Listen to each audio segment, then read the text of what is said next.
Hey, everyone! If you enjoy my quantum audiobooks, you can support me by becoming a Patreon member. Your support helps me keep creating, and you'll get exclusive perks. You can also access my audiobooks directly through Google Drive. Check out the link in the description. Now, let's get started.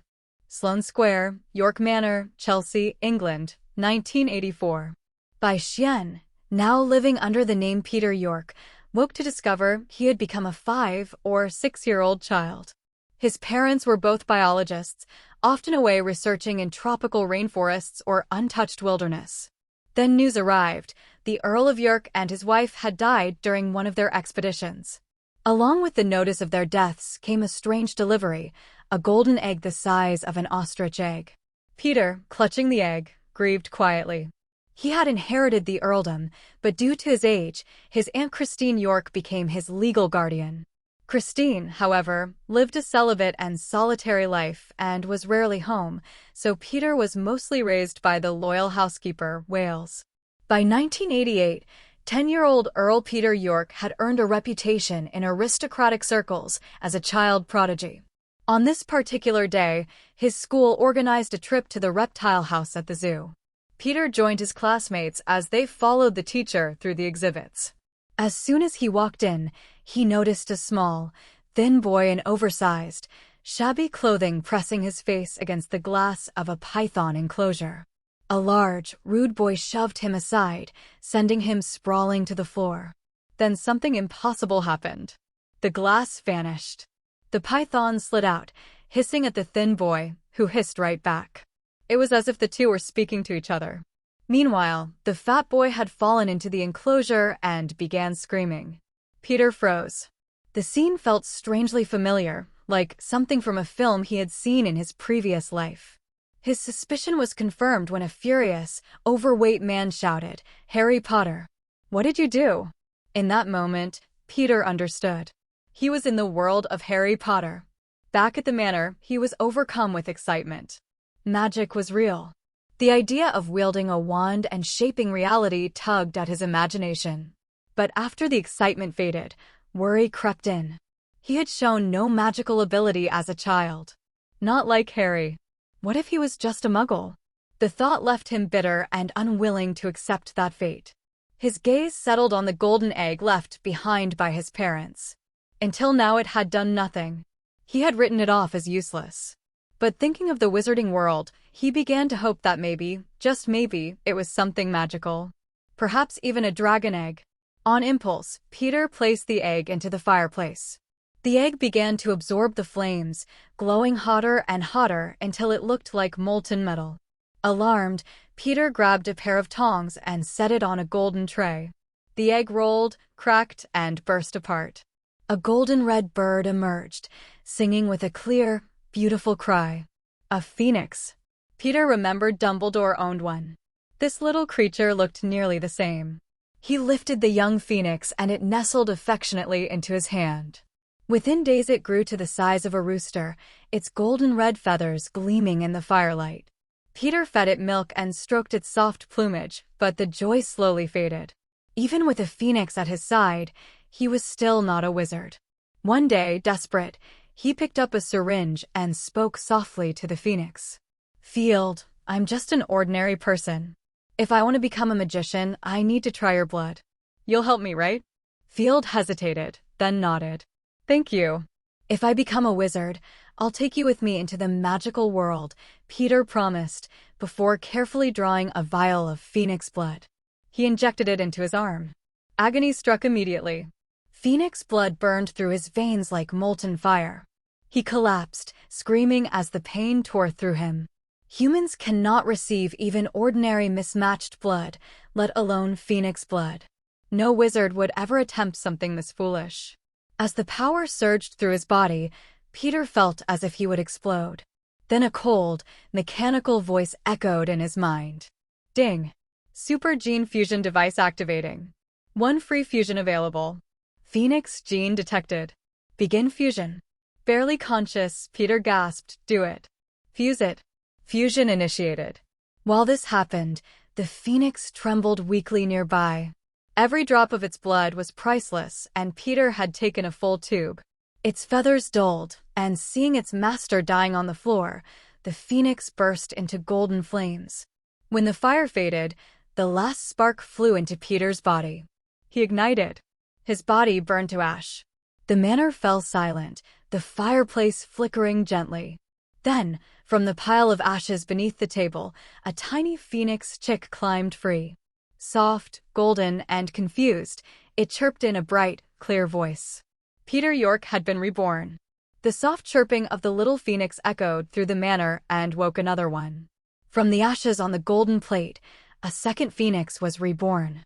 Field, newly restored, hopped down from the table and gently rubbed his head against the confused chick standing nearby.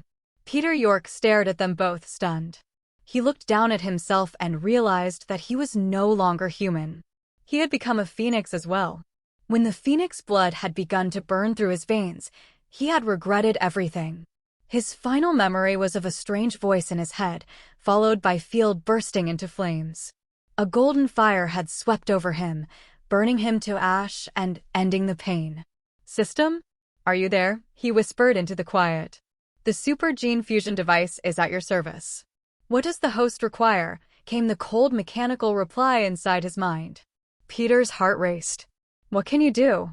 "The super gene fusion device is an accidental creation of the multiverse. Its function is to fuse biological genes for the host, granting power.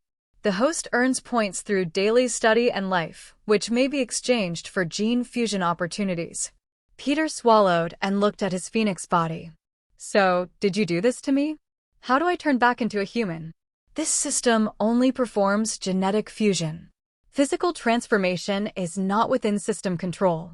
Your current condition was caused by your phoenix companion. At the final moment, he shared the fire of Nirvana with you, creating unpredictable changes. The host must explore the results independently." Peter blinked, stunned. So Field had saved him. In truth, he was unbelievably lucky. Phoenixes were so rare that even in the wizarding world, Dumbledore's phoenix stood alone. Injecting phoenix blood should have killed him instantly. But the system managed to fuse the gene just in time. Then Field sacrificed part of his Nirvana flame to revive him. The fire of Nirvana is the source of a phoenix's immortality. No phoenix would ever willingly share it. But Field was newly born, innocent and pure, with no walls between himself and the human who had raised him. To him, Peter was family. Had he been older, wiser, more guarded, he never would have done it. "Peter! Peter!" a young, bright voice called. Field fluttered over, still small, still growing. Peter froze. "Field, are you talking to me?" Field chirped again, then spoke clearly in that musical tone only phoenixes had. Peter became like Field. "Field is happy." He nuzzled Peter fondly. And in that moment, Peter finally understood. He hadn't become a wizard by borrowing phoenix blood. He had become a phoenix himself. Then something stirred inside him. Magic surged through his body, and his form began to shift. Bones reshaped. Feathers vanished. In moments, he was human again. But changed. His once pale blonde hair now gleamed like molten gold.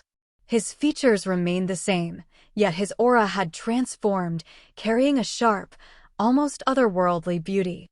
He looked like a fallen angel rather than a boy. Peter York was no longer fully human. The phoenix was now his second form. It was similar to an animagus transformation, but born from blood instead of magic study. Phoenix fire now flowed in his veins. His magic was vast, powerful, alive. He had become a wizard. The servants at York Manor noticed his growing beauty and presence, whispering among themselves about how striking the young earl had become. Even the reserved housekeeper Wales was quietly astonished, though he never asked questions. Professional pride demanded restraint. Within a few months, Peter's phoenix form grew out of infancy. He could fly. He could carry objects many times his size. His magic sometimes slipped out of control, lifting furniture or shaking the air. Thankfully, no one ever saw. By 1989, Peter turned 11. His birthday was a quiet affair, shared only with Christine, Wales, and a few mates. Christine had offered to host a grand party, but he declined. He didn't want to perform for aristocrats that day.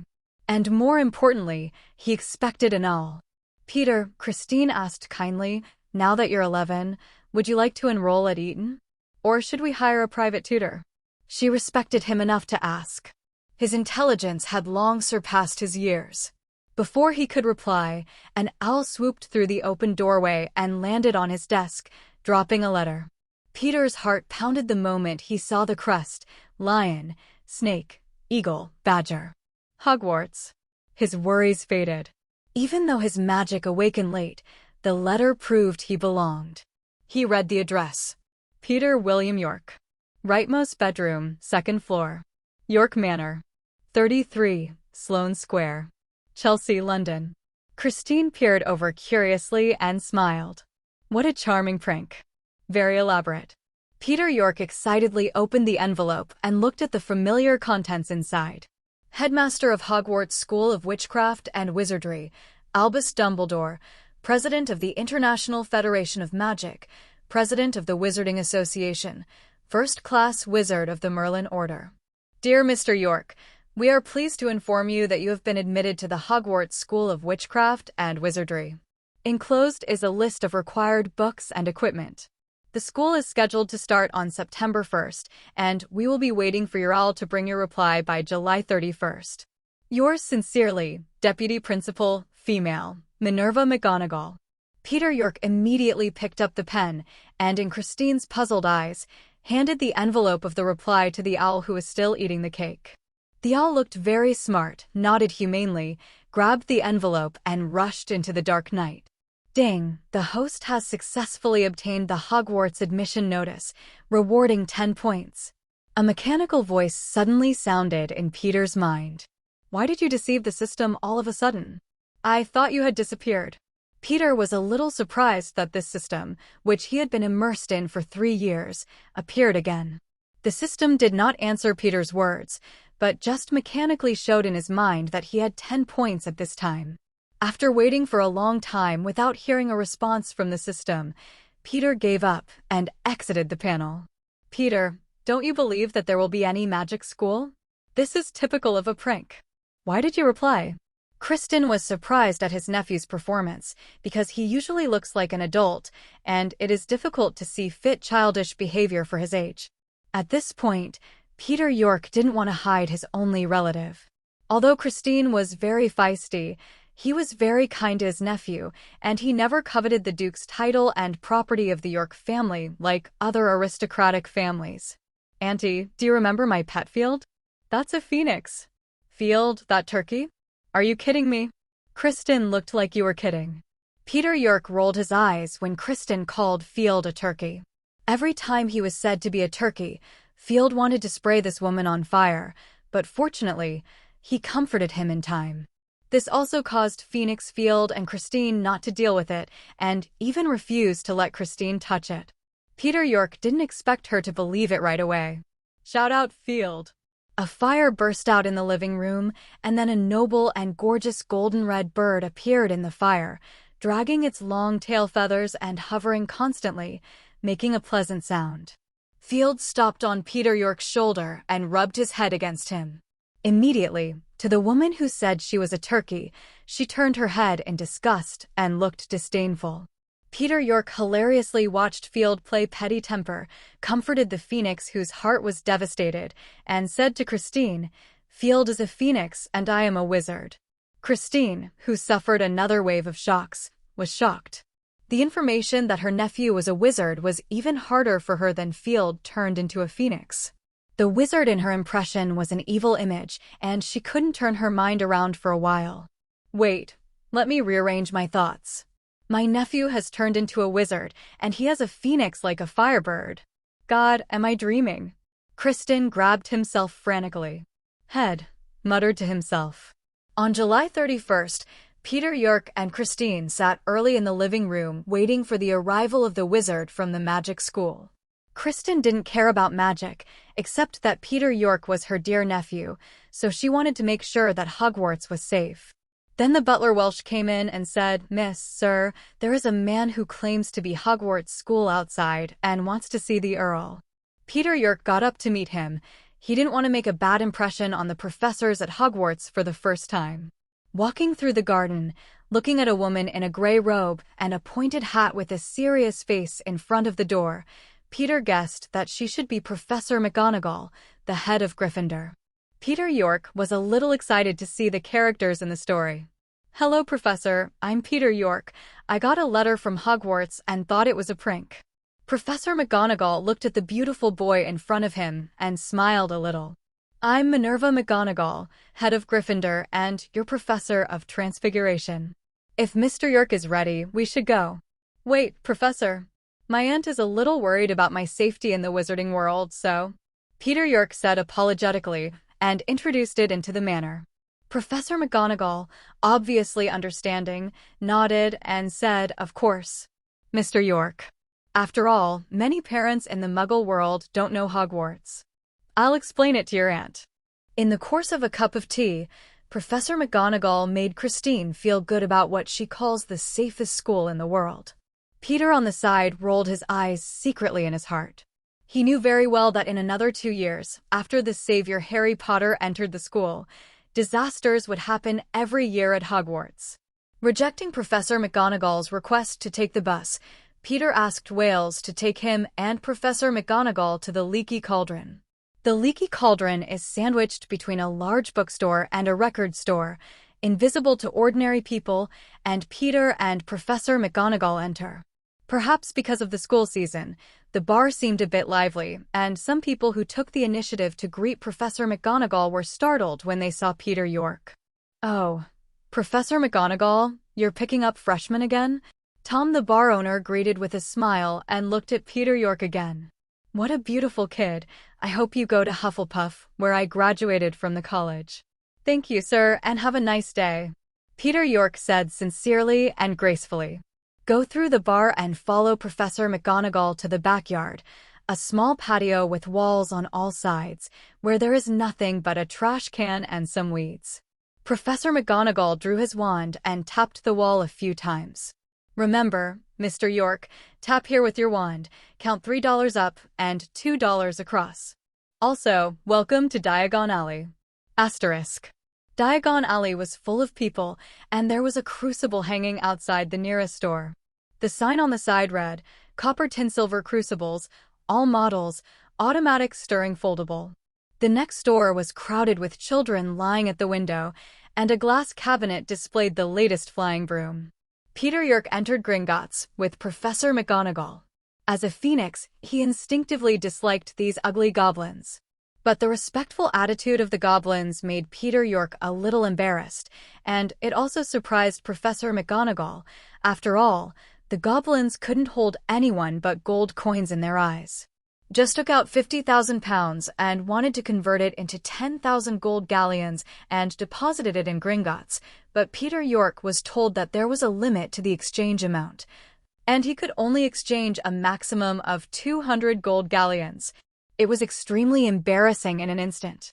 After all, he remembered that those big bosses who crossed over would always take out 100 million checks to exchange, and then received the hot eyes and warm service of the goblins.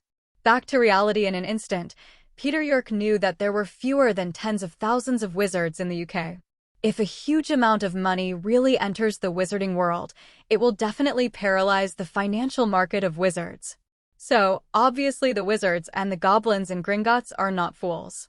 "Exchange 200 gold galleons for me," Peter said helplessly to the goblin on the counter, and then gave him more than £1,000. "Okay, Mr. York," the goblin said in a friendly manner, not as annoying as the legends say. When the goblin was slowly calculating Jean Galleon, Peter looked at the surrounding environment curiously. When he saw a goblin weighing rubies, he asked casually, "Mr. Goblin, do you accept gems and gold here?" Hearing what Peter meant, the goblin directly raised his head and leaned towards Peter, with a smile on his face, and said, "Of course, Mr. York. Gold and gems are always precious, and we are happy to accept them." As soon as Peter heard this, his eyes lit up. 200 gold galleons alone were not enough for him. Immediately, he took out a ruby the size of a pigeon egg from his bag, handed it to the goblin, and said, "How much is this worth?" converted all into gold galleons. Seeing the ruby in Peter's hand, the goblin's eyes became greedy, but after seeing Peter, it became more restrained. He took out a magnifying glass from the small drawer under the table, carefully observed the ruby, and said with satisfaction, "The purity of the gem is good. Mr. York, we are willing to buy your gem for 100,000 galleons. I don't know what you think." Peter pouted and said dissatisfiedly, "My ruby is worth millions of pounds in the Muggle world." It turned out that it was only 100,000 galleons, or more than 500,000 pounds. "This is too pitiful." The goblin smiled and said, "Mr. York, this is the highest price I've specially given you. It would be nice if we could have 50,000 gold galleons for the others. If it weren't for the enforcement of secrecy laws, wizards would easily have gotten things like gold and jewelry from the Muggle world. So although these things are rare, they are still not as precious as magic materials." When Peter heard the goblin's words, he asked strangely, "Mr. Goblin, it's my first time in the wizarding world, and I'm just a Muggle-born wizard. How can you give me the highest price?" Professor McGonagall on the side also pricked up her ears. She had never seen goblins be as polite to any wizard as they were to Peter York. The goblin looked at Peter deeply and said meaningfully, "Mr. York, we fairies are born with the ability to see through the essence of things. So we are good at creating magic props. So even if we drink compound decoction and become another person, we cannot escape us. eyes. But as soon as you came in, we saw that eternal flame in your body. What an enviable talent. So, Mr. York, do you need to deposit your golden galleons in our underground vault? We provide you with the bottom vault for free. There is a dragon guarding it to keep your property safe." After the goblin said a few words that confused Professor McGonagall, he directly changed the subject to sell the vault to Peter. Peter took a deep look at the goblin. He didn't expect goblins to have such abilities. He actually saw through his essence. What he said about the eternal flame was the fire of his own nirvana. But since the goblin didn't tell the truth in front of others, he smiled and said, "Then store my gold galleons in the underground vault." As for the guardian of the giant dragon that the goblin said, the safest, etc., he just listened to it. In the future, this place will be visited again and again by Voldemort and Harry Potter, and there is no safety at all. But for now, it is better to store these gold galleons in Gringotts. 100,000 gold galleons are as big as a hill, so it is inconvenient for him to carry them. When the goblin heard Peter's words, the ugly face smiled even more fiercely and quickly took out a piece of parchment, handed it to Peter, and said, "This is a magical agreement. As long as you sign it, the underground vault 13 belongs to you. There is already at the deepest position. Even many pure-blood families can't get this position." Asterisk. Peter looked at the above content and found that there was no problem and signed his name directly. After the goblin put away the parchment, she said with a smile, "The 13th vault now belongs to you, and your money will be stored in it. Only the goblin can open the vault with special methods, and everyone else will be tightly attached to the door and move." "No." The goblin showed a malicious look and said, "We usually check the vault once every 10 years to see if any thieves are attracted to the gate of the vault. But even if there is no need to send it to Azkaban." Peter was speechless for a moment. The goblin seemed to want someone to steal something. Then Peter followed Professor McGonagall out of Gringotts under the watchful eye of the goblin. Professor McGonagall looked at the boy in front of her. Although she didn't know what riddles the goblin and Peter were playing just now, based on her half-life experience, she knew that this very beautiful boy must be hiding some unusual secrets. She wondered if she should talk to Dumbledore when she got back to school. "Professor, what should we buy first?" Peter's words interrupted Professor McGonagall's thoughts. Professor McGonagall said, "Next, we need to work separately. I will help you buy other materials. You go to Mrs. Malkin's robe shop to measure the school uniform. Then go to Ollivander to buy the wand." Stepping into Mrs. Malkin's shop, Peter York first saw a brown-haired boy whose face was flushed by the magic ruler, and his handsome and delicate face seemed simple and gentle. "Hello, are you also a freshman?" Peter York spoke first. "I'm Peter York. Nice to meet you." The brown-haired boy stared blankly at Peter York, then came back to his senses. His face turned even redder, and hesitantly said, "Hello, my name is Cedric Diggory, and I'm also a freshman. Nice to meet you." Oh, Peter York remembers him, the cannon fodder in the Triwizard Tournament. There is a girlfriend that the Savior likes, and he competes with Harry Potter for Warriors and Prince Hufflepuff, who was finally captured by Pettigrew, and Arvada felt sympathy for him in an instant. But Peter York still has a good impression of him. Cedric Diggory is a real Hufflepuff patch, loyal and kind, and comforting Harry Potter when he was snubbed by the whole school in the Goblet of Fire. He even wanted to give up his trophy because Harry rescued him in the maze. This kind of character is rare, and Peter can't do it himself anyway. It's just hard to imagine the high-spirited Prince Hufflepuff in the future, so easily shy now. Peter York looked at him funny. "Cedric, can I call you that? I think you'll be Hufflepuff student." "How do you know I'm Hufflepuff?" "My dad says he doesn't know, Mr. York." Cedric Diggory exclaimed with wide, lovely eyes. "Call me Peter," he insisted. "Okay, Peter," Cedric replied with a wink. The two talked to the wizarding world from Hogwarts, and they parted reluctantly until old Diggory came to pick him up. Peter York was amazed at the simplicity of Hufflepuff, and after a while, Mr. Diggory became his friend. Leaving Mrs. Malkin's shop and coming to Ollivander's wand shop, Peter York couldn't understand that this dilapidated shop was the best wand shop in Britain, and of course the only one. Pushing the door open, Ollivander, whose beard and hair were all white, stood in front of the counter and carefully put the wands on the counter into the boxes. Apparently, a freshman had just bought the wands. "Hello, I want to buy a wand." "It's a freshman. Do you want a wand of destiny?" "Yes, it's the wand that chooses the magician, even if many wizards don't think so. But if you use a wand that doesn't belong to you, it will be very bad, although incomprehensible, but it's the truth." Ollivander groaned, measuring every inch of Peter York with a tape measure, even the distance from the tip of his nose. "I remember every wand I've ever sold. Now let me see which wand is right for you." Ollivander shakily took one out and handed it to Peter York. "No, not this one." Ollivander drew back his wand. "It's okay, try this one again." For a time, a quagmire appeared in the wand shop. A clear spring appeared, and flames spewed out. The counter was full of wands, but Ollivander became more and more excited, and finally pulled out a dark purple wand. "It should be almost there. By the way, I haven't asked your name yet." "Hey, my memory is getting worse and worse." Ollivander looked up and asked. "My name is Peter York, sir." Peter York rolled his eyes secretly, just said that he remembered every wand, but now he forgets. After all, he is not a savior. Ollivander handed him the wand, 13¼ inches, Uid body, symbol of immortality and immortality. Phoenix feather, symbol of mighty power. Taking the wand, Peter York clearly felt the magic within his body shoot out along the wand, forming a vague phoenix shadow in midair. I just said there's always one wand Ollivander makes that suits you." Ollivander was very excited, took a deep look at Peter York, pointed to the wand in his hand and said, "Mr. York, there are very few wand combinations like this.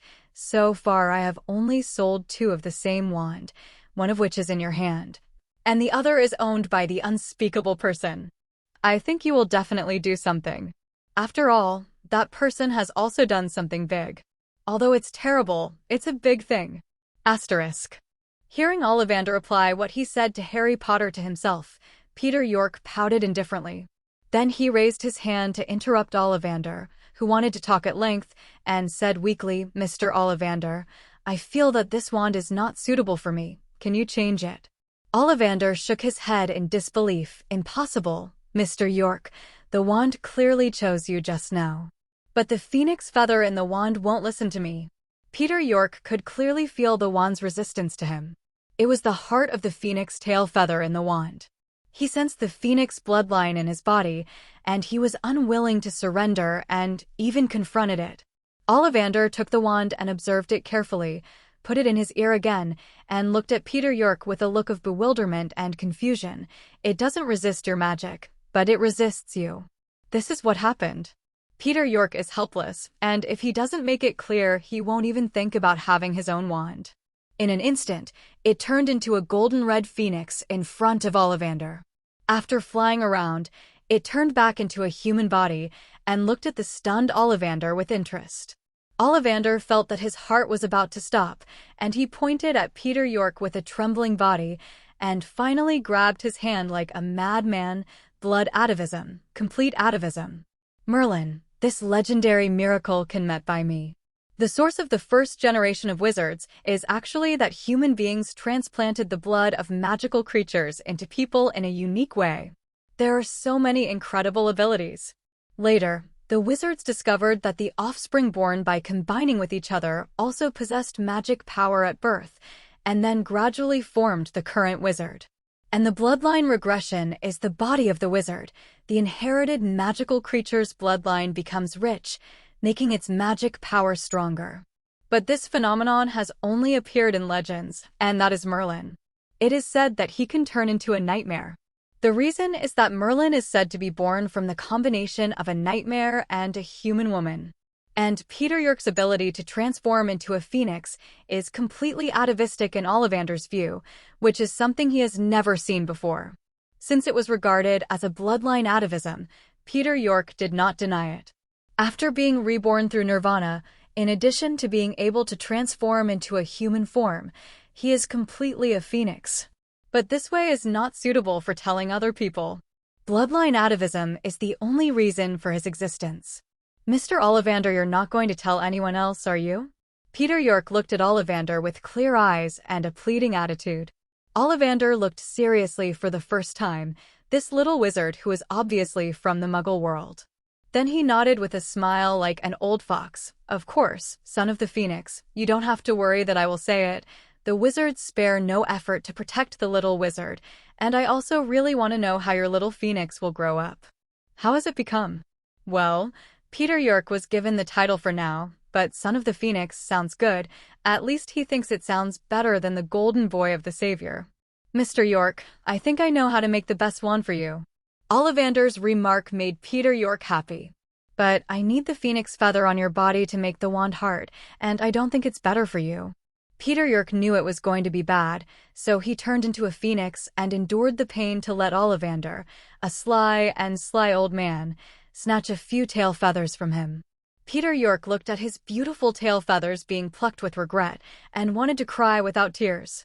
Phoenix's beauty-loving nature made him feel boundless resentment towards Ollivander, the culprit, and wished he could also pluck out the few silver hairs on the old fox's head. Ollivander looked at it with a smile, and Peter York, who was about to cry in pain, said, "Come and get your wand in 3 days, and you won't have to pay for the production this time." Peter York had a smile on his face, but he cursed the shrewd old man to death. Obviously, a phoenix feather can be made into a magic wand, but he chose the most painful tail feather and plucked out a few at a time. Was he bullying him for not knowing how to make a magic wand? Also, don't think that he didn't see the old man looking forward to his tears.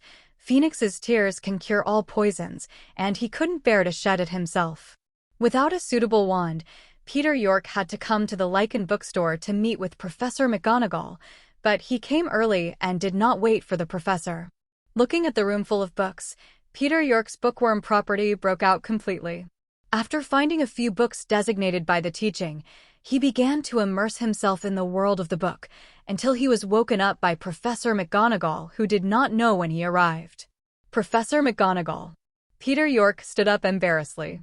Minerva McGonagall looked at the thick book in Peter York's arms, nodded with a smile. Looks like Ravenclaw is about to welcome a studious little eagle. Have you got everything? All but the wand, and Ollivander said he'd come back for the wand in 3 days. Peter York answered truthfully. Minerva McGonagall, though curious, didn't ask much, gave him a ticket for platform 9 3/4, and left after telling him not to lose it. Ding! Initially complete the exploration of Diagon Alley, reward 1 point. The system suddenly prompted. 3 days later, Peter got his wand with a phoenix tail feather at the heart. The phoenix bloodline gave him the ability to cast spells without a wand, but after all, it couldn't compare to the effect of casting spells with a wand. Otherwise, Voldemort wouldn't have tried everything to find the Elder Wand. In the past, it was easy to try a few stickless magic at home, but for the black magic that directly hits the soul, it is impossible to use it directly with your hands, otherwise you will die without killing others. The wand is easy to use, and casting magic is easier and easier. Phoenix's sensitive attributes make it easy for him to detect traces of traces. Trace silk usually accompanies young wizards and does not disappear until the age of 17. The Ministry of Magic relies on traces to track underage wizards. Is there any misuse of magic? However, the tracking effect of this kind of trace is relatively vague. For example, if an adult wizard casts magic in front of a minor wizard, the Ministry of Magic cannot tell who is casting this magic. Therefore, ordinary wizard families rely on adult wizards to consciously supervise underage wizards. And the little wizards born in Muggle families are even worse. They can't use any magic when they return home during the holiday. Once used, the Ministry of Magic will warn you the first time. But the second time, the student will be expelled and the wand will be broken. Just as Harry Potter used a spell in front of Harry Potter in order to prevent him from entering the school before the start of the second year, and the Ministry of Magic judged that it was the spell he cast and sent a warning letter. And then during the holiday after the Goblet of Fire, the Patronus charm used to expel the Dementors received a letter of dismissal from the Ministry of Magic and had to break his wand. And he is also the savior of the magic world, and he has been defended by many parties before he has a trial. But other ordinary Muggle students did not have such good luck. There was no appeal process, and they directly broke off their wands and drove them out of the magic world. The appearance of this trace is nakedly targeting Muggle-born students. So Peter hates this, traces of obvious discrimination. At this time, the effect of the Phoenix Flame was manifested, and the trace was burnt out in a single fire, while the wand was still intact. There is an obvious loophole in the Ministry of Magic, that is, freshmen before school can experiment with spells without warning for more than a month after they get their wands. So Peter experimented with various magics recklessly 1 month before school started. Basic magics such as clear springs like water and floating spells are successfully performed a few times.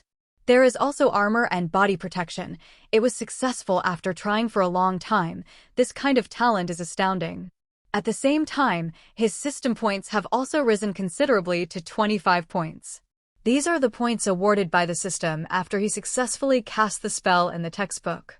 It's just that there aren't many spells in the first-year textbook. Even the spell of Armor and Bodyguard is a spell that Peter saw in a senior student's notebook when he was rummaging through old books in the second-hand bookstore in Diagon Alley. This is also due to the fact that when Peter was reading fan novels in his previous life, he often saw the protagonist find good things in second-hand bookstores. So he took the opportunity to go to Ollivander to get his wand, and went to the second-hand bookstore to rummage for a while. It's just that Peter was thinking too much. Although there are good things in the second-hand bookstore, they will be taken away by the shopkeeper immediately, so the old books left on the bookshelf are all used textbooks by some students. The textbook was either missing a few pages or was covered in large swathes of text by ink stains, and he even turned to an old textbook stuck in chewing gum. This made Peter give up completely. Even the note that recorded the Armor and Bodyguard was a diary, and it recorded some trivial things, and the only useful thing was this spell. If Peter York hadn't stumbled upon the one with the spell, he would have thrown it away like the shopkeeper. The spell of Armor and Protection sounds simple, but many employees of the Ministry of Magic can't even use a decent armor and protection, so they know that this spell is likely not to appear in student textbooks. Peter York bought this notebook for only 2 copper-nut, and with the armor protection spell, this notebook is a great value for Peter. Peter York stands between platforms 9 and 10 at London Railway Station on September 1st. He looked at a wall in front of him. His face was a little foggy, and he always felt that it would be a real wall if he hit it. He really didn't understand the evil taste of wizards. Bravely rushed to the wall, passed through a dark tunnel without hindrance, and came to a brand new iron steam train with the words, Hogwarts Express. Ding! Sign in to platform 9 3/4. Reward 1 point. The system prompted. Peter York was stunned for a moment when he heard the sound of the system. Then he was a little happy and took a small step closer to reaching 100 points. He successfully cast a spell, and only 1 point. There were a lot of people on the 9 3/4 platform, and Peter York was only carrying a school bag with an extension spell on it, which he bought in Diagon Alley for 10 galleons. The owl that delivered the letter didn't buy it. It would be nice if he had Field, the teleporting phoenix, but Field didn't like to stay in the cage, so he had to wait until Hogwarts to summon it. On the train, the first few carriages are full. Peter York walked down the aisle to the last car, opened the car door, and found that there was already someone inside, thinking that he had the same thoughts as him. "Excuse me, may I sit here?" Turning his head to the brown-haired boy outside the window, he looked at Peter York in surprise. "Peter, it's nice to meet you." "Cedric, we meet again." Peter York was also surprised. The two chatted very happily. Peter also took out Muggle snacks from his backpack and distributed them to Cedric. Simple Hufflepuff looked at these Muggle food with pure eyes and curiosity. The more they talked, the happier they became, and slowly they talked about magic. And then Peter's few simple magics gained Hufflepuff's adoring little eyes. "Hey," said, "why did you sit in the back?" "Meet new friends?" Entered a pair of red-haired twins, their restless personalities with rolling eyes, clearly familiar with Cedric. "Hi, George, Fred," Cedric greeted, turning to introduce Peter York. "These are the Weasley twins, freshmen like us, and they're lively." "George, Fred, this is Peter York from the Muggle world. He's amazing, he's read all the first-year books and can do a lot of magic." "Oh, George." "Oh, Fred." The twins' funny attributes were exposed in an instant.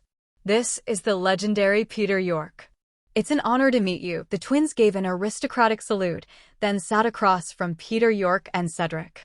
"Our lovely Ced has been talking about you all holiday. Say you're handsome and elegant.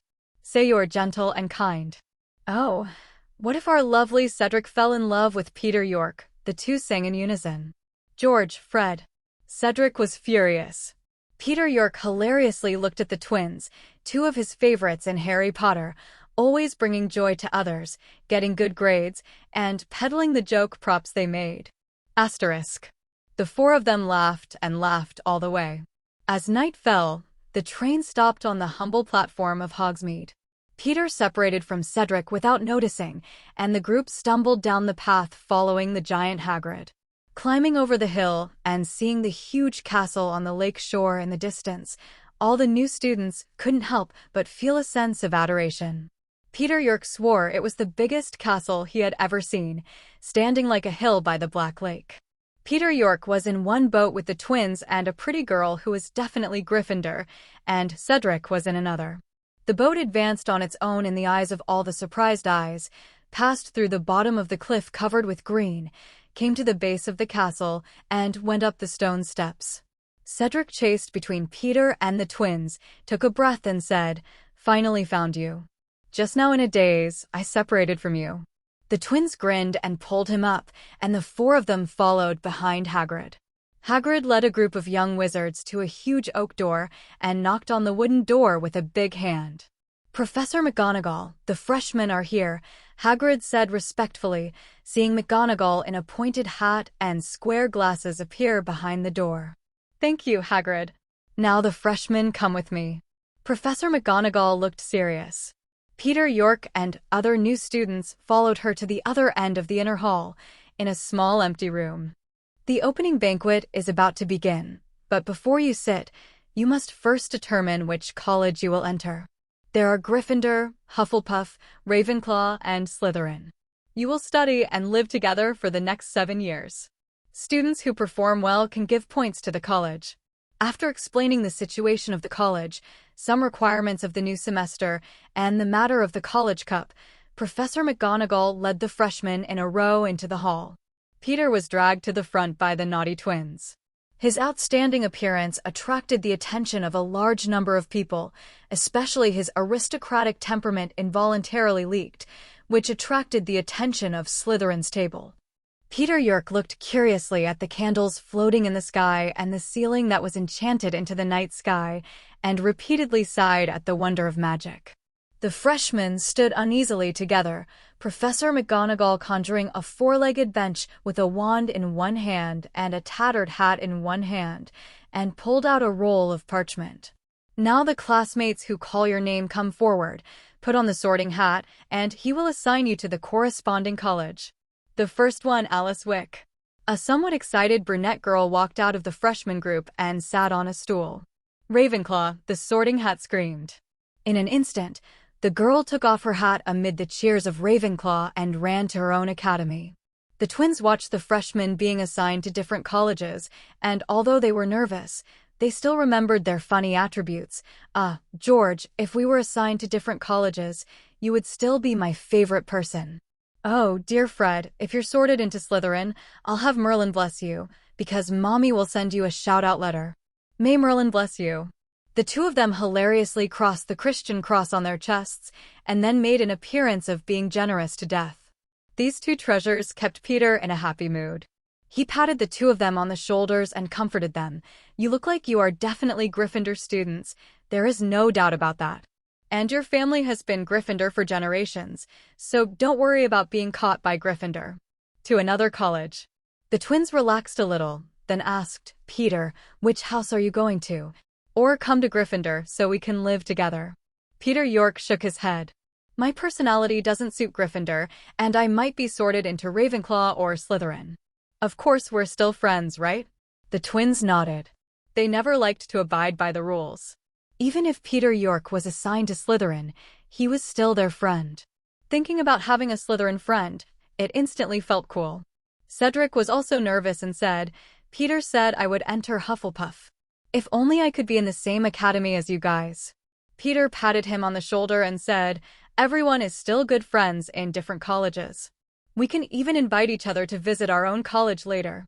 Cedric was slightly relieved when he heard the words, when he heard Professor McGonagall shout, Cedric Diggory, please come forward, and was instantly speechless. Peter pushed Cedric, who was stunned, to put on the sorting hat. Cedric Diggory walked forward, hand and foot, and sat down on a stool, draped in a tattered sorting hat. Hufflepuff. The sorting hat announced directly after thinking for a while. The academy at the far right table applauded enthusiastically and welcomed this handsome young man. Cedric glanced at Peter and the twins, then ran to the Hufflepuff long table. When it was George and Fred's turn, they both entered Gryffindor, and the twins hugged excitedly. Charlie Weasley, also in Year 6, with red hair, and Percy Weasley, Year 3, both cheered for their brother's entry into Gryffindor. Peter York. Asterisk. When his name was called, Peter York stepped forward unhurriedly and sat on the stool gracefully. Hello, Mr. Sorting Hat. Oh, very polite freshman, not bad at heart, hungry for knowledge, suitable for Ravenclaw, and pure magical creature blood, very ambitious. I know where to put you, that's it. The Sorting Hat shook his head. Curious and wary, Peter asked the Sorting Hat, are you using dementia? You've seen all my memories. Vigilant little guy. Don't worry, I'm Gryffindor's hat, and I was injected with my own thoughts by the four giants, so I can only feel your thoughts at the moment, and I won't know the secrets in your little brains. Interested? I won't tell anyone. The Sorting Hat said a little unhappily at Peter's distrust. Peter apologized, sorry, Mr. Sorting Hat, I just don't like my memory being probed. I forgive you, little guy, said the Sorting Hat, but looking at you like this, I feel that my judgment is correct. I know where to put you, and when you get there, you will definitely have a grade as Slytherin, the Sorting Hat announced loudly. Before taking off his hat, Peter whispered, Mr. Sorting Hat, can you help me keep a secret? Don't tell anyone. Don't worry, little guy, I am a collection of the thoughts of the four giants. No one can let me speak, not even the principal. The Sorting Hat said proudly. Peter breathed a sigh of relief, then smiled and took off the sorting hat, bowed to it, and walked to Slytherin's long table. The students of Slytherin House gave a few symbolic applause, showing little affection for the new student who was suspected of being a Muggle wizard. The other houses had only Cedric Diggory of Hufflepuff and the twins of Gryffindor, applauding him enthusiastically. Peter York showed an aristocratic side, walked gracefully and calmly to the front of the first grade. Regardless of other people's exploration, smiled and nodded to Cedric and his twin brother, and then sat down. The Sorting Hat said that he had ambitions. In order to become a wizard, he could risk his life to transplant the Phoenix bloodline, but it did not mean that he wanted to participate in the struggle between Dumbledore and Voldemort, and he did not want to become a savior. As long as he doesn't provoke him, he will stay quietly in the Slytherin Academy to improve his strength until he is not afraid of anyone's threat. Ding! The host joins the Slytherin Academy and rewards 1 point. The current points are 27 points, the system reminded in his mind. Chinyu smiled, and he was very happy to be able to increase his points. It's only now that I get to school, and I have already accumulated a quarter of the points. In this semester, there is a good chance that you will be able to reach 100 points. At that time, you can fuse the blood of another magical animal to enhance your strength. Among the magical animals in the magical world, Thunderbirds can control the weather and lightning, invisible beasts can hide and predict the short-term future, birds and snakes are as big as they want, etc. These are all abilities that Peter is very envious of. When the sorting was over, Dumbledore stood up and the students fell silent. The banquet begins. A sumptuous amount of food suddenly appeared on the shiny gold utensils, and everyone happily began to enjoy dinner. Under the eyes of Slytherin, Peter York ate the food bit by bit, and the etiquette engraved in his bones made his meals extremely elegant. After dinner was over, the plate was shiny again. After the principal ordered a few bands and sang the demonic school song, the freshmen of each college returned to their dormitories under the leadership of the prefects. Slytherin's prefect was fifth-year Chris Jones, who brought the first-year students to the door of the cellar and said "Glory" to the snake statue coiled on the door. Immediately looking at the new student, he said, "If you don't want to be locked out, remember the password." The Slytherin common room is regal, with silver and green matching nicely, and snake markings all over the place. All gathered together, waiting for the instruction of the dean. The door opened, and Snape in a black robe with a gloomy face looked like a vampire. His empty eyes glanced coldly at everyone, and he slowly made a magnetic voice. "Since you have entered Slytherin, it means that you have a certain essence of Slytherin in you. I don't want you to be like brainless Gryffindors. Slytherin values honor and worships the strong. As long as you are not trolls, you can get what you want. Now, it's the chief competition within the academy. The first place in each grade is the grade chief, and everyone has to obey the chief's orders." As soon as the words fell, Dean Snape's wand emitted a white light, turning the center of the lounge into a platform. First-year freshmen start first. There were only 12 Slytherin freshmen at this level, including Peter York, and they all took the stage, and no one wanted to abstain. There were no pure-blooded aristocratic students like Malfoy in this class, but only Peter York was a suspected Muggle-born, so everyone pointed their wands at him, and the senior students also looked on. Peter York pulled out his wand and looked at everyone sullenly, thinking he was being bullied. A freshman couldn't help it at first, and a leg-locking spell, Stand Stiff and Dead, was thrown at Peter York, which immediately caused a chain effect. Tarantara Dance. Hot and hot. The front teeth contest is great. There are also more complex incantations. Obviously, preschool magic education is good. Passed out. Countless spells were facing Peter York, and he calmly gave himself an armor to protect himself, and threw a few consecutive spells against the spell. There are many obstacles. Accept your weapons. After all, Peter York is a man with the magic power of an adult wizard.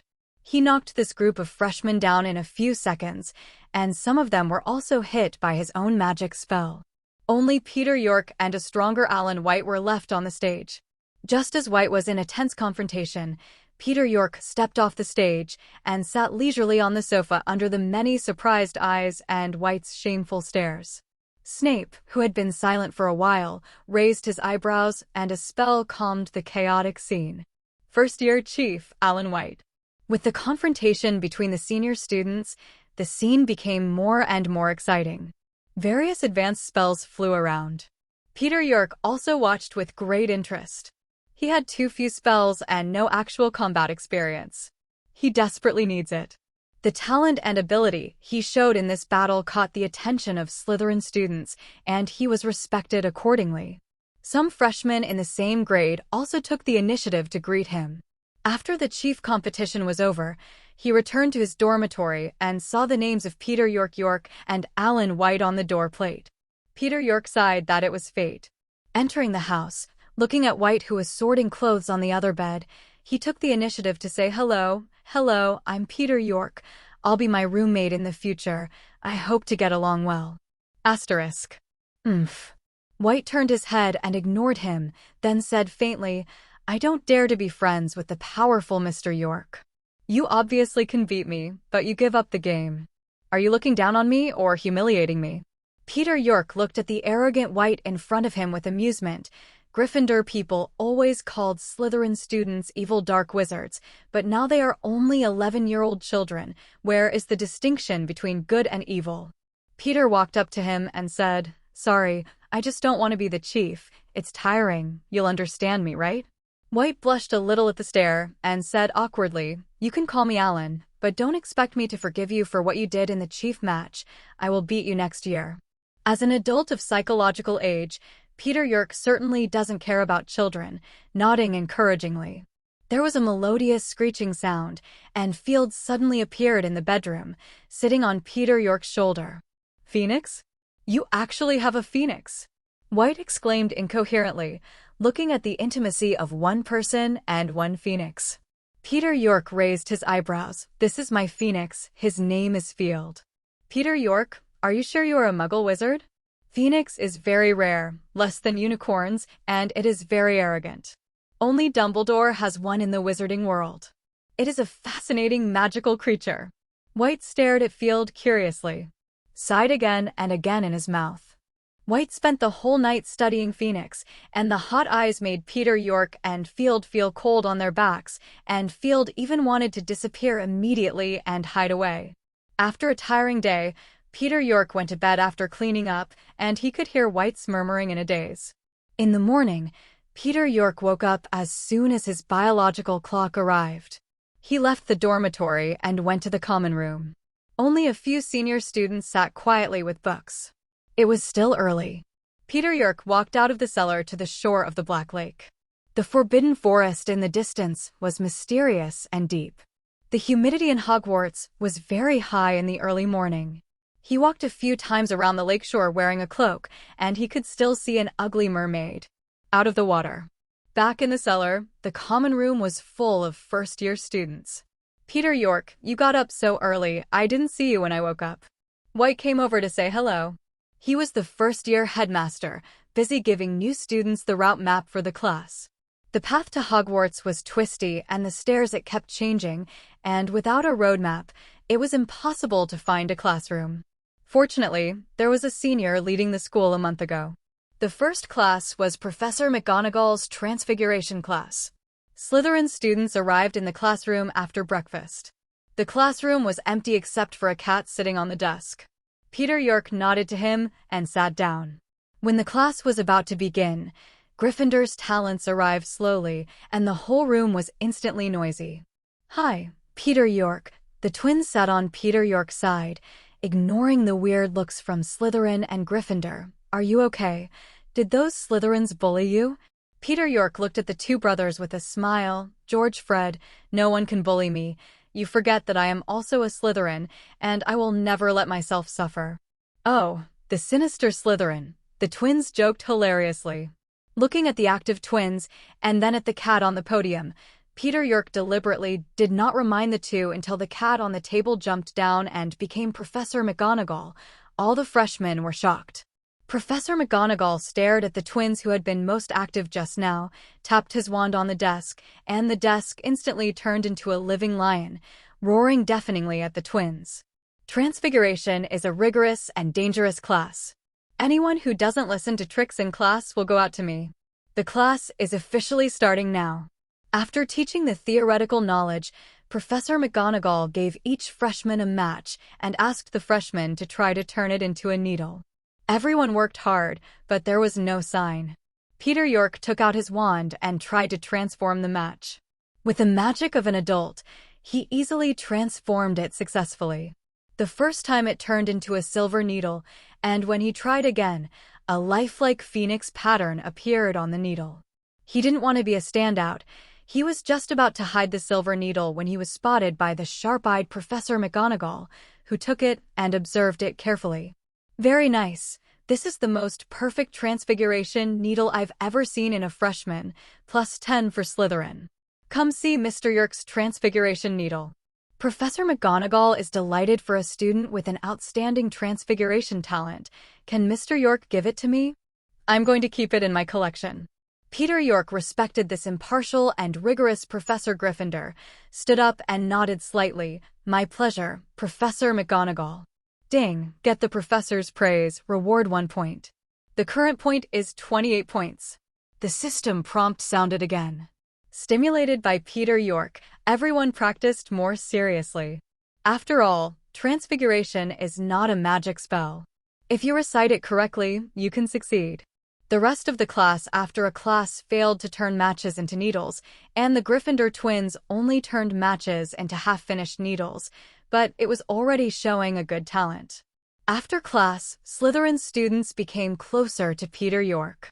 Slytherin admired the strong.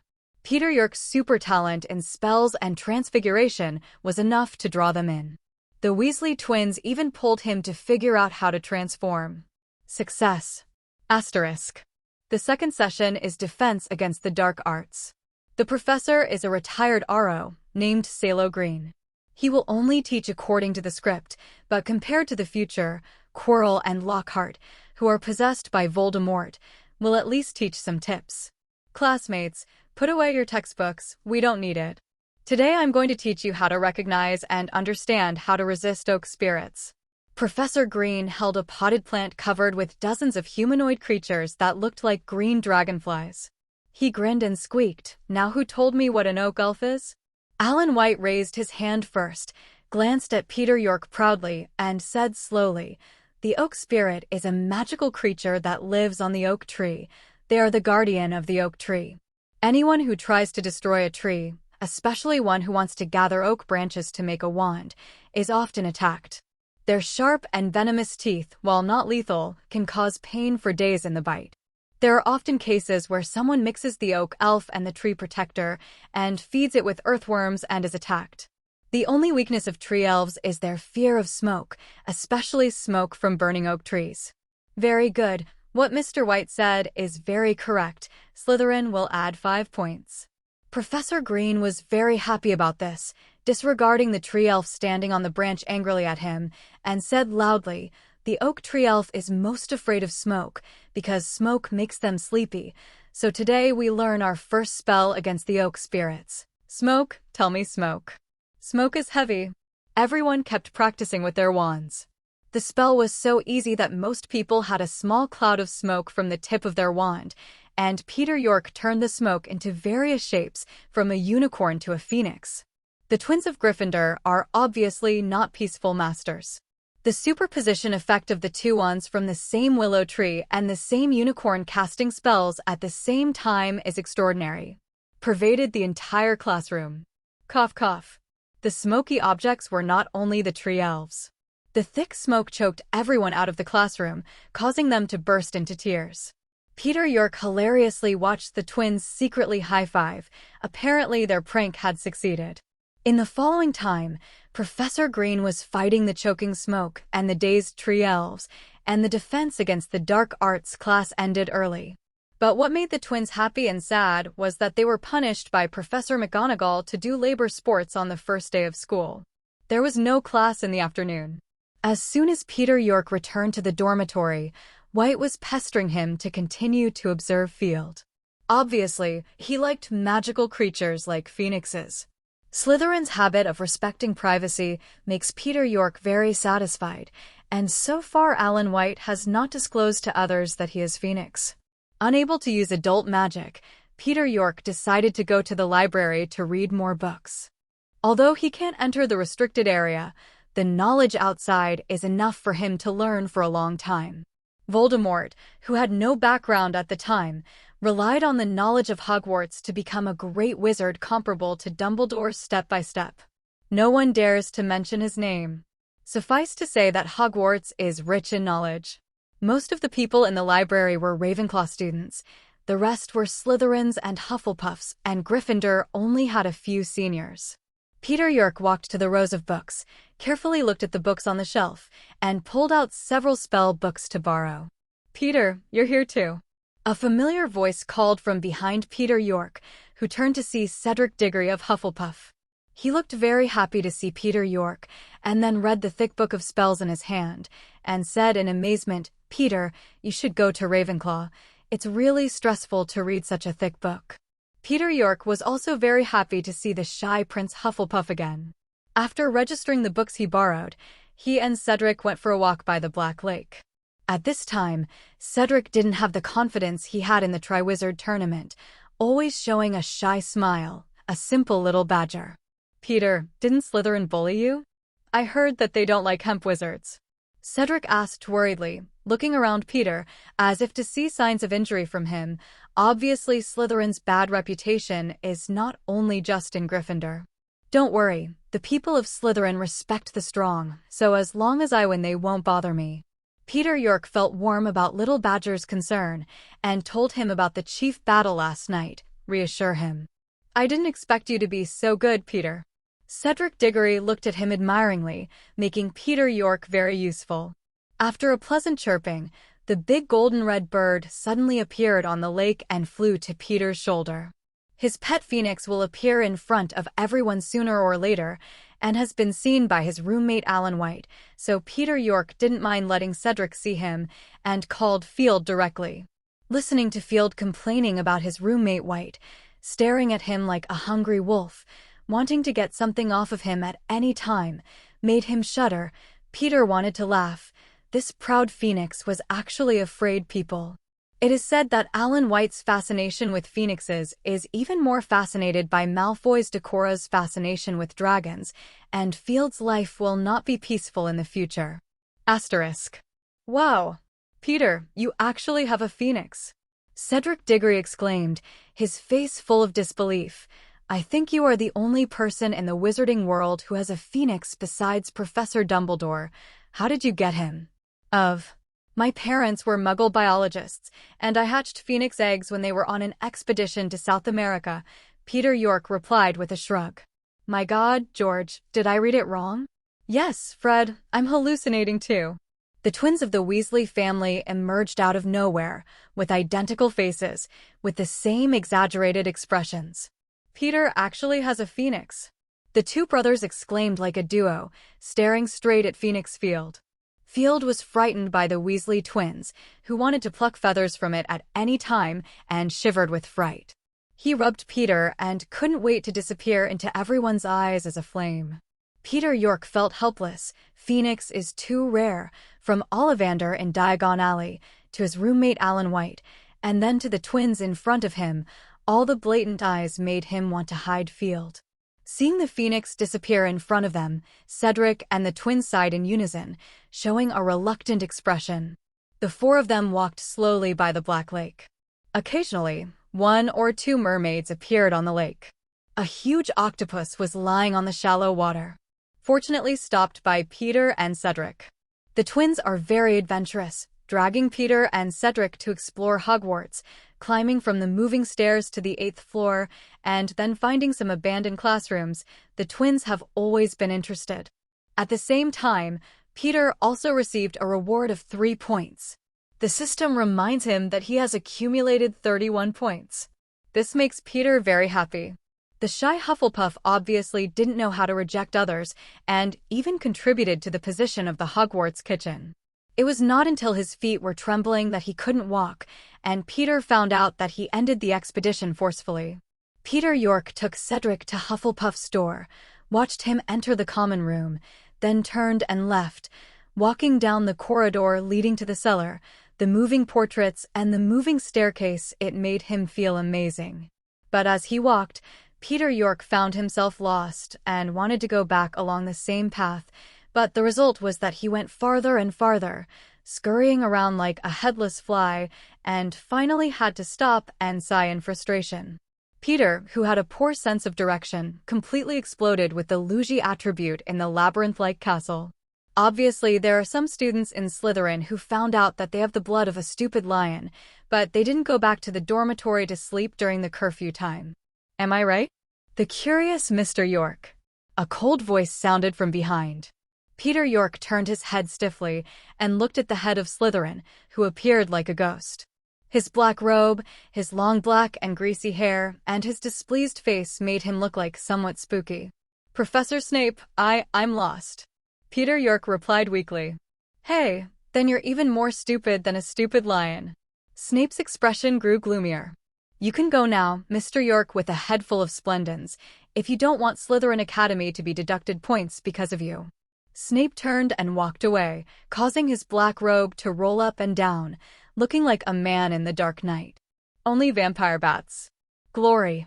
Arriving at the door of Slytherin's dormitory, Peter said the command and bowed to Snape, who was clearly in a less bright mood. Thank you for bringing me back, Professor Snape. But when Peter was immersed in the emotion that Snape didn't deduct his points, and that Snape was a good guy, Snape said, "Go to my office tomorrow night for confinement and tomorrow morning's potions class. Hope you don't disgrace Slytherin." Back to reality. Opening the door, Peter walked into the common room, where there were still many people. Hearing the movement, he looked up at Peter, then lowered his head and went about his own business. The people of Slytherin are very complicated about this student of Muggle blood. On the one hand, they think that he is extremely talented, and he can even perform magic spells that the seniors may not know, but on the other hand, they care about his blood. Therefore, the senior students basically ignored him, and the lower grades admired his strength. Peter, where have you been so late? I'm worried that you will be taken away by Filch. Alan White ran over excitedly, dragged him into the bedroom, and wanted him to summon the phoenix who had disappeared all afternoon. Peter said sullenly, "I'm lost. I didn't meet Filch and his cat." Before Alan could breathe a sigh of relief, Peter York covered his face with a moan, but unfortunately, we were caught by our dean, Professor Snape. Hi. Alan White looked at him sympathetically. The horror of Professor Snape was known to the whole school. Professor Snape asked me to go to his office for confinement tomorrow, and said he was looking forward to my potions class tomorrow morning. Peter York slumped on the bed helplessly. Bang!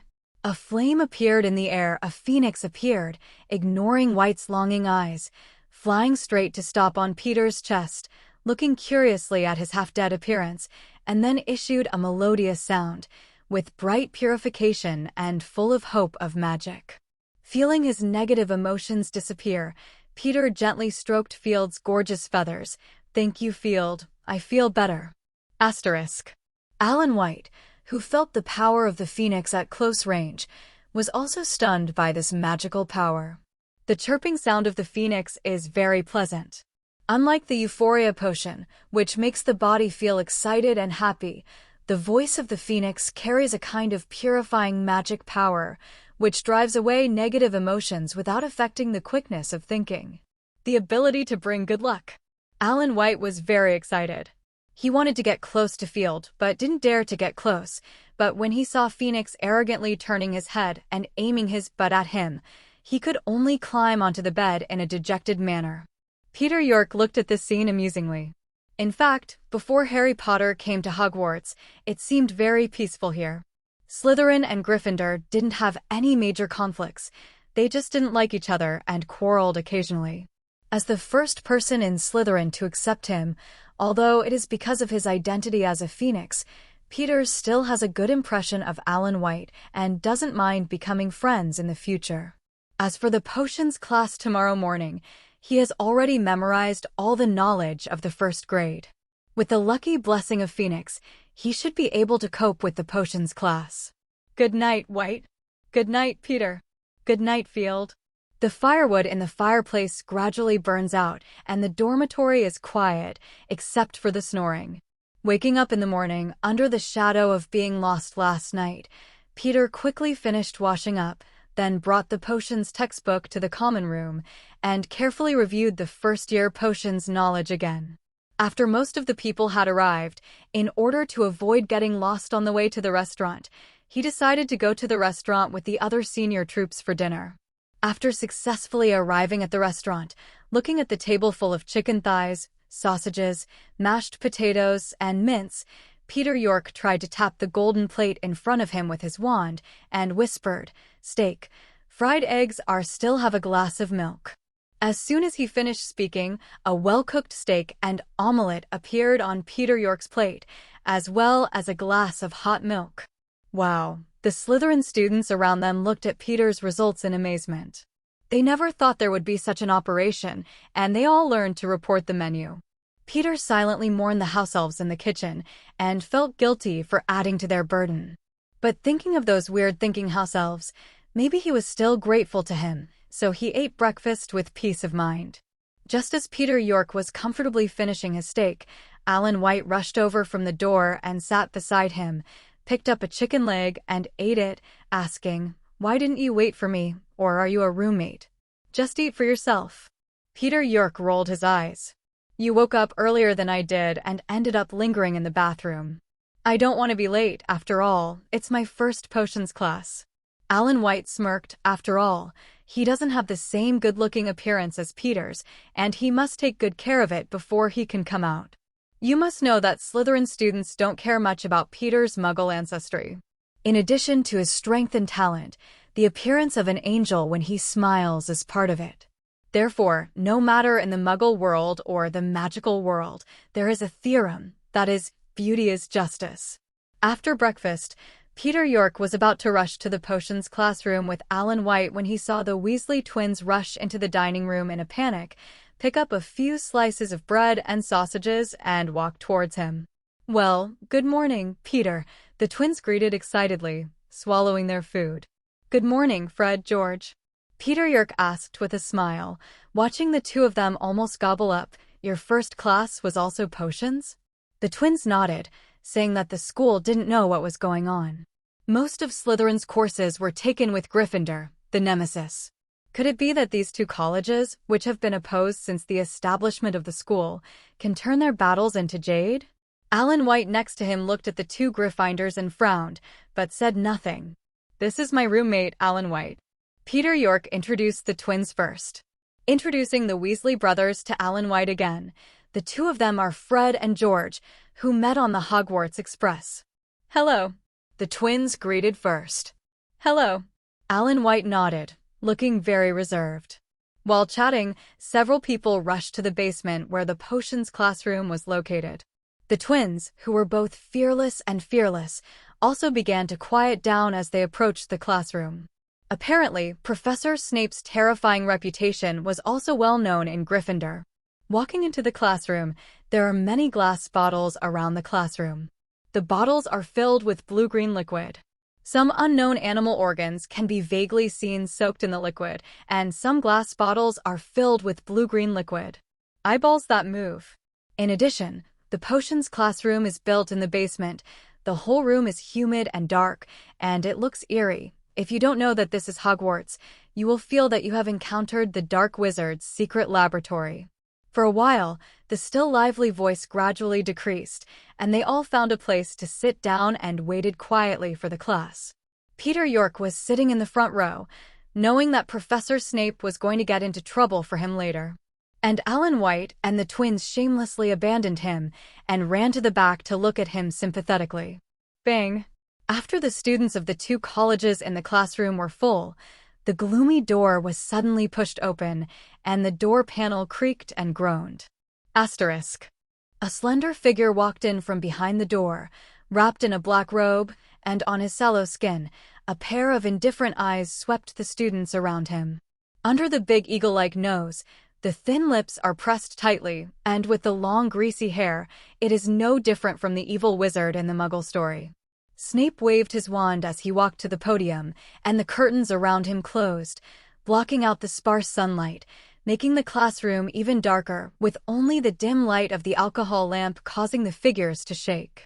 Snape picked up the roll call on the podium, slowly looked at the little wizards below who were stunned by his aura, and said in a low voice, "I will follow the roll call next, and the person who reads it will shout to make sure." No one dares to play disappear in my class. Angelina Johnson. Arrive. Fred Weasley. Arrive. Peter York. Arrive.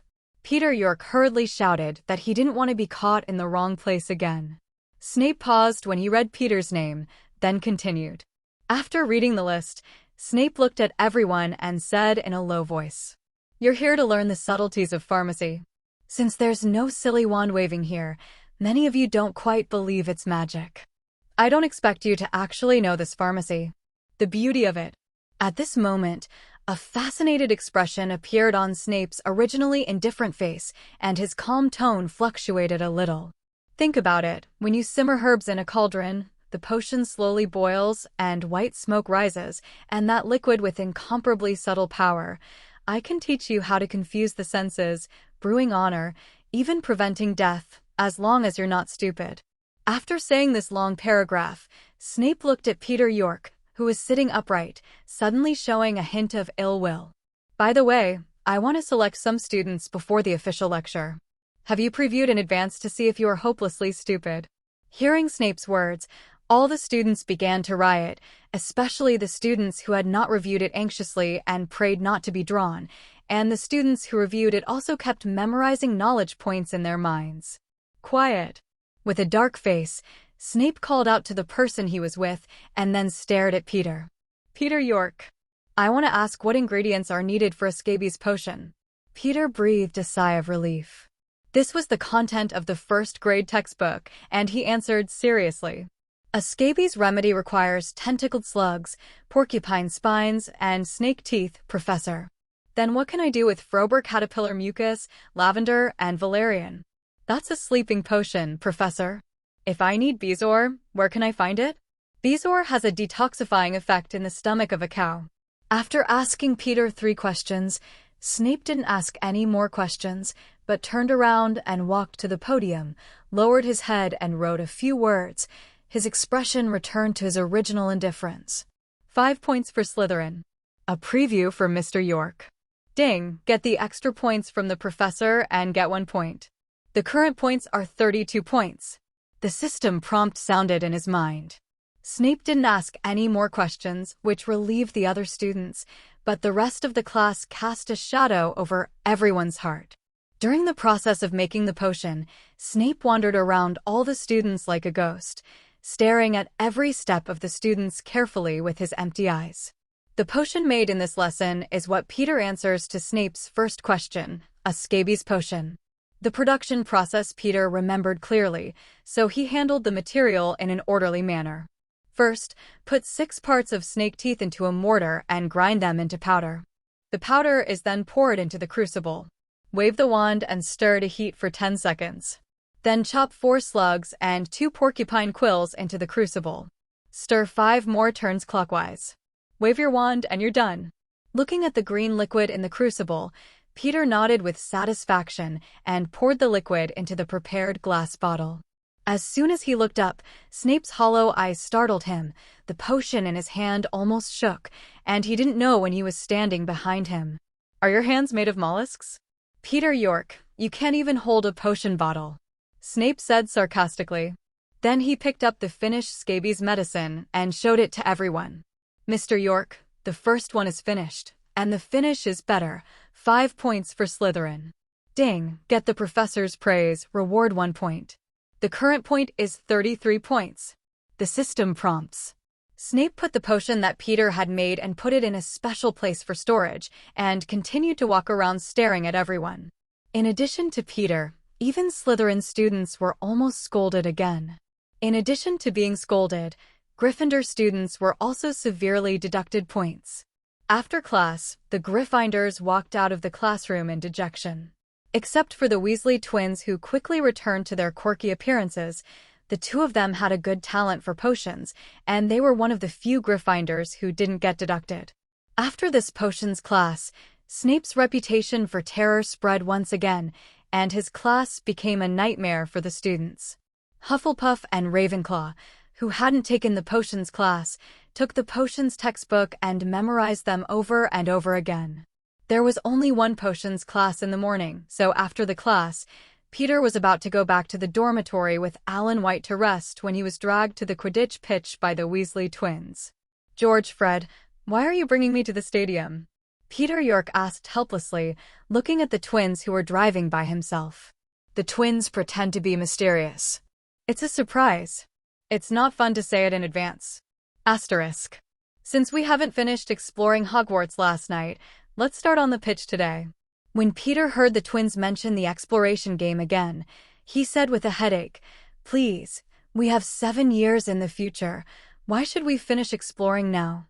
Hearing the words, the twins looked at each other and smiled, then placed themselves on either side of Peter and said proudly, "We'll talk about it later. Today we're taking you to see the most fun sports in the magic world." "I remember our flying lessons were on Friday, not today?" Peter York speculates, noting that there's nothing to see on the Quidditch pitch other than a grassy field, and that's all about flying lessons. "Could it be that you stole the broom from the school and wanted to fly ahead of time?" Peter looked at the twins in surprise. With what he knew about them, they could definitely do such a thing. How is that possible? The twins stared at Peter with the expression, "You've wronged a good person. We've only just come to Hogwarts, and we would never do such a dangerous thing. Otherwise, Mom will send us a roaring letter." But the twins rolled their eyes. "Thank you for the reminder, Peter. I want to fly with you when we get the broom next time." Peter rolled his eyes and didn't expect his guess. Instead, he suggested new ideas for the 2 live treasures and quickly changed the subject. "Then what are you going to do with me on the court?"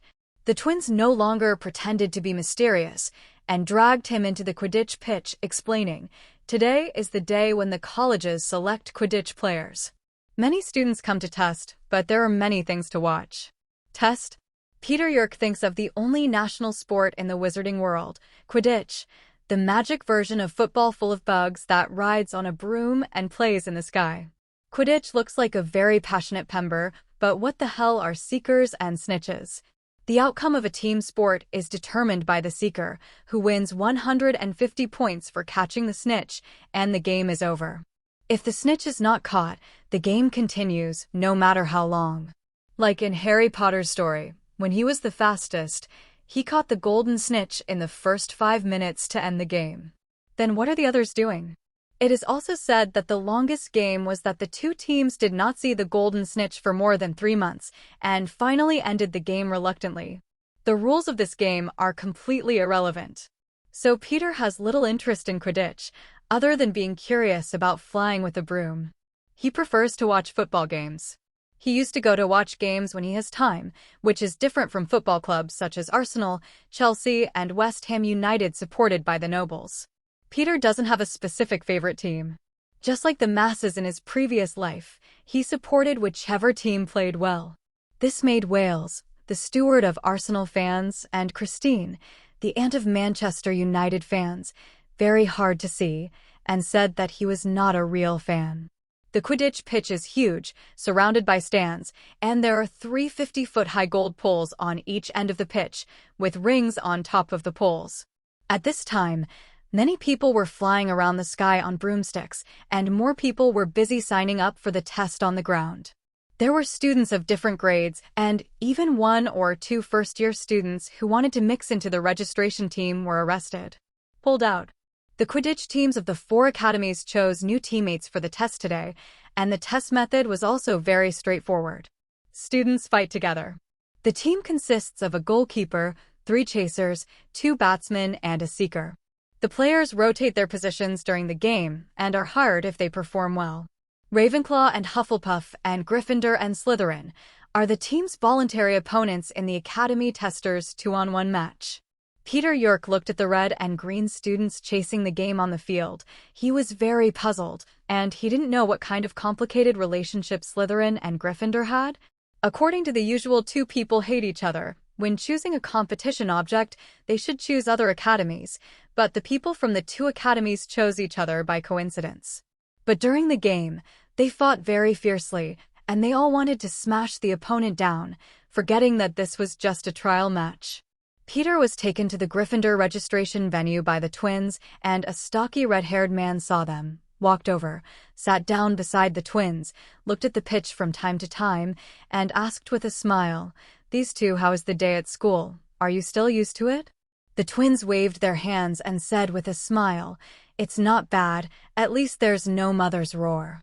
Charlie smiled helplessly when he heard it and turned his eyes to Peter, who was wearing the Slytherin Academy logo and was very conspicuous among the red Gryffindors. His eyes were surprised. "Looks like you've made new friends." The twins pulled Peter closer and introduced, "Charlie, this is Peter York. We met on the train." He turned his head and introduced to Peter again, "Peter, this is Charlie, the second child of our family. He is the seeker and captain of the Gryffindor Quidditch team, and he is in charge of selecting new players this time." Asterisk. "Hello, may I call you Charlie?" Peter held out his hand first. "Of course, don't mind if I call you Peter too?" Charlie Weasley smiled, stretched out his hand to hold Peter, and said cheerfully. Seeing Charlie glance at Peter's Slytherin school uniform, the twins said triumphantly to Charlie, "Peter is the first Slytherin friend we've ever made. So cool. By the way, Charlie, how was the test today?" Following Charlie's gaze, the twins looked at Slytherin and Gryffindor, who were competing fiercely, and asked curiously. Charlie shook his head and wiped the sweat from his face. "There are not many good ones. Some even ride their brooms unsteadily. We have to watch from the side, for fear of falling off the brooms and breaking my neck, and I almost died of exhaustion. Then there must be a shortage of people in your team. Can the two of us join the Quidditch team? George and I can be batsmen. You know our level. Don't even think about it, you are only first graders." Charlie looked serious. "If you can pass the assessment in the second grade, I will allow you to join the team. There are always exceptions, aren't they?" The twins winked at Charlie's cuteness and continued, "You are our older brother, and this problem is easy to solve, isn't it?" Peter looked at the twins playing cute and laughed very happily. Charlie was so embarrassed that he put his hand on a younger brother who was rubbing hard against him and said angrily, "It's because you are my younger brother, so you have to be more strict. Before school started, my mother told me and Percy to take care of the two of you. Save the trouble." "Oh, nasty mom. Take care of us when we get to school." The twins pouted in disgust. "That's the two of you restless," Charlie said sternly, glaring at his two younger brothers again. "Yesterday Mom wrote to me, saying that before you left home for school, Ronald's bed was stuffed with goblins. Turned into a spider, Ronald is too scared to go back to bed these days." When the twins heard this, they sang happily, "Oh, our poor baby Ronald, the poor ghost of spiders." Charlie was even more angry when he heard the twins' words, pointed to the two brothers and said, "It's not the two of you who did it. When Ronald was young, you turned his teddy bear into a big spider to scare him, and he wouldn't be so afraid of spiders." Peter York looked at the innocent eyes of the twin brothers, very speechless and also very sympathetic to Ronald. It is also very unfortunate to have such two brothers who like to make fun of him. Charlie watched his two younger brothers staring at him with wet eyes, still persistently wanting to join the Quidditch team through the back door. Although they knew they were pretending, they still couldn't stand it and said a little compromise, "Okay, you can join the team as a substitute, but don't expect to play this year. Just allow you to participate in our usual training. In fact, the batsmen in the team will graduate next year, so it is possible to train the twins as reserve batsmen in advance." This is the power that Charlie has as the captain, and he also knows that the twins are good, not really. Power for personal gain. Hooray! The twins hugged Charlie and patted his shoulder excitedly. Charlie was a little overwhelmed by the enthusiasm of his two younger brothers. He coughed a few times, then got up and said, "I'm going to stare at the boys on the court. Training starts tomorrow. Remember to come on time." Then he smiled and said to Peter, "Peter, I'm leaving first. It's a pleasure to meet you today." "Me too." Peter York smiled and nodded to Charlie. After Charlie left, Peter also said hello to the twins and left the Gryffindor field. After all, he was a student of Slytherin, and it was not the same thing to stay there all the time. He walked slowly around the pitch and decided to check out the Slytherin grounds, hearing from the twins that the Quidditch Cup had been occupied by Gryffindor over the years because of Charlie's presence. As a member of Slytherin, although most people did not show welcome to him, at least he grew up with aristocratic education and knew that if he wanted to be truly accepted by this Slytherin group, he needed to show a certain sincerity. Like befriending the Gryffindor twins, the Slytherin folks wouldn't mind too much. But it is unacceptable that he has been communicating with people from other academies, but has not shown that he wants to work hard to integrate into Slytherin. Peter York used to be very strange about those Traversers who were assigned to other colleges. Without exception, they chose to make friends with the Gryffindor trio, and then follow them to fight monsters and demons, completely forgetting the value of the college to which they belonged. Otherwise, they would have chosen Gryffindor from the beginning. Why bother with so many twists and turns? After all, the Sorting Hat still respects the wishes of students. And Peter York, in his own words, is lazy and afraid of trouble. In the 2 years before Harry Potter came to school, he worked hard to accumulate strength. As for the third-year Philosopher's Stone incident, he basically chose to watch it on the sidelines of the Savior training game developed by Dumbledore. The 4th grade secret room incident, if possible, he can provide some information to the professors in the school. He does not believe that a basilisk can be destroyed by a 12-year-old child, and the professors will not be able to deal with it. And he also has Field, a phoenix, a blind basilisk, which is not too threatening. As for Tom Riddle's diary, this Voldemort Horcrux, if there is a chance, after Harry Potter gets it, he can also give it to the school professors. With their knowledge, they will definitely recognize it as a black magic item. Asterisk. In short, his purpose is to leave everything to adults. Looking at what happened in the early days of Harry Potter, I could have explained things clearly to the professors in one sentence. These bear children will always break out into personal heroism and then headlessly face enemies that are countless times stronger than themselves. Luckily defeated the enemy under the aura of the protagonist. But Peter York is not sure that he also has the aura of the protagonist, so when he does not have enough strength in the early stage, he will choose to stay temporarily. As for the final decisive battle, if he can't escape, he will also choose to shoot. After all, since the appearance of his variable as a transmigrator, Voldemort can no longer be expected to be bounced back by his own death curse like in the original book, and then he will be lucky to win. Thinking of this, Peter couldn't help but feel a sense of urgency in his heart. The magic power he has now is almost comparable to that of an adult wizard, but he has not been trained. It's a lot of mana output rather than skill, which would be a big disadvantage in a wizard duel. Peter! Peter! A few shouts woke Peter from his musings. Here, look up. Peter. Cedric Diggory was riding a broom and beckoning from above.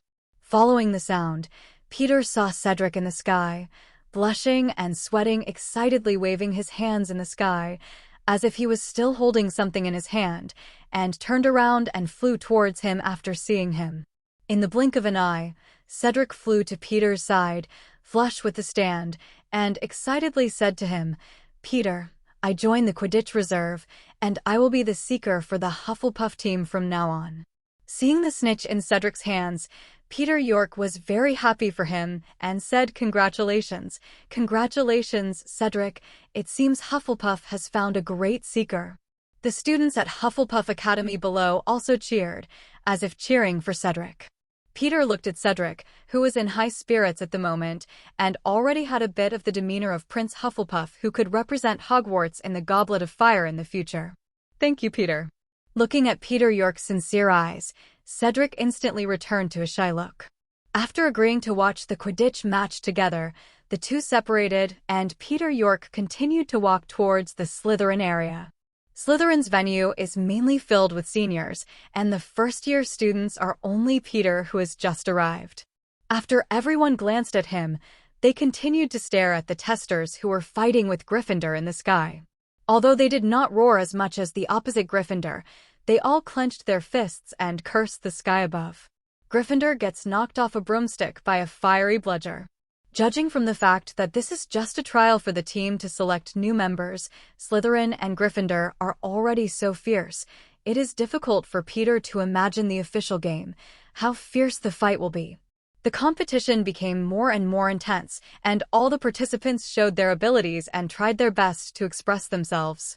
But after a Slytherin batter accidentally hit a Gryffindor player with his bat, the scene fell into chaos and the furious Gryffindor rushed into Slytherin's team, kicking, and the two sides suddenly fell into a melee.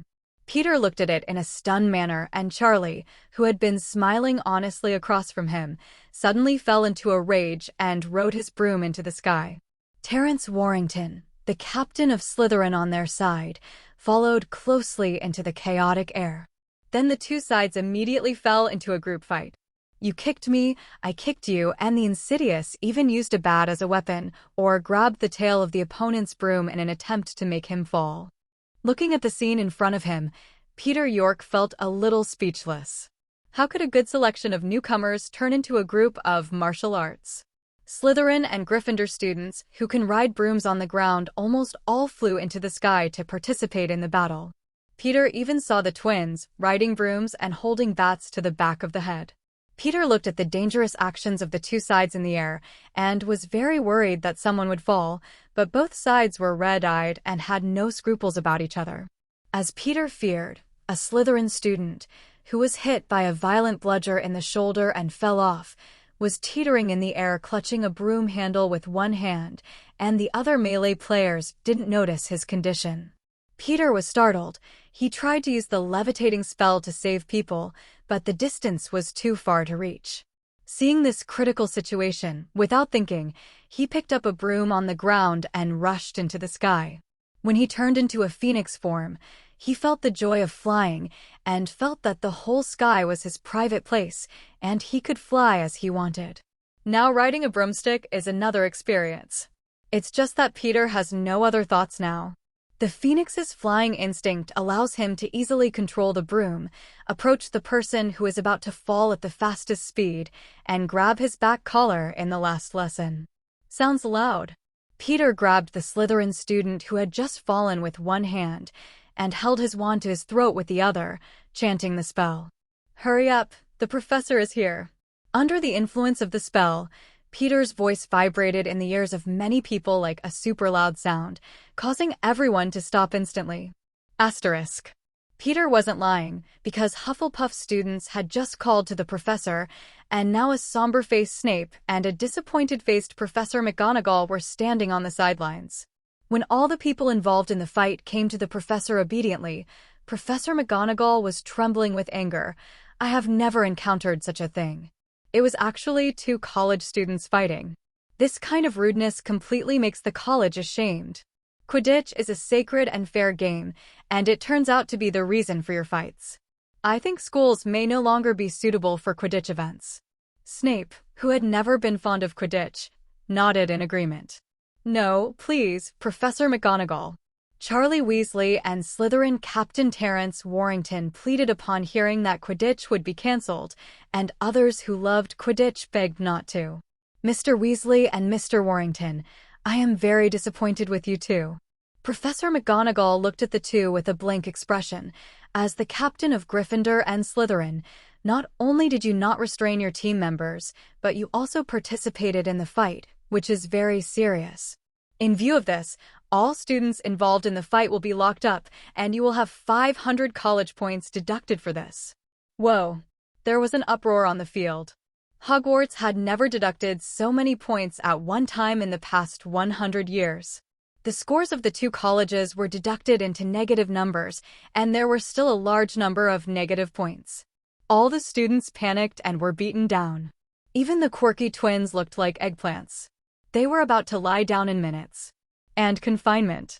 As for Mr. York, Professor McGonagall looked at Peter York, who looked uneasy, smiled a little, and said, You were able to rescue your classmates in time when they were in danger, and also stopped the fight, which makes me proud. This rewards you with 50 points. Thank you, Professor McGonagall. Peter breathed a sigh of relief. Snape, who was beside him, softened his face slightly to Peter and turned to look at the Slytherin students gloomily. I think you obviously forgot Slytherin's code of conduct 100 times. Due next Monday, do you remember it? The Slytherin students nodded, remember. Professor Snape. Slytherin and Gryffindor students fought on the Quidditch pitch and were deducted 500 points. Ravenclaw and Hufflepuff, in particular, are even more excited because this school year's Academy Cup has eliminated two of the top contenders ahead of schedule. Peter York followed Slytherin's team back to the dormitory. The black gemstones representing negative numbers in the score in the common room were very striking. In previous years, the final score of the Academy's Academy Cup was not as much as deducted this time. Prefect Chris Jones was sitting on the sofa by the fireplace, looking sternly at the Slytherins who were bowing their heads and admitting their mistakes. Look at you, self-proclaimed noble, shrewd, just a bunch of reckless and impulsive griffins. Many. I won't say anything more. Since it's because of Quidditch, then I hope that the Quidditch Cup this term will not appear in the cabinets of other houses. If you can't get the House Cup, win the Quidditch for me. Odd Cup, can it be done? It can be done. Captain Terence Warrington shouted in unison with the team. Chris Jones turned his head to look at Peter York, who had been silent since he came in, showing a satisfied expression. As the only Muggle wizard in Slytherin, Peter showed strength beyond his peers from the moment he entered the academy, which made the seniors pay attention. Watching him calmly integrate into the group, neither flattering nor cautious, so that others can't find a reason to hate him, even if he is of Muggle blood. This shows that Peter York not only has magical talent and strength, but also is very smart. Such a person must be extraordinary in the future. Mr. York, Prefect Chris Jones named Peter, and everyone else looked at him. You did a good job this time. Not only did you save Daniel Miller from breaking his neck, you managed to stop the accident before it got more serious. I'm glad that Slytherin has a student like you. Peter York smiled and waved his hand. He knew that after this incident, he was successfully integrated into the Slytherin group, and there was no longer a vague sense of distance. The student named Daniel Miller, who was rescued by him, also stepped forward with a grateful face and reached out to hold his hand and said, "Thank you, Peter York. If it weren't for you, I would have been smashed badly." "You're welcome," Peter replied with a smile. Ding, get the approval of the professor and classmates and reward 2 points. The current points are 35 points. The system prompts. When Peter communicated with Daniel Miller, Prefect Chris Jones left the sofa and said blankly to the dozen or so students involved in the fight, "Professor Snape, considering that there are too many people in this confinement, decided to change to 1 semester of labor service. Go to Filch to pick up assignments at night. Moreover, in view of the conflict between the 2 colleges, the Quidditch selection method of each college will be changed in the future. Instead of selecting through the confrontation between the 2 colleges, you can only choose your own team members." Everyone sighed suddenly. Filch, the old squib, usually turned a blind eye to Slytherin students. After all, most of these students have complex backgrounds, but as long as he catches students who make mistakes, he will gloat at the misfortune and arrange dirty work to toss these students hard. Peter's face was bitter when he heard the words of confinement, because he also had confinement tonight, and it was still confinement at the potions office. He thought that in view of his performance today, Snape should also cancel his confinement punishment, and he didn't know what trouble he would be asked to do. Asterisk. The first class of the afternoon was charms taught by Flitwick, with students from Ravenclaw. Peter and Alan White sat together, looking at Professor Flitwick standing on the table with a few thick books under his feet in order to look at the students, and couldn't help but laugh. Everyone suspected that he had the blood of a goblin, but they would not ask politely. Professor Flitwick is very passionate in his lectures. His sharp voice can always spit out a few golden sentences, and he is also very good at interacting with students. However, in teaching the students to cast spells, he always seemed to be too careful. He spent most of the day teaching theoretical knowledge and only allowed the students to cast the fluorescent spells when the get-out of class was about to end. Even the student of Ravenclaw, known as the Studious, showed a bored expression. The second class is the History of Magic class that claims to have hypnotic abilities. The tone of Cuthbert Binns' lecture is quite in line with his ghost identity. Peter York gave up after holding on for half an hour, and Cuthbert Binns' tone was so flat that even if he was concentrating on the lecture, he would unconsciously wander off and start dozing off. When the bell rang and Cuthbert Binns floated away, Peter breathed a sigh of relief, not listening to the lullaby anymore. "Alan, wake up. Get out of class is over." Peter pushed Alan White, who was lying on the table and slept, and looked at him with disgust at the way he was drooling. Alan White raised his head sleepily and looked around, wiping his saliva, apparently not fully awake from his dream. Peter's confinement time starts at 6 o'clock, so after he asked Alan to go back to the dormitory with his textbooks, he went to the cellar alone and knocked on the door of the office. "Professor Snape, this is Peter York. May I come in?" Boom!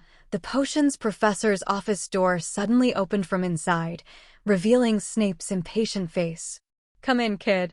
Pulling Peter in through the door, Snape pointed to the wooden bucket full of slugs on the ground and said, "Take it off. This is your job tonight. When will you be done?" "Time to go." Peter looked at the slugs in the barrel. The sticky green ones were disgusting, and he was glad he didn't eat his lunch at the moment. Otherwise, he would definitely vomit. There are many slugs, and his task is to clean up the mucus and impurities on the surface of these slugs, and then put them in another tub as the raw material for the potion. Peter endured disgust and picked up the dragon leather gloves on the chair beside him, put them on his hands, and squatted down to start cleaning the slugs.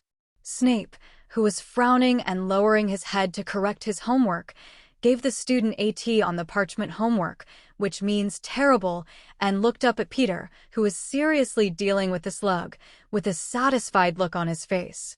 In the past, those students who came to confinement were always frightened by his gloomy expression. They didn't find the dragon leather gloves prepared next to them, and grabbed them with their bare hands.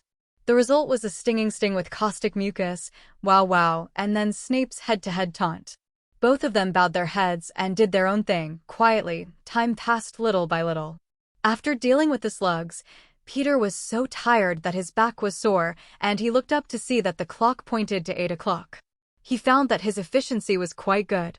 He got up and moved his stiff body and said to Snape, "Professor, I'm done." Snape glanced up at the finished slug, and then said with a blank face, "You can go when you're done." And many more. When Peter opened the door to the office, Snape's voice sounded behind him, staring at him with indifferent eyes. "In view of your performance tonight, there is no need to come to confinement later."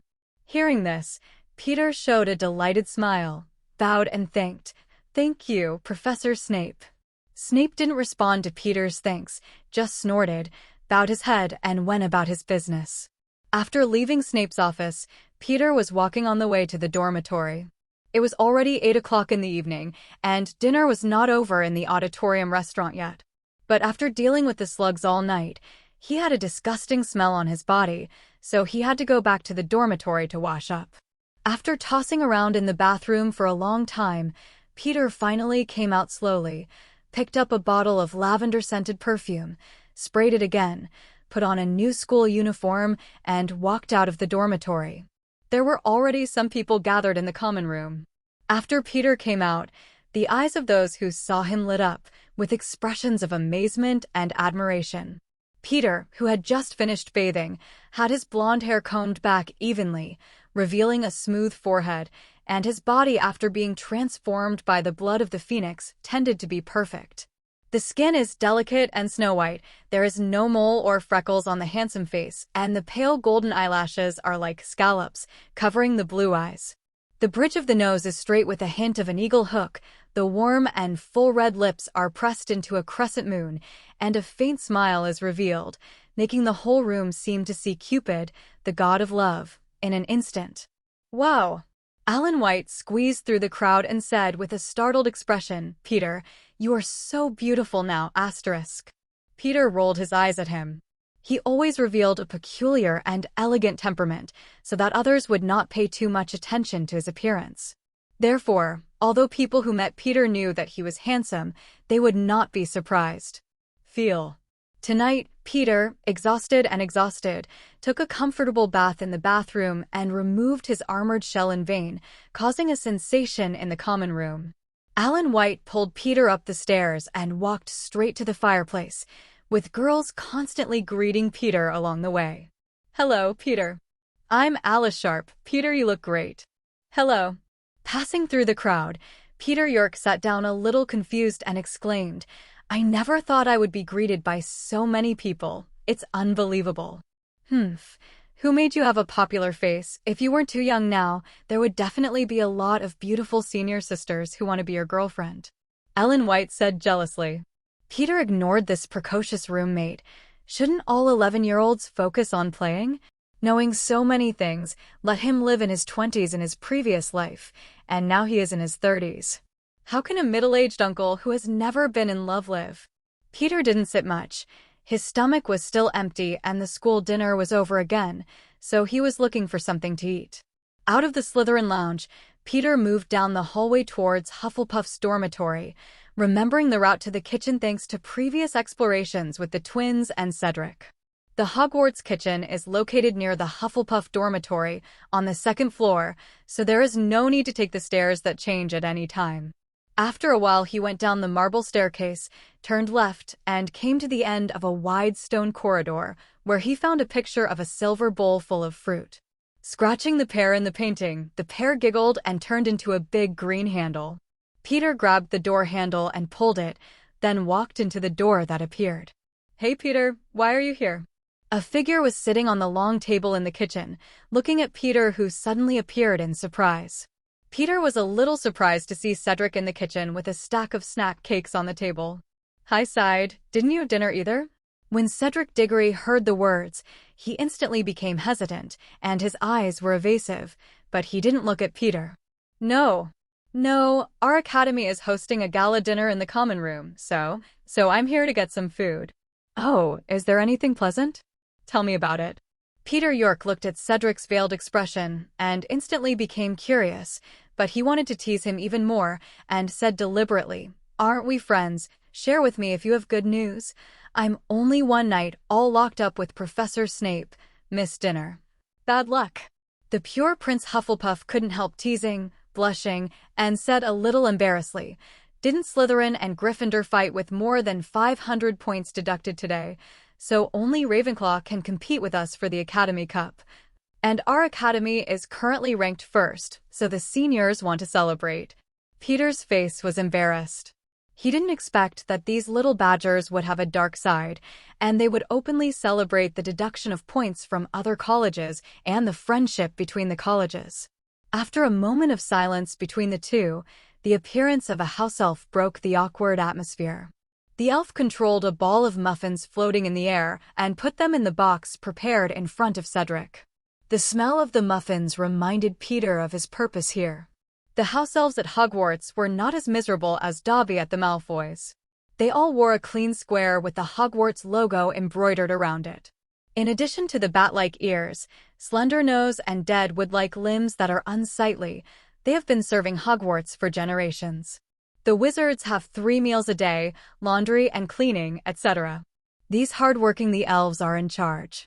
According to the records of the history of magic, these house elves were the races of slaves who were conquered by wizards in ancient times. They became an ancient and wealthy wizarding family by inculcating the enslavement thoughts of serving wizards and obeying wizards' orders from generation to generation.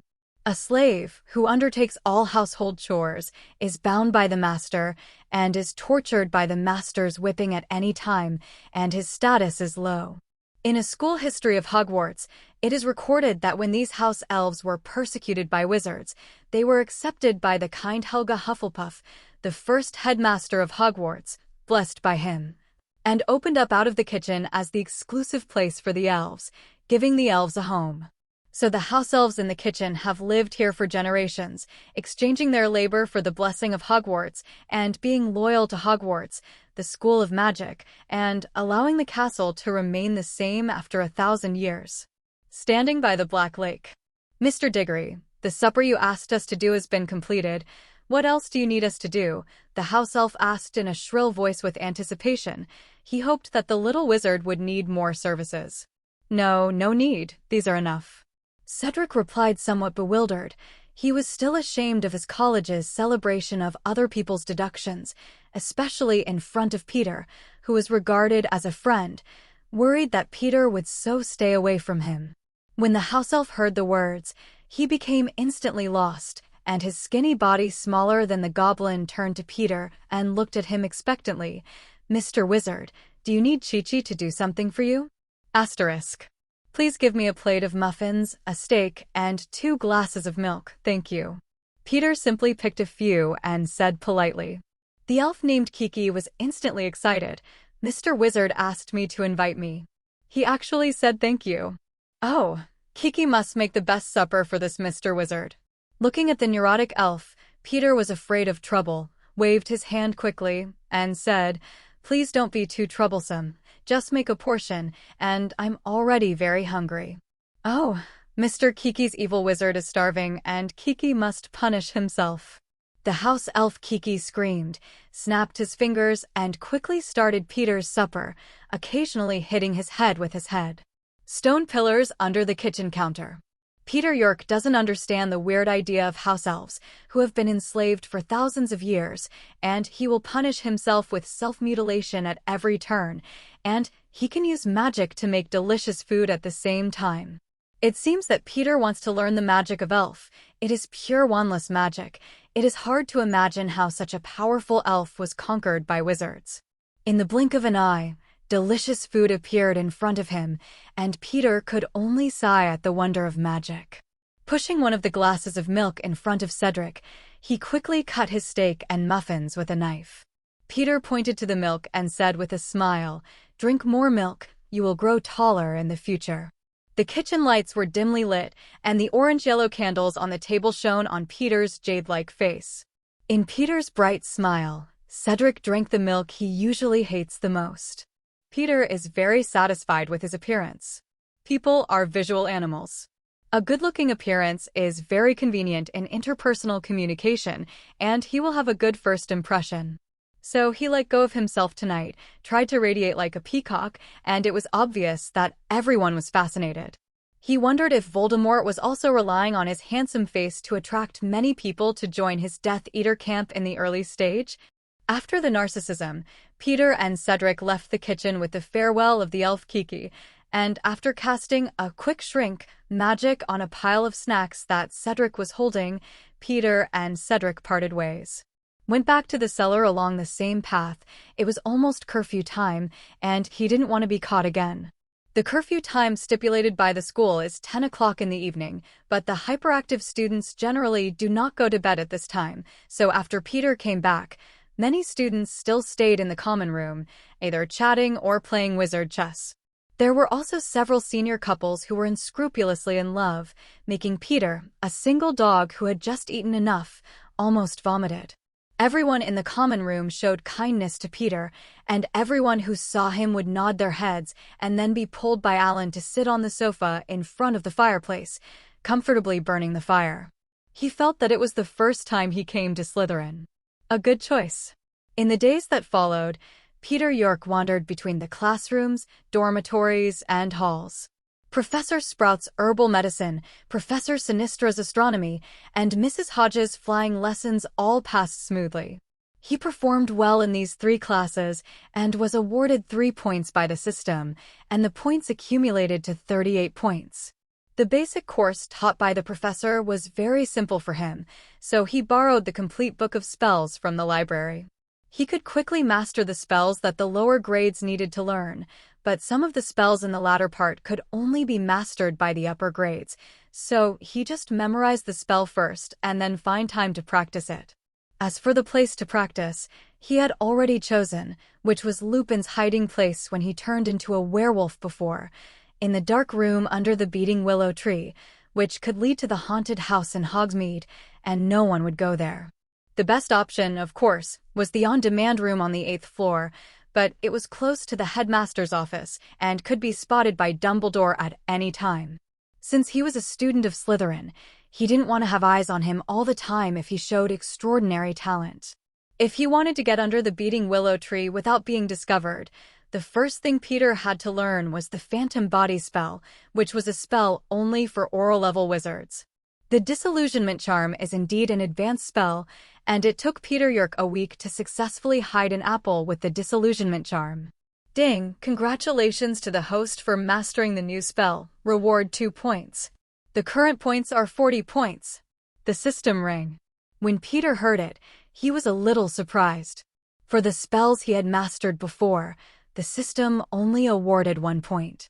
Unexpectedly, the Phantom Body spell can actually reward 2 points.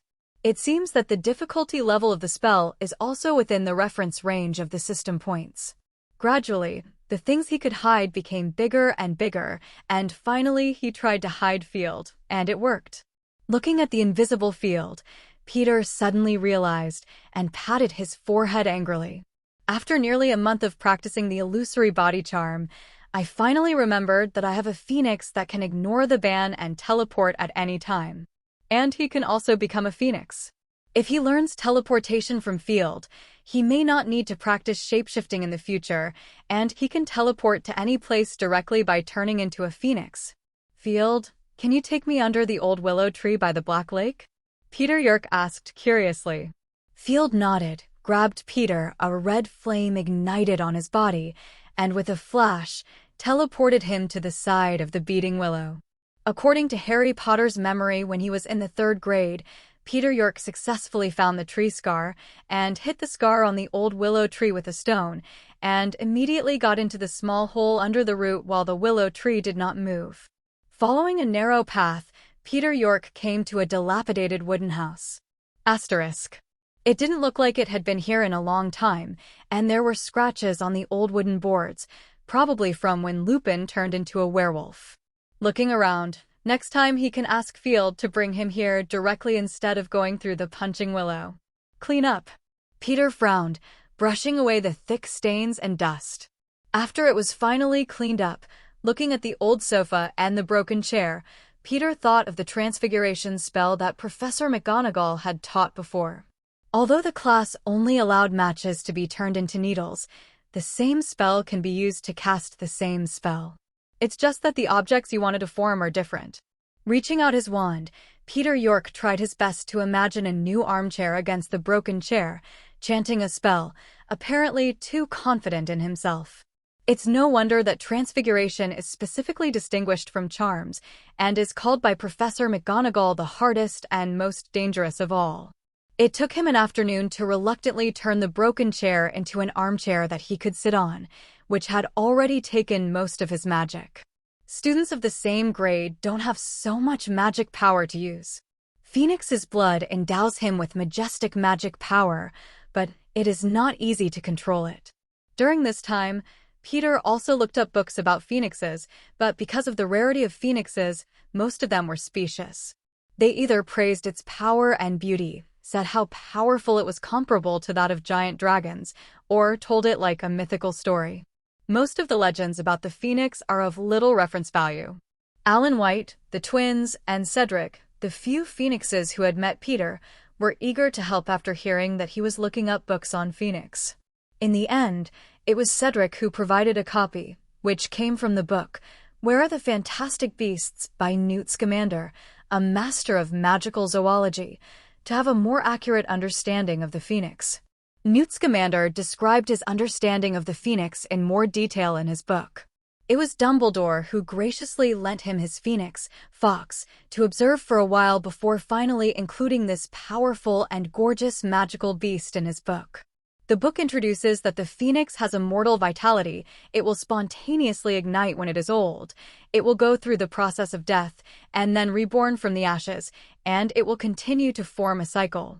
Moreover, it can carry things that are countless times heavier than itself, and can fight against magical creatures with a dangerous level of XXXXX, such as the giant dragon basilisk. Even ignoring the prohibition of apparition, you can teleport anywhere at any time. Only in view of the fact that the phoenix does not easily attack people and can be tamed, it was rated as XXXX by the Ministry of Magic, that is, a rating standard that is dangerous and requires specialized knowledge and skilled wizards to deal with. Upon receiving this news, Peter had indescribably mixed emotions in his heart. Since its birth, the phoenix has experienced the process of growth, but it seems to be favored by God and endowed with the ability of immortality. It goes through the process from birth to aging in a continuous cycle like reincarnation. Have a young and strong body. Wizards in the magical world have been arguing for thousands of years about the topic of the phoenix or the egg. This clarifies that the Phoenix race has an enviable immortality ability, and even the most feared death curse of the wizards is not a big threat to them. Unless the Phoenix chooses to give up immortality, no one can kill anyone. The topic of immortality, whether in the East or the West, is the most coveted ability of human beings. Peter now doesn't know if he inherited the Phoenix's ability to immortalize when he was a humanoid. After all, it is impossible for him to find someone to come to Arvada to give him a try. His form is between a phoenix and a human, and he can transform at any time, much like the Transfiguration Animagus. But everyone in the wizarding world knows that the wizard's Animagus is a non-magical creature. Those who have tried the transformation of magical creatures in the past have undergone irreversible changes, becoming half-human, half-beast, or irrational monsters. For examples like Peter, the only thing that is similar is the bloodline atavism that Ollivander said. That is, the wizards stimulated the ability of ancient magical creatures hidden in the bloodline, so that atavism happened. For example, the Parseltongue of the Slytherin family inherited the bloodline of the ancient magic snake, so that it can command snakes, but this kind of bloodline will basically not change its appearance.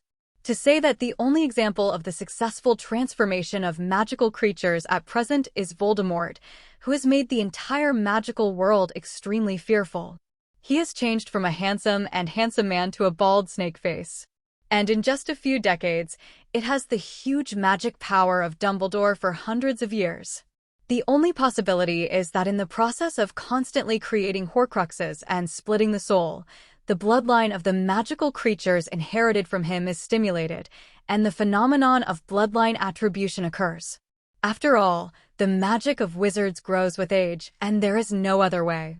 The source of the birth of wizards has not been verified, but it is said that ancient human beings combined with humanoid magical creatures to give birth to offspring with magical power, which is the earliest source of wizards. While many wizards scoff at this, Peter also finds it more credible. Because strictly speaking, he now belongs to the category of humanoid magical creatures. His original human body was burnt to ashes when he was brought to Nirvana for the first time by Field. Now he is reborn from the ashes and reshaped into a new body by the fire of Nirvana. And the wonderful combination of human soul and phoenix blood, coupled with the role of the super gene fusion device, shaped his existence as both a human and a magical creature. Asterisk. The fastest growth in magic power of wizards is from the age of 11 or 12 to adulthood. Peter's magic power is now comparable to that of an adult wizard. But his magic power is in a stage of rapid growth. Every day Peter can clearly feel that the magic power in his body is growing little by little. That's why he needs to practice magic in a dark room called a haunted house through the secret passage under the willow, and vent the magic power of the expansion in his body. Peter will go back to the dormitory whenever he has time, and then let Field take him to the dark room under the willow. Become what you want to change. At the same time, with the complete collection of magic spells found in the library, he has successfully cast more than a dozen magic spells, and the system points have also accumulated to 60 points. One step closer to 100 points. And he also found that the room he was staying in was in Hogsmeade, not under the willows he thought. Nearby residents are staying away from the haunted house, known as the Screaming Shack, because of the terrifying sounds that used to be heard on full moon nights. After practicing magic, Peter sat on the brown leather sofa that he had made, listening to the lively sounds from Hogsmeade Village in the distance, stood up curiously, pushed open the dilapidated door, and walked out. Hogsmeade Village is a village near the Hogwarts School of Witchcraft and Wizardry. It is also the only magical village in the UK that does not live in Muggles. It is recorded in the Hogwarts Library's Magic Historical Relics, and it is also a goblin in 1612. The headquarters of the mutiny. Peter walked on the street, with shops lined up on both sides, passing a series of quirky shops such as the most representative Three Broomsticks Bar, Zoke Joke Shop, Honey Duke Candy Shop, Peter observed novelly. These are like fairy tale sights. Passing by a room that was about to peel off the paint on the Hog's Head bar, Peter quickened his pace. There lives another Dumbledore. Does the ghost know if this Dumbledore finds him? Will he report to another Dumbledore who lives in Hogwarts? To know what he looks like now, he doesn't look like he is in the 3rd grade, and today is not a day off, and students above the 3rd grade will not come. Ding, sign in to Hogsmeade Town, reward 1 point. The current point is 61 points. The system prompt sounded again. After walking around the street, Peter walked back and came to the Honeyduke candy store. He wanted to bring some snacks back for his friends to eat. Jingle bell. The sound of the bell rang with the opening of the door. Welcome to the Honeyduke candy store. What do you need? Ambrose from the slender, bald owner asked without looking up, who was sorting the goods on the shelf. I'll take a look first, sir. Peter didn't bother the busy shopkeeper, looking around, thinking about choosing what to buy. The owner, Ambrose from, heard the young voice of the customer, stopped and looked up at Peter. Looking at Peter's Slytherin school uniform and his 11- or 12-year-old appearance, he smiled unexpectedly and clearly. It seems that you have found a secret passage, which is really good. Is it a 1st year or a 2nd year? Hogwarts' students are getting smarter. Then he comforted, don't worry, I will keep it a secret for you. In the past, some students have found this secret passage to Hogsmeade Village, but they are not as young as you. Peter has plenty of funds. After the owner's enthusiastic recommendation, he bought ordinary magical snacks such as BB Dawei beans, chocolate balls, ZZ honey candy, and toffee. Then I bought Bubble Super Bubble Gum, which can blow big bubbles, Ice Mouse, which can freeze its tongue, Pepper Urchin, who can breathe fire, and a dense pile of cockroaches, ready to give to twins who like to be funny. In view of Peter's consumption of a lot of gold galleons in the store owner kindly wrapped the candy with a chapter of large oil paper and used magic to reduce the package to the size of a fist and put it into his pocket.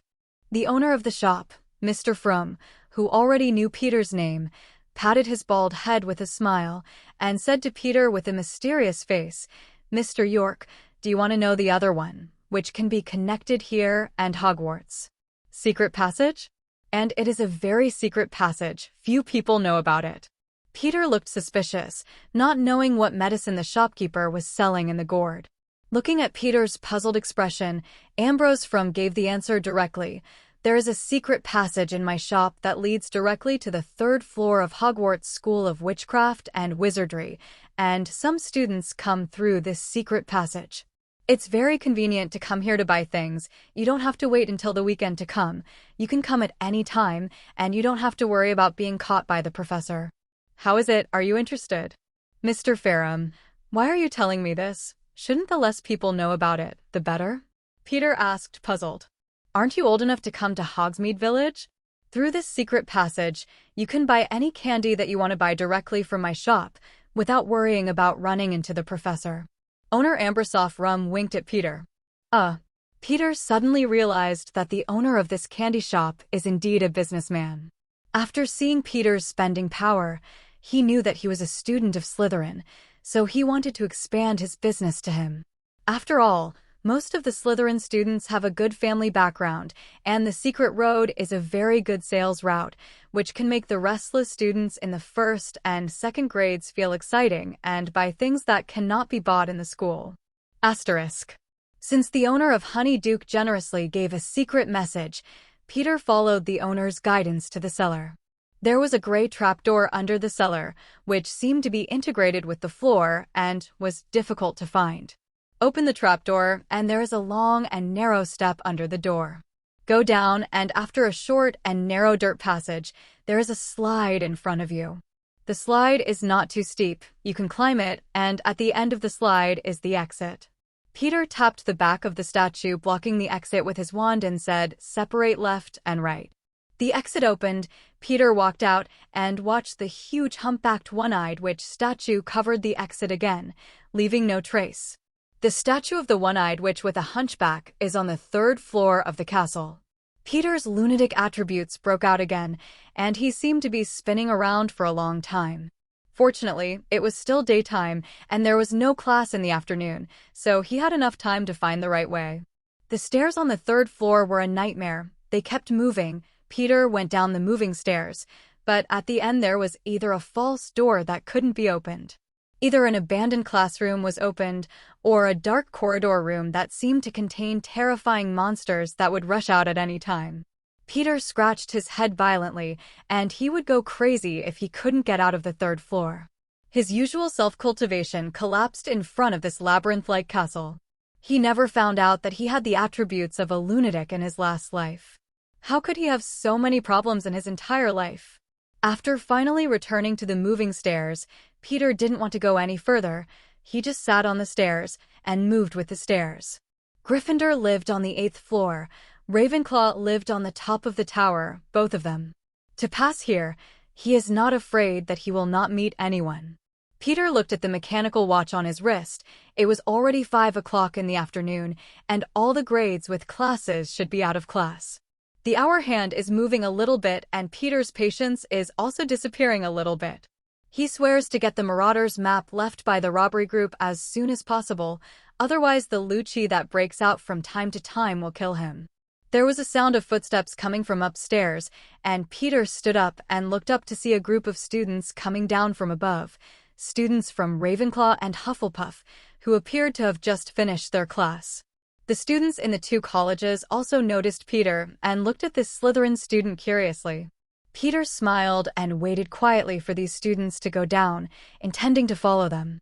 As for asking for directions, he would not do such an idiotic thing. The girls were fascinated by the smile on this handsome face, blushing and shoving each other, and did not take the initiative to ask. "Hey, girls in Europe and America are so precocious," Peter York sighed. "Peter? It's you. Why are you here?" Cedric emerged from behind the crowd, put on Peter's shoulder, and asked excitedly, not seeing him much for a while. It was rare to meet a familiar person. The smile on Peter's face became real. He turned and half leaned on Cedric's body and confided in his ear aggrieved, "I got lost, and I didn't go around the 3rd floor for a long time." "Yes, and the damn stairs are constantly changing, and you can't go down to the 2nd floor." The girls who had been paying attention to Peter, seeing the scene, let out a suppressed exclamation, as if a strange attribute had been aroused in an instant, and their eyes were shining between Peter and Cedric. Cedric was a little stiff from Peter's actions, but he was dumbfounded when he heard Peter's aggrieved voice. "Lost again? So you've been waiting here?" Peter followed Cedric down and said angrily, "I didn't realize that I was a lunatic before. How come I've been lost twice since I came to Hogwarts, and who is this staircase in the first place? It's designed. Is it interesting to change it back and forth? Fortunately, Slytherin is in the basement, and I don't have to take the moving stairs. It's hard to imagine if I were sorted into Gryffindor or Ravenclaw. It would be an absolute disaster." Peter said happily, "I think you should learn a spell that can guide you, or choose to walk with others, so you don't have to worry about getting lost." Cedric carefully analyzed Peter's situation and suggested, "Is there such a spell? I'm still looking for a map of Hogwarts." Peter asked suspiciously. He didn't see such a spell in the Book of Spells. "I remember a spell that guides the way. It's called the Orientation Spell, but few people use it, so it doesn't belong to the scope of basic spells. I only remember it after watching my dad cast it once. You can ask Professor Flitwick. He is a master of spells, and there are almost no spells he doesn't know about." "Okay, there's a charms class tomorrow. I'll ask Professor Flitwick." Peter nodded. The two exchanged whispers while walking with the large army. The girls of Hufflepuff and Ravenclaw, looking at the two handsome boys in front of them, leaned together and whispered excitedly, exuding a pink atmosphere. Cedric didn't know that there was a peculiar race called rotten women in this world, but he could only feel a few pairs of hot eyes staring at him, making him uncomfortable. "What's wrong, Sid?" Peter asked, noticing Cedric's awkward look. "It's okay." Cedric shook his head, trying his best to ignore the feeling in his back. After arriving in the hall smoothly, Peter was about to separate from Cedric when he returned to Slytherin's long table. He remembered the shrunken candy in his bag and followed Cedric to sit at the end of the Hufflepuff long table. Asterisk. With a puzzled look on Cedric's face, he took out the parchment paper wrapped in Honey Duke candy from his bag and put it on the table with his wand. Quick zoom. The package turned into a big bag, the oil paper was unwound, and the sweetness of the candy came out from the inside. Cedric looked at the various candies in the package in surprise, which included almost all kinds of candies in the magical world, and swallowed unconsciously. Peter, did you evacuate Honeyduke? How is that possible? Peter shook his head with a joking expression on his face and said, I just asked Mr. Ambrose to get a few copies of each candy in his shop. Cedric and Hufflepuff students next to him looked at Peter's unconcerned expression, silently talking about the goddamn rich man. Among them, students from better families have a maximum of 1 or 2 gold galleons for a month's pocket money, and it is converted according to the currency of the magic world. 1 gold galleon equals 17 silver cents. 1 silver cents equals 26 copper special. They spend most of the time buying a few packs of candy for a silver cookie. Looking at this large bag of candies, it roughly looks like 20 or 30 gold galleons. You must know that the price of a wand is only 7 gold galleons. Peter likes sweetness, so he took out a bag of ZZ honey candy, opened it, took out a golden candy and put it in his mouth, squinted his eyes with satisfaction, and then took out another and stuffed it into Cedric's mouthly, asked, How is it, not bad? Immediately, he looked at the crowd, pointed at the pile of candies in front of him, and said, I bought these for you. You can choose what you want to eat. Don't be polite to me. Cedric only picked up a packet of ZZ honey candy, but he refused to take more.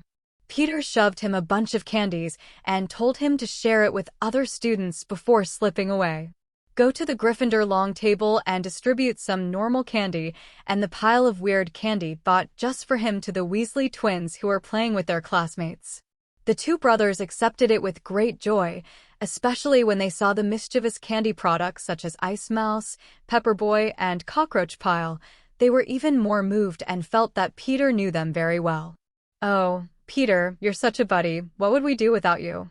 Possessed by the twins, they hugged Peter excitedly, wiped their non-existent tears with their hands, and sang in Shakespeare's tone.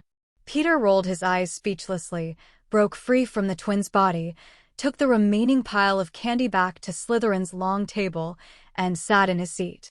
He hadn't finished eating the ZZ honey candy he opened just now, but he felt that this candy suits his taste very well, so after leaving all the honey candies, he distributed the other candies to the students at the adjacent table. Alan White unceremoniously took half of the candy, in his words, as a roommate's welfare. Peter said he didn't want to deal with the increasingly cheeky roommate. Honeyduke's candies are not cheap, and Slytherin students don't often get them, so he gladly accepted Peter's candies, and there was a sense of closeness in his demeanor. It wasn't dinner time yet, and there were only a few servings of fruit and desserts on the table. Most students do their homework at their desks, and classes at Hogwarts are easy, with no more than 3 or 4 classes a day. But the professors assign a lot of homework. For example, after Professor McGonagall's Transfiguration class, they have to hand in an assignment that fills a whole sheet of parchment. Some lazy students try to write as large as possible, preferably filling parchment. Peter's homework is very little, and his magic progress far exceeds that of the students in the same grade. He is the first to successfully perform the magic taught by the professor in each class, and he strives to be perfect. So even the most strict Professor McGonagall smiled and exempted him from his homework so that he could come to her office to ask questions at any time if he didn't understand. This made Peter's position in the first grade of Slytherin more and more consolidated, and no one spoke of his bloodline, and some even speculated that Peter's ancestors might be wizards. But there are always a few extreme pureblood advocates who don't like Peter, especially after seeing his popularity among the Slytherin senior girls, and decide to teach him a lesson. Derek, who was in the 5th grade, took a bite of the pork chop and said to his companions, "This damn mudblood not only defiled our Slytherin, but also deceived a lot of people with his face, making the first-year freshmen get close to this mudblood. I don't know how Chris Jones is a prefect. To take the lead in accepting this mudblood is really depraved." His classmate Thomas asked, "Then what are you going to do? Are you going to teach this mudblood a good lesson?" Derek nodded fiercely. "I've been paying attention to this mudblood for a while, and he almost always runs between the library, the dormitory, and the classroom. I'll give him a good one tonight while he's on his way from the library back to the dormitory. Lesson: keep him away from the pure bloods of our academy. Better get him out of the Slytherin lounge before the filthy mudblood smell gets in the way. Thomas asked nervously, but I heard that the mudblood has mastered a lot of spells now, and when the school chief battle started, he even used armor to protect himself. We haven't mastered this spell yet. Are you sure? Can you beat him? He's a mudblood in grades, and he has a great armor and protection. Can't I still deal with him as a 5th grade student? Derek was a little angry when he heard this, and then said with a sinister smile, I just happened to be at home from home. Learned a curse, ready to use it on this mudblood tonight. Let's see how it works.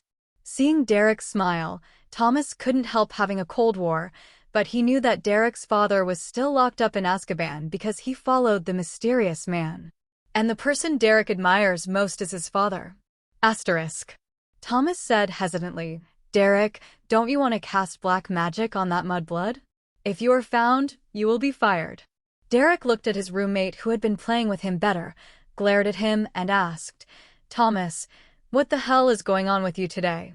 How dare you become so timid? It's just dealing with a mudblood, just be careful and you'll be fine. Besides, it's not to kill him, it's just to make him suffer for one night, and the next day nothing happens. Even if he wants to find a professor, he can't find the problem. Thomas was eventually persuaded by Derek to ambush Peter York in the hallway tonight. Peter didn't know that someone was going to hurt him at this time, and he was cautiously walking down the stairs to the Ravenclaw Tower. He was going to ask the Charms professor for instructions on the orientation spell, and since he knew the function of this spell to guide the way, he ran to ask nonstop. The students of Ravenclaw do not live in the main building of the castle like the students of other colleges, but live alone in a sharp tower. They have to come down from the Ravenclaw Tower every day and then go to the main building to have meals and classes. Peter, a student in a Slytherin school uniform, appeared in the Ravenclaw Tower and immediately attracted the attention of the Ravenclaw students passing by on the corridor. Some freshmen knew Peter's name. Among them, the girl named Alice Wick took the initiative to ask, Mr. York, what's the matter with you coming to our college? Do you need my help? Peter was stunned for a moment when he saw the girl, then remembered her name and said with a smile, You can call me Peter. Alice, can I call you that? Alice Wick blushed a little and said, Of course, Peter. Peter glanced at the blushing little girl and could only sigh at the precociousness of English girls, and then explained, I want to find Professor Flitwick, and I want to ask him for a spell. I don't know if the professor is still in the office now. Inside? Iris Wick came back to his senses and nodded. Professor Flitwick is in the office at the top of the tower. Do you need me to take you there? Peter looked at Alice's expectant gaze, and then looked at the gossipy female companion behind her, shook his head and refused. Thank you, Alice. But no, I know how to go. You still go with your companion's bar. Then, in her disappointed eyes, she quickly climbed the stairs and walked to a higher place. It wasn't until he couldn't see the eyes behind him that Peter breathed a sigh of relief. It wasn't his fault that he was handsome. Although he doesn't mind having a relationship, it's definitely not these teenage girls. He is a mature person in his heart. He doesn't like the perverts of little girls, and he doesn't want to play development games. Climbing up several flights of stairs, Peter finally reached the top of the Ravenclaw Tower, with the obvious dormitory door on the left, with a bronze knocker affixed to the wooden door. The method of entering the Ravenclaw common room is different from answering the secret words for Slytherin and Gryffindor, but the bronze door knocker asks the question, and the answer is correct to enter the lounge. And other college students, if they answer correctly, can also enter the Ravenclaw common room. But Peter didn't want to enter the Ravenclaw lounge at this time. He turned right to a wooden door next to him and knocked lightly on the knocker. Come in. A high-pitched voice came from the wooden door. Peter pushed the door open and greeted the professor, Professor Flitwick, good afternoon. Professor Flitwick sat on a special high chair, looked up to see Peter, and asked in surprise, Good afternoon, Mr. York. Do you have anything to do with me? Professor Flitwick was very impressed with Peter York. In every class of his, this student could cast a spell right away. Although he deliberately hid, he was still noticed by Flitwick, who had been teaching for many years. Peter looked at the diminutive professor behind his desk and didn't have the slightest thought in his mind. This Ravenclaw Dean is not only proficient in spells, but also a dual competition champion. With the sensitivity endowed by the Phoenix bloodline, he could feel the majestic magic power in Professor Flitwick's short body. In addition to Dumbledore, he and Professor McGonagall are in the academy, and the magic is powerful. Even Professor Snape came close. Peter said shyly, "Professor Flitwick, I know from my friends that there is a directional spell that can guide the way. Do you know the spell? I want to learn this spell, but I have searched the library collection, but I can't find it. Find this spell." Hearing this, Professor Flitwick nodded. Direction spell? I know, this is a somewhat remote spell, so it is generally not recorded in standard spells. Then he said with some disapproval, "Mr. York, this directional spell, it's complicated and requires a higher grade to get access to. I think you'd better learn the standard spells from the book first. You can't be too ambitious." Asterisk.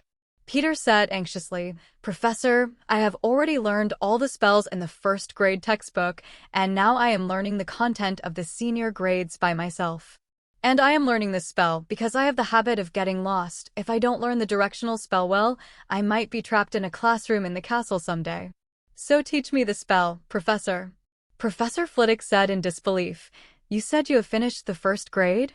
Peter looked at the professor in disbelief, took out his wand, and pointed at a book on the table. Then the book slowly floated up and flew around at will with the direction of the wand. "Silent casting!"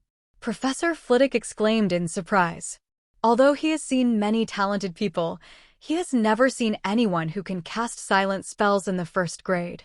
"This is amazing!" Then Peter showed the fire-making spells, softening spells, cutting spells, unlocking spells, and repairing spells that he needed to learn in the first grade. Finally got the floating book back on the table and danced a graceful waltz. Flitwick watched Peter skillfully cast all the spells, his mouth wide open. Then he clapped his hands excitedly and said in admiration, "Well done, Mr. York. You are one of the students I have taught so far, the most talented, the tallest one. I think since you can cast a silent spell, then this senior's directional spell is no problem for you." Peter said a little embarrassedly, "Professor, you are very praised. These spells are the simplest and most basic, so it is not difficult to cast. Otherwise, it took me half a day to put in apple invisibility. It only took a month to completely cover myself. It's still too difficult." Professor Flitwick, who originally wanted to admire, was choked by his words. The illusory body spell is an advanced spell that even many aurists can't master well. Even he learned this spell from 5th grade and finally mastered this spell in 7th grade. As a result, Peter said that it took him a month to fully master it. This is too Versailles. Professor Flitwick thought that the freshman was arrogant and wanted to say a few words to blow his arrogance, but when he saw Peter's expression that he thought his learning ability was poor, he swallowed the words. He waved his wand, and a black notebook on the shelf flew down and landed on the table. Flitwick touched the notebook with some nostalgia and then handed it to Peter. "This is the magic spell class note I wrote down when I was still in school. There is a record of directional spells on it. I hope it will be useful to you." When he heard that it was Professor Flitwick's notebook, Peter was very excited. Professor Snape's textbook on the Half-Blood Prince made Harry Potter, an average student at the potion level, directly a proud disciple of Professor Slughorn. I also learned Snape's original God's Edge and Shadowless spell from the above. I don't know how much content there will be in Professor Flitwick's spell notes. Professor Flitwick looked at Peter's excited look and reminded seriously, "Mr. York, I didn't want to give you this notebook. There are some spells on it that are not suitable for your age. But I think you are very talented. If you let it go, it's a pity for you to keep doing nothing. So you have to promise me that when you are alone, you can't cast the above spells at will. If some of the above spells are used incorrectly, they will cause huge accidents." Peter was happy to note the result, and kept nodding his head to assure. Professor Flitwick smiled and sat back to his original position, then said, "Of course, if you encounter something you don't understand, you can always come to me and ask. I'm very welcome here. Finally, I want to invite you to join my spell club." "The Charms Club? Is there such a club in the school?" Peter was a little surprised. He had never heard of the name. Professor Flitwick said with a smile, "This is a study group I set up. Most of the members are Ravenclaw students. If you come, it is the second Slytherin Academy. The location is in the Ravenclaw Common Room, where it belongs to the library of our college, and we usually discuss the knowledge of magic spells there." The second Slytherin? The professor, who is the first? Peter asked curiously. "It's Chris Jones, the prefect of your academy. He is very talented in magic spells. I was invited to join the club in the third year. You should have a common topic in the future," Flitwick replied. Of course, Peter was very willing to be able to join such a group, and he happily agreed to the professor's invitation. Ding! Get an invitation from the professor to join the magic club and reward 1 point. The current points are 62 points. The system quietly awarded a point, but Peter, who had turned off the system prompt sound, did not hear the prompt sound. The previous system's sudden prompt always caught him off guard, so he only asked the system to remind him when his points reached 100. After this period of contact with the magical world, Peter clearly felt that the entire magical world was still in the world of 16 or 17, and the main wealth was still in the hands of a few purebloods. Even the important positions in the Ministry of Magic were purebloods. The family is in control. This makes Muggle-born Peter feel a little bad. Asterisk. Muggle-born students, the best place to go after graduation is to become Oro of the Ministry of Magic, equivalent to the police in the Muggle world. But to become Oro, you need to pass at least 5 NEWT exams, and each of them must be at least E, exceeding expectations. Hogwarts grades are divided into 6 grades, divided into O, excellent, E, exceeded expectations, A, pass, P, fail, D, terrible, T, troll. And there are only 6 NEWT exams, and at least 5 of them need to be above E to enter the RO department and become an RO trainee, which is very difficult. Students at Hogwarts take OWL exams, proctored by the Ministry of Magic, in 5th year, NEWT exams in 7th year. These 2 exams are very important and are related to the future of the students. But although Hogwarts is a closed school, the curriculum is very relaxed, similar to Peter's previous university. No one will supervise it. It all depends on the consciousness of the students. So many students play for 7 years, and when they graduate, they realize that their future is uncertain. Many students from Muggles are used to life in the wizarding world and do not have Muggle certificates. So in the end, the lucky ones became part-time employees in Diagon Alley. Those who are unlucky are penniless and finally get caught in Azkaban because of theft or crime. After coming out again, he fell directly into Nocturne Alley, danced with the Dark Wizard, and lost his life one day. These things are the conclusions that Peter has come to by collecting various information these days. Even the most basic spells of wizards, in the Liscar bookstore, which is known as the richest in the UK, the spells above are standard spells or some life magic. Some more powerful spells will not appear on the books in the bookstore. Just like the high-level spells such as the Disillusionment spell, Patronus spell, Occlumency, Dementor, which he is familiar with, except for the Hogwarts library, only pureblood wizards have such spell books. Muggle wizards were only exposed to these spells during their 7 years at Hogwarts.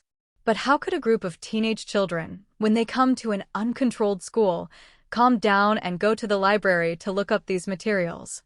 That's why many Muggle wizards have nowhere to go as soon as they graduate.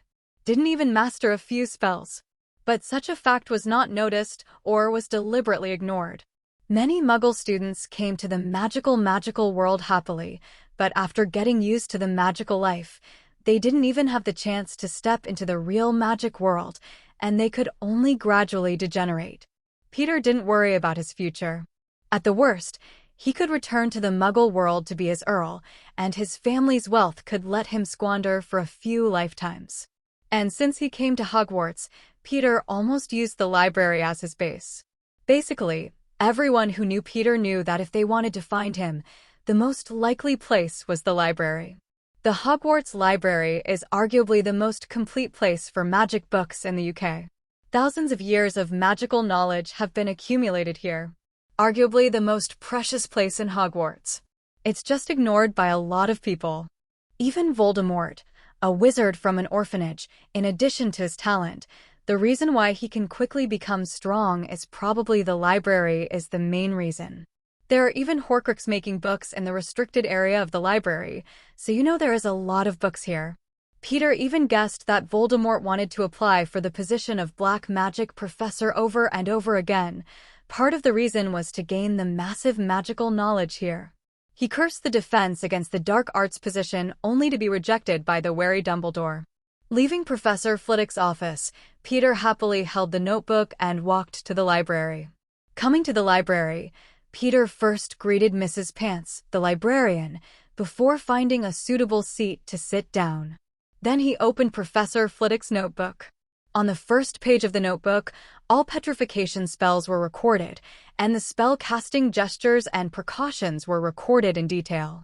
Looking at this page, Peter was very happy. As expected of the notes of Professor Flitwick, the master of spells, Peter felt a little itchy at this time and wanted to cast the spell according to the method on the note. But as soon as he saw Mrs. Pants with a stern face in the distance, he gave up this dangerous idea, unless he didn't want to come to the library in the future. Immediately afterwards, he flipped through the content behind him curiously, and the more he saw the smile on his face, the more he couldn't hide it. There is a spell recorded on almost every page behind this, some spells he has learned, but many more spells he has not touched. The basic spells such as confusing people, quick recovery, flying sand and stone, stopping spells, and duplicating them in pairs are all recorded in detail above. In the back, there is an upgraded version of the armor and body protection, super armor and body protection, all plus protection spells, dementors, guardian angels, and all curses are the final curse. This kind of advanced spell can be said to be a spell book compiled by Professor Flitwick himself. Asterisk. Peter sat in the library, fascinated by the spell knowledge in his notebook, without feeling the passage of time. Until Mrs. Pants came to him and knocked on the table, he woke Peter, who was caught in the study. Seeing Peter's bewildered expression, Mrs. Pants said in a rare soft tone, "It's almost time for curfew. You should go." Peter reacted, quickly put away the notes, and said apologetically, "Sorry, Mrs. Pants, I read too seriously and didn't notice the time. I've caused you trouble." For children who love to learn, adults will reciprocate favorably. Mrs. Pins squeezed out a slight smile on her face that had not shown a smile for a long time, and praised, "There are very few students who love learning like you. Even Ravenclaw students are not as good as you. Well, you should go, otherwise the curfew will be imposed. I didn't go back to the dormitory before, but if I get caught, I will have points deducted." Peter nodded, packed his things, got up and thanked Mrs. Pants, and left the library. In the far corner, two sleepy big men were looking in the direction of the library, and finally saw Peter walking out. Derek hurriedly woke up Thomas, who was about to fall asleep. "Wake up, that mud blood came out." It's finally out." Thomas woke up and looked at Peter, who was walking down the hallway in the distance. This mudblood really loves to study, and after staying all night, he should go to the Ravenclaw group of nerds. Bar. The two quietly followed Peter, and Derek was eager to try, and said with a ferocious smile, "This damn mudblood has made us wait for so long. We must teach him a lesson and make him suffer all night." Peter didn't notice the movement behind him at all. All his mind was thinking about the spell on the notebook. As he walked towards a dimly lit corridor, quickly imprisoned, suddenly sounded behind him. When Peter heard the sound, he instinctively used the super armor protection, the spell that just flashed in his mind. I saw a layer of white mask quickly appear around him, surrounding him, and flying out a spell shot at him. Peter turned to look at the attacker and found two senior Slytherin students. His face turned cold and said, "Are you trying to attack me? Two seniors bullying a freshman? Don't you feel ashamed?" Peter was surprised and happy at this time. To his surprise, he was almost attacked by these two people. The happy thing is that for the first time, he successfully displayed the super armor and body protection. The system in my mind has rewarded 2 more points. At this time, Peter, who was shrouded in super armor, was like a god, majestic and handsome. looking at the two of them seriously. Derek looked even more jealous when he looked at him now. How could a stinky mudblood have such a perfect appearance? Derek, who thinks that black magic is invincible, said arrogantly, "Little mudblood, made a fancy spell and thought it scared me? Why don't you stay in your stinky muggle world and come to us? Slytherin, Sully Slytherin. I'm going to teach you a good lesson. Either you obediently get me back into the muggle world or tighten your tail and don't appear in our eyes." Peter was going to laugh when he heard it.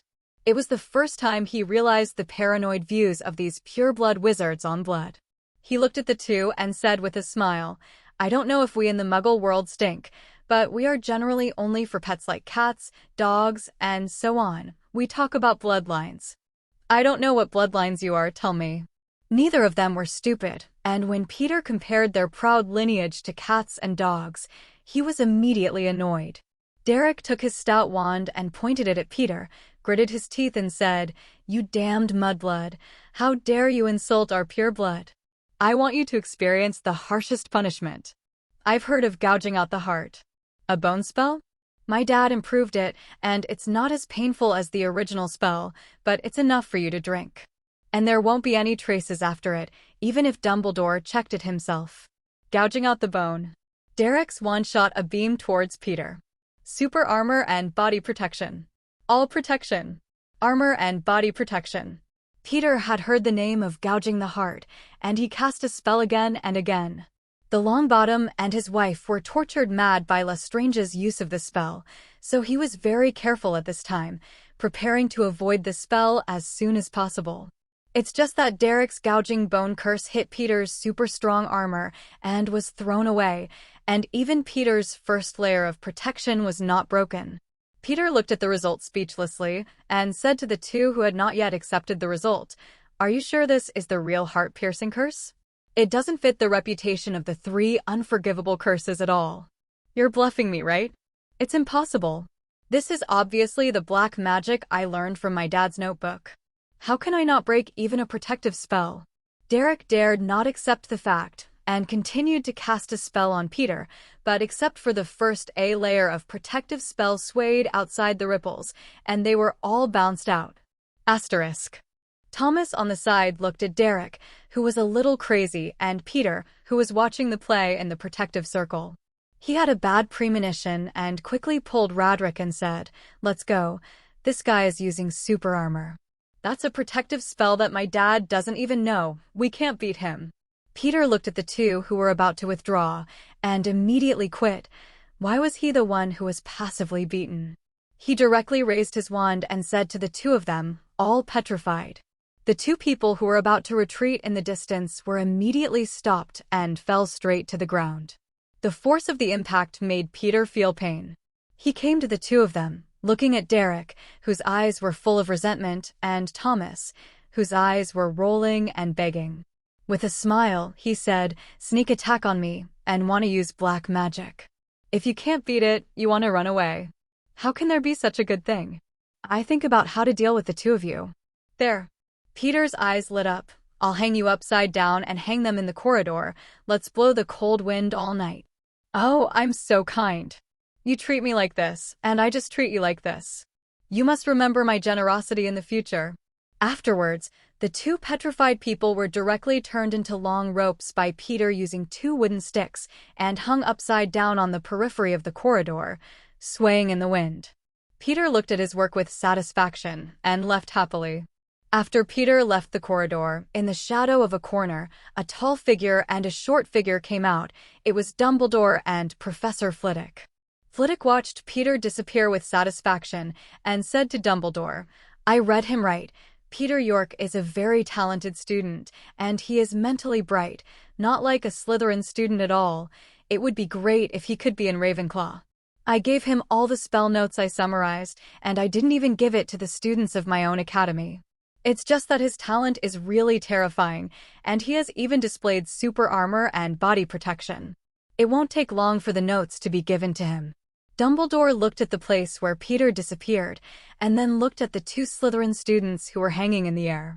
After thinking deeply for a while, he was relieved and said to Professor Flitwick with a smile, "Fellows, you are right. Peter, this kid is very talented, even higher than Voldemort. And his mind is not bad, he is really like a pure researcher. Although I don't know why the sorting had assigned him to Slytherin, but obviously he can protect himself. As you may not know, this little guy is an Earl in the Muggle world. He's obviously very good at dealing with Slytherin students. We don't have to worry about his suffering at all. And he still has good friends in Gryffindor and Hufflepuff. We just need to guide him at a critical time, and we don't have to worry about him going astray. Maybe we will welcome a very good student at Hogwarts. After Professor Flitwick heard Dumbledore say Voldemort's name, his body trembled, and he said quickly, "Dumbledore, please don't say that name again." "Peter York, I will keep an eye on it. I have invited him to join my spell club, you can rest assured." Dumbledore looked at Flitwick's reaction and sighed helplessly. "Phileas, fear of a name will deepen the fear of this name." Flitwick shook his head. "Dumbledore, I'm not you. I don't have the power to fight the source of fear. After he cast a spell on this name, we're doomed to never call the mysterious man by his name." Dumbledore gave up. He turned to Flitwick and said, "Phileas, guide Peter well. He's a good boy who knows how to thank you, and he'll be close to you when he gets your notebook. He may be the one we face in the future. It's time to turn the situation around." Flitwick nodded in surprise, not expecting Dumbledore to rate Peter so highly. Then he looked at the two people hanging in the corridor and asked, "What should I do with these two people?" Dumbledore looked at the two Slytherin students in the distance with deep eyes, and then said indifferently, "Let them continue to hang, although Derek's black magic was blocked by Peter's super armor, but if you are a student, you may be suffering. Since Peter has chosen his way of repaying, we don't have to intervene." Hearing this, Flitwick was also very angry and said, "Actually attacked the lower grades in the school corridor, and even performed black magic. If they are strictly investigated, they should be expelled from the school and sent to Azkaban to calm down. Good luck to them." Dumbledore, looking in the direction of Peter's disappearance, smiled and said, "Who knows? The little snakes may have different personalities, but one thing is that they hold grudges. I don't think this is the end. Maybe I'll have to do it for Derry, they are worried. Peter, this little guy, I don't think he looks like such a generous person. Just hanging up and taking revenge, it doesn't look like a Slytherin style." Asterisk. Back in the dormitory, Alan White, who was lying in bed, saw Peter and asked curiously, "Why did you come back so late today?" "It's curfew time now." Peter smiled and didn't say anything about Derek's surprise attack on him, only that he was fascinated by reading books in the library. Alan White said with admiration, "If I love learning like you, I don't have to worry about final exams. By the way, I saw that you didn't come to the hall for dinner, so I brought you some bread and ham and put them on your desk. Eat some if you're hungry." When Peter heard this, he said gratefully, "Thank you, Alan. I'm hungry, thank you." At this time, Peter also noticed that he hadn't eaten in the afternoon, and his stomach was empty. He was dazed by the sneak attack just now, and he forgot to go to the back kitchen to find something to eat. After he devoured the food on the table, Peter lay down comfortably on the bed and fell into deep thought. In fact, Peter didn't intend to let the two people who attacked him so easily. But what the Phoenix bloodline gave him was not just majestic magic power, but also keen intuition. So he noticed that there was another person in the corner of the corridor. And from the time he and Derek and the others faced off, where was he hiding? The students in the school didn't have such flawless illusions, and the professors, if it was Snape or McGonagall, they wouldn't do nothing and just hide there. So Peter guessed, and finally figured that the most likely Dumbledore was in that corner. Just now, under his eyes, he used super armor to protect himself. In order to avoid being used by Dumbledore as a reserve for the Dark Lord, he could only give a small punishment, hang Derek and the two, and blow the cool breeze all night. As for whether he would just let the two who attacked him just like that, Peter felt that he was not so kind. Can easily let go of those who want to use black magic against themselves. He doesn't know how effective the black magic that Derek casts, but it is well known that the damage of black magic is irreversible. That's why the Ministry of Magic has banned the use of black magic. Don't look at how easy it is for Peter to block the attack, but he uses super armor to protect himself. It is high-level magic that can block most magic attacks. If it's just general armor, it may not be able to stop this black magic. Although Peter is not a person who will be punished, it is impossible to let them go so easily. I don't know if Dumbledore will put down the two people hanging in the corridor. Thinking of Peter slowly fell into a deep sleep. The next morning, when Peter came to the common room after washing up, he saw a lively scene. Alan White saw Peter coming out, ran up to him, and said gossip, "Peter, let me tell you, those 5th grade Derek and Thomas, who had a conflict with each other, ended up hanging in the hallway. At night, it was discovered by Filch." Alan said with a wicked smile, "I heard that I was hanged upside down all night, and my face turned blue when I put it down. I was so dizzy that I couldn't speak, and I was sent directly to the infirmary." Derek's group is actually not very popular in Slytherin, and the people of Slytherin judge the situation. When Voldemort was in power, most people followed him for profit. When Voldemort collapsed, he wiped himself clean in an instant. Or use money to get through the Ministry of Magic, or argue that you are under the Imperious Curse. It can be said that most people in Slytherin are always loyal to themselves. Even someone like Lucius Malfoy, who was considered a high-level Death Eater, saw Voldemort disappear and immediately distanced himself from it. After using a large sum of money to buy off the top management of the Ministry of Magic, he argued that he was controlled by the Imperious Curse before joining the Death Eaters. There is nothing to do. Continue to live your rich life. And some of them who were loyal to Voldemort were imprisoned in Azkaban. People like the Lestranges still adored Voldemort after he disappeared. Derek's father is one of them. For most of the Slytherins who judge the situation and are loyal to themselves, this kind of crazy obsession with Voldemort is not advisable. Even if they were once prostrate at Voldemort's feet. Flatteringly called the Master. Not to mention that Voldemort is gone now, and it is the world of Dumbledore and the savior Harry Potter. Therefore, Derek, who has been taught badly, is out of tune in Slytherin. Except for a few people with the same interests, there are almost no people who can talk.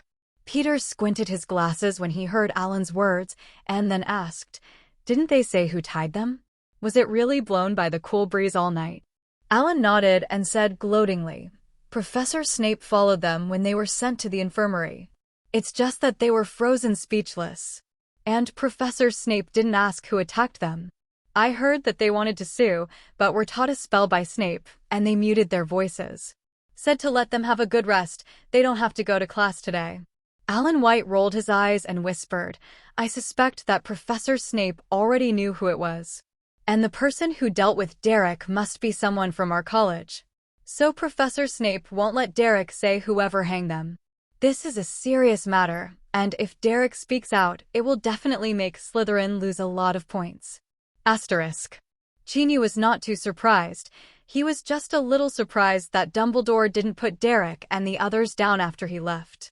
Now that he was noticed by Dumbledore, he didn't have much heartbreak. He didn't do anything wrong, so he wouldn't be guilty. It's just that the morning class was Professor Snape's potions, and Peter was still ready to be questioned by Snape. The potions classroom was still gloomy and dark. Snape's empty eyes glanced at the students present and found that no one was absent, and said, "Your task today is to make a sobriety potion. This is a very ineffective potion that can wake up your brain stuffed with splendins from anesthesia or lethargy. I used this potion this morning to wake up 2 idiots who were hanged all night," Snape said, turning his eyes to Peter. Peter looked up, just to meet Professor Snape's blank and indifferent eyes. He was very uncomfortable with these eyes, smiled politely at the professor, and looked away. Snape's eyes paused, then he turned to everyone thoughtfully, and said with a sneer, "The preparation of the sobriety potion is very simple. Even if you invite a troll, you can make it. I don't want you to be inferior to the troll," he said with a tone of schadenfreude. "When you make the potion later, I will let you taste the potion you made. If you turn the potion into poison, be ready for the next time." Lying in the school infirmary. After more than a month of study, the freshmen had already experienced the horror of Professor Snape. As soon as they heard his words, some people with a bad mentality or bad talent for potions cried and set up the cauldron nervously, fearing that the potion they made would turn into poison. Even students with a good level of potion are anxiously looking at the potion steps on the blackboard, afraid of making mistakes. In this class, Peter and Alan White partnered. After setting up the crucible, Peter arranged, "Alan, you're responsible for grinding the 6 snake teeth into powder. Be careful not to leave large particles." Alan White nodded, "Listen to you. Your potion grades are good anyway." Peter was staring at the cauldron. He added 6 billywig worm needles to the cauldron and heated it on medium heat for 30 seconds. After calculating the time, when the liquid in the crucible starts to tumble, immediately remove the alcohol lamp. Alan White said, "Peter, I've ground the snake teeth." Seeing that the snake teeth were very finely ground, Peter nodded and said, "Pour in the snake teeth powder." After the snake tooth powder entered the crucible, Peter stirred clockwise 3 times and waved his wand. The potion gradually turned lavender, exuding a fragrance similar to mint. Then it continued to heat for half an hour. Both Peter and Alan stared at the cauldron until the lilac potion heated and turned a deep purple. Alan White hurriedly handed Peter the 2 little black heads he had prepared. Peter put the little aconite into the crucible and stirred it 3 times counterclockwise. Then waved the wand. At this time, the potion was no longer dark purple, but became as colorless as clear water. It was just the steam that came out, with a minty fragrance, which made Peter and Alan recently feel their heads wake up all of a sudden. Alan looked at the liquid in the crucible and asked uncertainly, "Has our potion been made?" Peter nodded and affirmed, "Yes, as described in the textbook, the liquid is like water, with a minty fragrance, and you feel awake when you smell it. We succeeded." The 2 breathed a sigh of relief and removed the heated alcohol lamp under the crucible. Then Peter raised his hand to signal to Professor Snape. Snape saw Peter raise his hand, silently approaching them like a bat. After carefully looking at the liquid in the crucible, "I fanned the smell with my hand and smelled it with my nose." Then he announced expressionlessly, "York and White are the first to complete the potion. Plus 2 points." Then, with a wave of his wand, the 2 droppers were transformed by him. Handed it to the 2 of them, I said, "You need to taste the potion you make first. Let's see how the potion you make works." "It only takes 1 drop." The others turned their attention to the 2 Peters, especially the twins watching the show from afar. Alan faced Snape's gaze, dripped the potion into his mouth nervously, and swallowed it. Peter has no pressure. He is very confident in the potion he made. So I immediately used a dropper and put a drop of the potion into my mouth. Both of them suddenly felt very awake, and the trace of sleepiness that was left behind disappeared. Looking at the sober eyes of the 2, Snape said with a disappointed expression, "The medicine works well. Slytherin adds 2 points. It's their standard potion for Mr. York." After that, Snape ignored the 2 of them and continued to patrol the others, spraying venom when he caught students who were not doing well. After making the potion, the 2 instantly relaxed.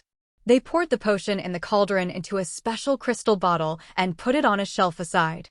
Then he picked up the potions textbook and read it silently. Asterisk. Near the end of Get Out of Class, everyone's potions are finished. It's just that everyone didn't breathe a sigh of relief, but as if facing the enemy, waiting for fate to come. Professor Snape looked at everyone with a sneer, and then checked the potions made by the students one by one. "Hey, Mr. Morton, tell me, why are there so many residues in your potion? Are your ears long for decoration? I already said that you pay attention to details. You're a snake's teeth without grinding them, right?" Snape sneered as he approached a Gryffindor student and checked his potion. Then he made a dropper directly and said with malicious anticipation, "Come on, Mr. Morton. Please try your own potion. Pay attention to only 1 drop. If there is more, I'm afraid I won't be able to save you in time." Morton of Gryffindor, with a sad face, picked up the dropper tremblingly, sucked a drop of the potion from the cauldron, and then dripped the potion into his mouth like death. However, although his potion looked terrible, it was still a sobriety potion after all, so Morton had no other reaction except that his mind became sober. Snape waited for a while, but didn't see any other reaction from him, and suddenly showed a look of disappointment. "Looks like Mr. Morton is very lucky." Seeing Snape leaving and escaping, Morton slumped on the chair with a lingering fear. He felt that he was favored by Merlin today, so he was not poisoned to death. Seeing that Morton was all right, the rest of the Gryffindor who were worried about him breathed a sigh of relief, and the twins couldn't help cheering. As a result, Snape's eyes were drawn tragically. Snape went directly to the twins, looked at them and sneered. It seems that Mr. Weasley is very confident in his potion. Let me appreciate your masterpiece. As soon as the twins saw Snape, they froze and quickly showed the professor the potion they had prepared. Although the twins' potion talent was not very good, the potions they made were quite satisfactory, but it was obvious that Snape didn't want to let them go so easily. With a sneer, he said, "I thought, Mr. Weasley, you guys made some top-notch potions, so you are so happy. I didn't expect it to be this level. Didn't you play well with Mr. York? Maybe you can ask him for advice. Come on, how to make potions. Instead of dancing around here like baboons." Peter's face was full of helplessness. "If you want to scold them, just scold them. Why did you get involved with yourself? Does this mean that you can't see yourself playing well with Gryffindor people?" The twins were shrunken together by Snape's venom, and they dared not refute. Although they liked to play, they often spoke ill of Snape's old bat behind their backs, but they were still a little embarrassed about him. After spraying the twins, Snape put away his fangs in satisfaction and continued to inspect, especially the potions of Gryffindor students.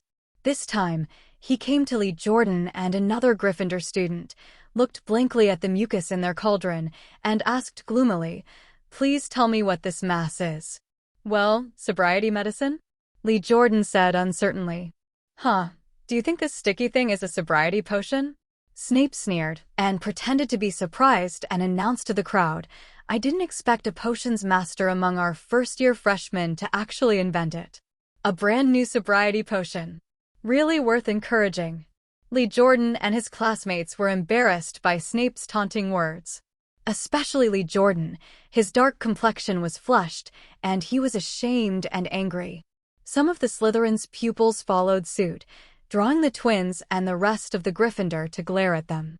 Snape didn't care about the others, but conjured up 2 droppers and said with a confused expression, "Mr. Morton's potion was lucky to succeed just now. Now let's see how your potions work. Give it a try. Try it." Taking the dropper, the 2 of them looked at the potion with a cloud of mucus in the crucible and wanted to refuse to try it. But looking at Snape's forced look, "I'm afraid that if they don't come by themselves, Snape will help them." They had to resign and put a drop of potion into their mouths with a dropper. At first, there was no difference between the 2 of them, and the people of Gryffindor were relieved, thinking they had escaped. Snape's look of anticipation turned to disappointment. Suddenly, Lee Jordan and his classmates, foaming at the mouth, fell to the ground with pale faces, and their bodies twitched from time to time. Professor, they're poisoned." Everyone panicked, and the timid students of Gryffindor were scared to tears. Even the students in Slytherin who were mocking just now were a little overwhelmed. "Idiot!" Snape shouted angrily, and then prepared to take out a bezoar, divide it into 2 and stuff it into their mouths to relieve the toxicity. Then he turned around and roared, "Give me quiet." With a wave of the wand, 2 poisoned people floated up. Snape turned around and said sternly to everyone, "I want to send these 2 to the school infirmary, lest they be poisoned by the poison I made. And you stay here for me, don't move. Peter York, you take care of the order in the classroom for me, and I have something to talk to you later." "Got it," Snape said, looking at Peter. Peter nodded and said, "Good, Professor. I'll be waiting for you in the classroom." Snape nodded in satisfaction, then left the classroom with the 2 floating figures. Alan White said to Peter with a lingering fear, "Although Professor Snape is our dean, sometimes I think he is quite scary." Then he asked curiously, "The professor asked you to wait for him in the classroom. Does he have anything to ask you?" Peter shook his head. "I don't know, maybe just a normal conversation." Asterisk. When Professor Snape left, the potions classroom became lively, and everyone discussed what had just happened. Angelina Johnson of Gryffindor said to the classmates beside her with a worried look, "You said that the 2 of them will be fine. Don't you know how they turned the sobriety potion into poison? It's so scary." "Did you see it?" Lee Jordan's dark face suddenly turned pale. "I thought he was dead." Anna Rodman, who was questioned, was still in shock at this time, patted her chest and said, Seriously, although it's not good to say this, I'm very grateful for the two of them, otherwise it will be our turn to taste what's in the cauldron. The potion is out. The two looked into their own cauldron, and there was a gooey green mass that didn't fit the description of the sobriety potion in the textbook at all. I don't know if they take it. Will it be as serious as Lee Jordan?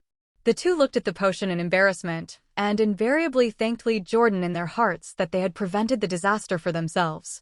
Professor Snape's departure revived the Weasley twins. The two of them embracing exaggerated tears and said passionately, "Merlin's stinky socks. Our brother was almost murdered by Professor Snape. Look at his sinister smile. I wish our potion would turn into poison and poison us to death." Immediately triumphantly, "Fortunately, our potion is not bad, and we didn't let his conspiracy succeed. It's a fluke." Alan White looked at the noisy scene in the classroom, lowered his head and asked Peter, "Don't you mind them? Didn't Professor Snape put you in charge of this place?"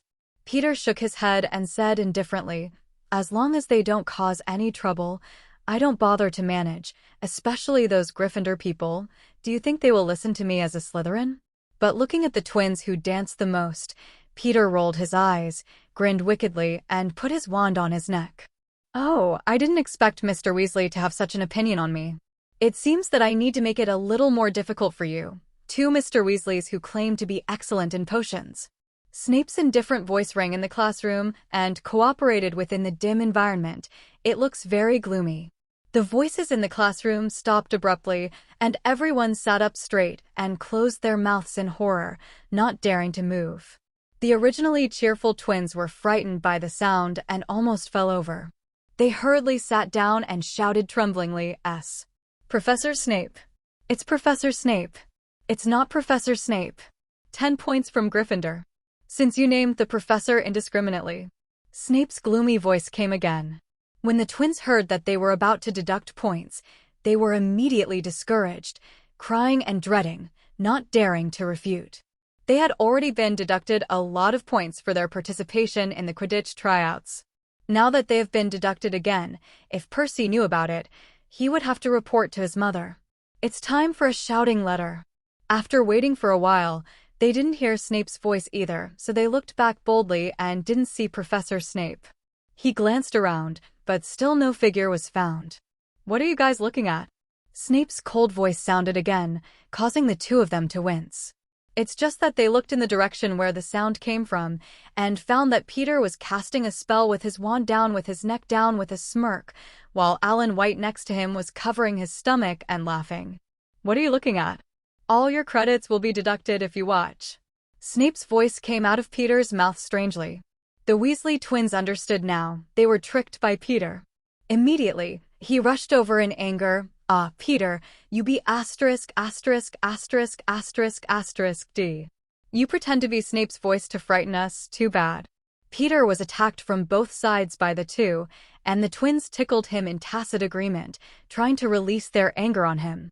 Peter was scratched by the two of them until he laughed and kept begging for mercy. "Okay, George, Fred, I was wrong. Haha, stop scratching. I'm ticklish." After playing for a long time, the two let Peter go. Peter wiped the tears from his laughter, and then saw that there were glaring eyes around him, and he couldn't help but smile. Alan White, who was watching the whole process, said gloatingly, "You're provoking public anger. It's not like you don't know how scary Professor Snape is, but you scared them so much that you almost scare their hearts out." Regardless of what other people think, the twins pester Peter and ask, "What kind of magic did you use just now, Peter? It sounds exactly like Snape's." "This is so cool, teach us." Peter smiled and said, "This is a spell I learned from Professor Flitwick. It is a variant of the loud voice spell, and it is my first time to cast it. It can imitate the voices of many people and animals. I can teach you anytime you want. You guys, but you should go back to your seats first and watch out for Professor Snape's return." The Weasley twins. "Oh, sly Peter, don't try to lie to us this time. We wouldn't believe it if you said Snape was standing behind us now." "You two Weasleys, what are you doing?" Professor Snape's voice sounded. When the twins heard this voice, they were not as frightened as before, but said triumphantly, "Peter, you can't scare us. Hurry up and give us the spell. Otherwise, we will have to use the tickling skill again." After waiting for a while, the twins realized that the classroom was a little too quiet at this time, and then looked at Alan next to Peter, who was sitting upright on the chair at this time, staring down at the potions book on the table. It's like looking out a hole in a book. And Peter, looking awkwardly behind them, "Professor, I'm just about to tell them to sit back." Asterisk. The twins watched as Peter spoke behind them. He laughed in surprise. Haha. "Peter, you're not kidding anymore. We won't believe your words anymore." "Mr. Weasley, what are you doing?" A deep voice came from behind, with a bit of anger. The twins were totally stupid because they saw that Peter didn't open his mouth. He turned around tremblingly and saw Professor Snape, who had been gloomy for a year, standing behind them. Professor Snape, the twins shouted nervously, with barely a smile on their faces, with pleading in their eyes, hoping Snape would let them go this time. But obviously their wish could not be realized. Snape always had the principle of killing the wrong and not letting go of the students of Gryffindor. This time, he happened to catch these two Weasleys who are the most hilarious dancers. There is no reason to let them go. Professor Snape's indifferent face showed a smile of finally catching you, which made the twins tremble. Running around the classroom without authorization during class, the two Mr. Weasleys will deduct 10 points, 10 points each. The twins were about to cry when they heard it, and pleadingly said, "Professor, please. If we deduct any more points, we'll have to send a shouting letter from Mom. And Gryffindor has no points to deduct now." Hearing this, Snape didn't show any sympathy. Instead, he showed a successful smile and said sinisterly, "Then deduct another 10 points. If you defy the teacher for the 2, you can go back to your seat now." The twins couldn't be bothered to pray any longer. If they were afraid to stay any longer, Snape would have to deduct their points for various reasons. Quickly ran back to the seat where the eggplant looked like. Peter watched Professor Snape's operations in a stunned manner and almost dropped his jaw. Perhaps because Harry Potter had not come yet, Snape was not as tit-for-tat to other academies, especially Gryffindor students, in addition to being a little indifferent at this time. At this time, Peter thought that the original author's description of Snape was just an exaggeration to create a sense of conflict. But I didn't expect to see such a scene today. At this time, Professor Snape, in the dim classroom, is exactly like the most evil dark wizard in the story. Greasy hair, indifferent and empty eyes, a thin body, and a hooked nose. Can't blame Harry Potter for making him the bad guy early on and ignoring the stammering Professor Quirrell. Anyone would consider him a dark wizard. After dealing with the twins, Snape turned to look at Peter, who was watching the play, and a low voice came out of his mouth. "Mr. York, I asked you to manage the order of the classroom. That's how you manage it? I'm so disappointed. Come to my office for confinement tonight." Peter opened his palm innocently. "Professor, I'm just a freshman in the first year, and I can't even perform any decent magic. How do you want me to manage these people?" Snape took a deep look at him and sneered. "Okay, Mr. York, who doesn't know magic, use your wand to handle potion materials at night. I think it's enough for you to perform decent magic." When Peter heard this, he sat down with a helpless expression on his face. Who is Snape going to trouble with, and for many reasons? At this time, the class had not ended, and all the students in the classroom sat obediently in their seats, burying their heads on the table, afraid of being noticed by Snape. Professor Snape looked at everyone and sneered, "You may imagine that I can stay in the school infirmary for those 2 monsters who drank homemade poison. That would be naive. Madame Pomfrey's medical skills are good. A dose of antidote will make those 2 idiots jumping around." After speaking, under the terrified eyes of everyone, dozens of droppers were created out of thin air. With a wave of the wand, the droppers flew to all the students who had not yet been tested. "Let's continue the test now. Let's see if there are trolls who don't understand potions and make potions comparable to poison." Snape gave a grim smile. "Come on. Take a drop of potion and put it in your mouth. Don't worry, Madame Pomfrey has enough beds ready." Looking at Snape, who was threatening everyone with the potion, Peter almost didn't take out his wand and give it to Snape. This is so scary. He wondered if Snape had been replaced during the time he was out. Some of the more courageous boys resigned and dropped the potion into their mouths with a generous expression of sacrifice. Some girls were frightened by Snape's expression, sobbing and holding the dropper, not daring to put their mouths down. "Mr. Parton, what are you dragging? Do you need me to help you?" Snape sneered as he approached a Gryffindor boy. The boy named Patton shook his head into a rattle, quickly put the potion and the dropper into his mouth, and swallowed it. He was afraid that if he didn't do it again, Snape would hold him down and pour the potion. As soon as the others saw the situation, they immediately drank the potion in their hands, fearing that Snape would catch him one step later. Although the potions made by many people are all kinds of strange, they do not cause any symptoms, and they are all normal. But suddenly there was a scream. A Slytherin girl watched in horror, and the two Slytherin boys in front of him kept spitting blood. Blood was pouring out of mouth, nose, ears, eyes. Immediately, the two people were dyed into blood. Asterisk. This scene is so scary, many people are scared to scream and cry. Screaming to go home. Quiet. Snape cursed in a loud voice, suppressing the crying in the classroom. Then he ran to the two Slytherins who were spewing blood, checked them carefully, and then looked relieved. Standing up straight, he sneered, "Mr. Monty and Mr. Burst, congratulations on your invention of a new potion. You actually turned a sober potion into a blood-boosting potion. Do I want to congratulate you all? About to become a potion master." The big fat man Graham, who was covered in blood and was still bleeding from his mouth, shouted in horror, "Professor, please help me. I don't want to die yet." Woo-hoo. Bien, there is blood in the mouth. Another burst also screamed in fright. Snape looked at the bloodstain too and roared, "Idiot, this is just the effect of your super blood tonic. No one can die. Can you let me go?" Sloane Square, York Manor, Chelsea, England, 1984. Bai Xian, now living under the name Peter York, woke to discover he had become a 5- or 6-year-old child. His parents were both biologists, often away researching in tropical rainforests or untouched wilderness. Then news arrived. The Earl of York and his wife had died during one of their expeditions. Along with the notice of their deaths came a strange delivery, a golden egg the size of an ostrich egg. Peter, clutching the egg, grieved quietly. He had inherited the earldom, but due to his age, his Aunt Christine York became his legal guardian. Christine, however, lived a celibate and solitary life and was rarely home, so Peter was mostly raised by the loyal housekeeper, Wales.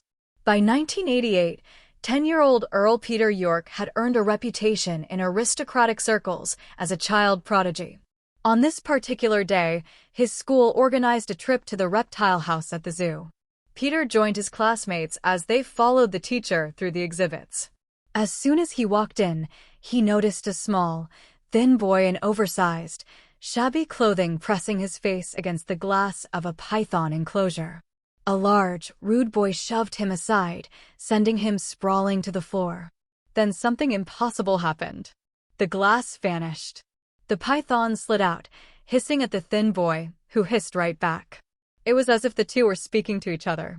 Meanwhile, the fat boy had fallen into the enclosure and began screaming. Peter froze. The scene felt strangely familiar, like something from a film he had seen in his previous life. His suspicion was confirmed when a furious, overweight man shouted, "Harry Potter, what did you do?" In that moment, Peter understood. He was in the world of Harry Potter. Back at the manor, he was overcome with excitement. Magic was real. The idea of wielding a wand and shaping reality tugged at his imagination. But after the excitement faded, worry crept in. He had shown no magical ability as a child. Not like Harry. What if he was just a muggle? The thought left him bitter and unwilling to accept that fate. His gaze settled on the golden egg left behind by his parents. Until now it had done nothing. He had written it off as useless. But thinking of the wizarding world, he began to hope that maybe, just maybe, it was something magical. Perhaps even a dragon egg. On impulse, Peter placed the egg into the fireplace. The egg began to absorb the flames, glowing hotter and hotter until it looked like molten metal. Alarmed, Peter grabbed a pair of tongs and set it on a golden tray. The egg rolled, cracked, and burst apart. A golden-red bird emerged, singing with a clear, beautiful cry. A phoenix. Peter remembered Dumbledore owned one. This little creature looked nearly the same. He lifted the young phoenix and it nestled affectionately into his hand. Within days it grew to the size of a rooster, its golden red feathers gleaming in the firelight. Peter fed it milk and stroked its soft plumage, but the joy slowly faded. Even with a phoenix at his side, he was still not a wizard. One day, desperate, he picked up a syringe and spoke softly to the phoenix. "Field, I'm just an ordinary person. If I want to become a magician, I need to try your blood. You'll help me, right?" Field hesitated, then nodded. "Thank you. If I become a wizard, I'll take you with me into the magical world," Peter promised, before carefully drawing a vial of phoenix blood. He injected it into his arm. Agony struck immediately. Phoenix blood burned through his veins like molten fire. He collapsed, screaming as the pain tore through him. Humans cannot receive even ordinary mismatched blood, let alone phoenix blood. No wizard would ever attempt something this foolish. As the power surged through his body, Peter felt as if he would explode. Then a cold, mechanical voice echoed in his mind. "Ding! Super Gene Fusion Device activating. One free fusion available. Phoenix gene detected. Begin fusion." Barely conscious, Peter gasped, "Do it. Fuse it."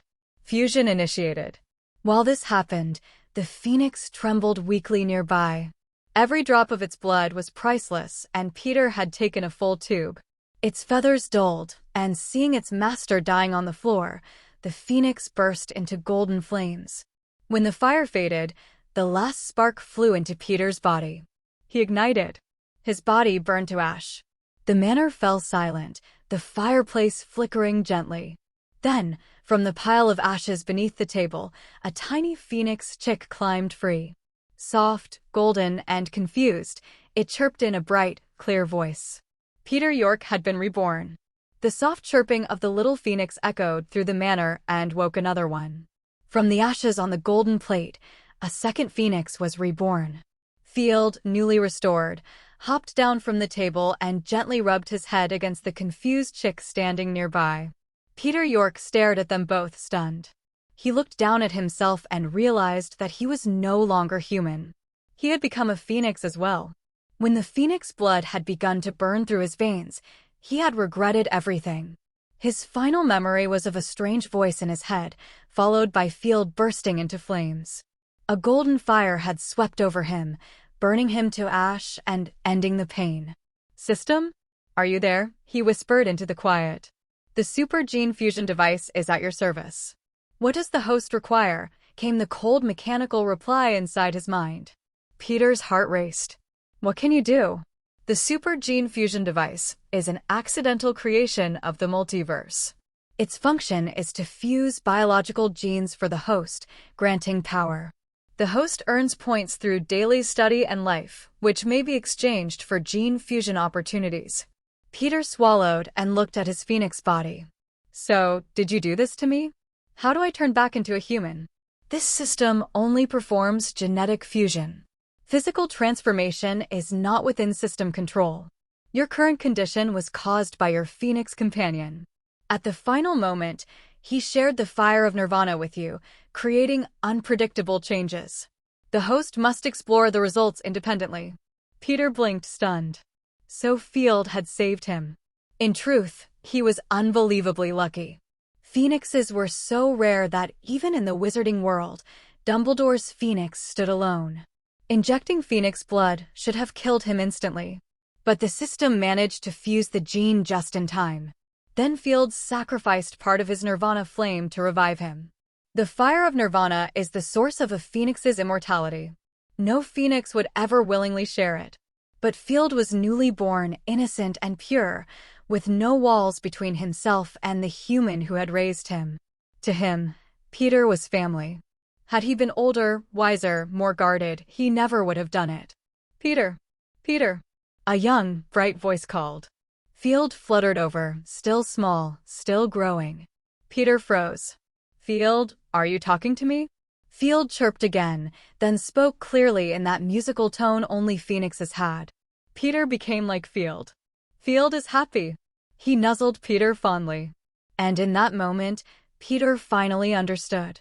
He hadn't become a wizard by borrowing phoenix blood. He had become a phoenix himself.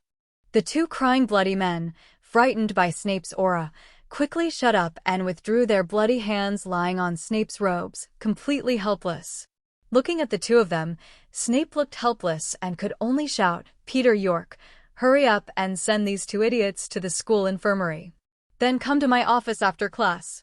Peter looked at the two bleeding students, nodded quickly, "Okay, Professor," then waved his wand and directly floated the two students up, ignoring their panicked claws in midair, and rushed directly to the school infirmary. Only Professor Snape was left to watch deeply, and the first-year student who unconsciously cast spells silently disappeared outside the classroom door. There are only 9 freshmen in this class of Slytherin. In addition to Peter and his roommate Alan White, there are only Burn Burst, Graham Monta, Edward Yaxley, a total of 5 boys. Among them, the name of Montage Graham, Peter knew a little bit.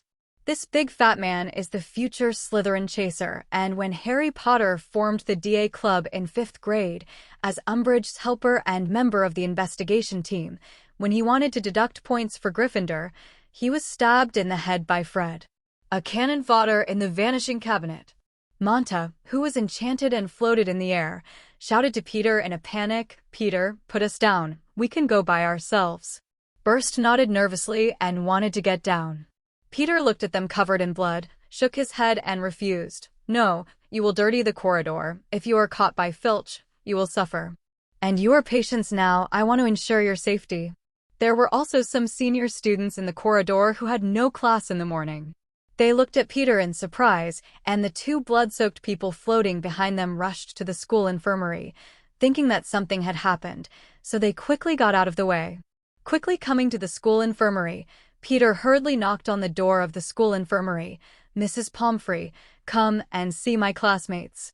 Hearing a student knocking on the door, Pomfrey came out. What happened? Then he looked up and saw the 2 bloody men floating, and was shocked. "Oh, Merlin. What's going on? Come on in." Peter hurriedly instructed the 2 of them to float into the infirmary, put them on the hospital bed, and explained, "Mrs. Pomfrey, we were in a potions class just now, and Professor Snape asked us to drink the potion we made, and they ended up like this. It's gone." Madame Pomfrey threw out several spells in a row and carefully examined the 2 people who were covered in blood on the bed, and then her nervous expression relaxed, and she said, "They're fine. It's just like they ate a lot of blood supplements and overdosed it. No, I'll give them some medicine later and they'll be fine." Immediately complaining, "Snape is also really, such a dangerous thing can be done, but let you drink the potion you made yourself. I'm not afraid that students will be poisoned by those messy potions. It has already been delivered just now. 2 poisoned students. Now 2 more. I have to talk to Dumbledore." Hearing the 2 people who had just been sent by Professor Snape, Peter asked, "Mrs. Pomfrey, are those 2 okay?" Madame Pomfrey waved her hand. "Don't worry. Although you Professor Snape always does some dangerous things, he is a master of potions. There is no potion in the world that can beat him. After using the Bezoar to get rid of the poison on their bodies, I just need to drink a little more potion, and I will be completely healed after a good rest for a day. You're freshmen, right? What kind of potion did Snape ask you to make? Why are so many students poisoned by potions?" Peter looked helpless and said, "It's a sobriety potion." Madame Pomfrey thought it was some kind of difficult potion to make, but when she heard it was the simplest sobriety potion, she silently looked at the student who had been poisoned by the potion she had made on the bed. "Then they have a talent for potions. Too bad, this is a compulsory course, and they have to endure it for at least 5 years." When they heard the news, Monty and Burst, who were lying on the hospital bed, became even more desperate. If the potions classes in the future often do this, they don't know if they will be able to live to graduate? Asterisk. This scene is so scary, many people are scared to scream and cry. Screaming to go home. Quiet. Snape cursed in a loud voice, suppressing the crying in the classroom. Then he ran to the 2 Slytherins who were spewing blood, checked them carefully, and then looked relieved. Standing up straight, he sneered, "Mr. Monty and Mr. Burst, congratulations on your invention of a new potion. You actually turned a sober potion into a blood-boosting potion. Do I want to congratulate you all? about to become a potion master. The big fat man Graham, who was covered in blood and was still bleeding from his mouth, shouted in horror, "Professor, please help me. I don't want to die yet." Woo-hoo. Bien, there is blood in the mouth. Another burst also screamed in fright. Snape looked at the bloodstain too and roared, "Idiot, this is just the effect of your super blood tonic. No one can die. Can you let me go?" The two crying bloody men, frightened by Snape's aura, quickly shut up and withdrew their bloody hands lying on Snape's robes, completely helpless. Looking at the two of them, Snape looked helpless and could only shout, "Peter York, hurry up and send these two idiots to the school infirmary. Then come to my office after class." Peter looked at the two bleeding students, nodded quickly, "Okay, Professor," then waved his wand and directly floated the two students up, ignoring their panicked claws in midair, and rushed directly to the school infirmary. Only Professor Snape was left to watch deeply, and the first-year student who unconsciously cast spells silently disappeared outside the classroom door. There are only 9 freshmen in this class of Slytherin. In addition to Peter and his roommate Alan White, there are only Burn Burst, Graham Monta, Edward Yaxley, a total of 5 boys. Among them, the name of Montage Graham, Peter knew a little bit. This big fat man is the future Slytherin chaser, and when Harry Potter formed the DA Club in 5th grade, as Umbridge's helper and member of the investigation team, when he wanted to deduct points for Gryffindor, he was stabbed in the head by Fred, a cannon fodder in the vanishing cabinet. Monta, who was enchanted and floated in the air, shouted to Peter in a panic, "Peter, put us down. We can go by ourselves." Burst nodded nervously and wanted to get down. Peter looked at them covered in blood, shook his head and refused. "No, you will dirty the corridor. If you are caught by Filch, you will suffer. And you are patients now. I want to ensure your safety." There were also some senior students in the corridor who had no class in the morning. They looked at Peter in surprise, and the two blood-soaked people floating behind them rushed to the school infirmary, thinking that something had happened, so they quickly got out of the way. Quickly coming to the school infirmary, Peter hurriedly knocked on the door of the school infirmary. "Mrs. Pomfrey, come and see my classmates." Hearing a student knocking on the door, Pomfrey came out. What happened? Then he looked up and saw the two bloody men floating, and was shocked. "Oh, Merlin. What's going on? Come on in."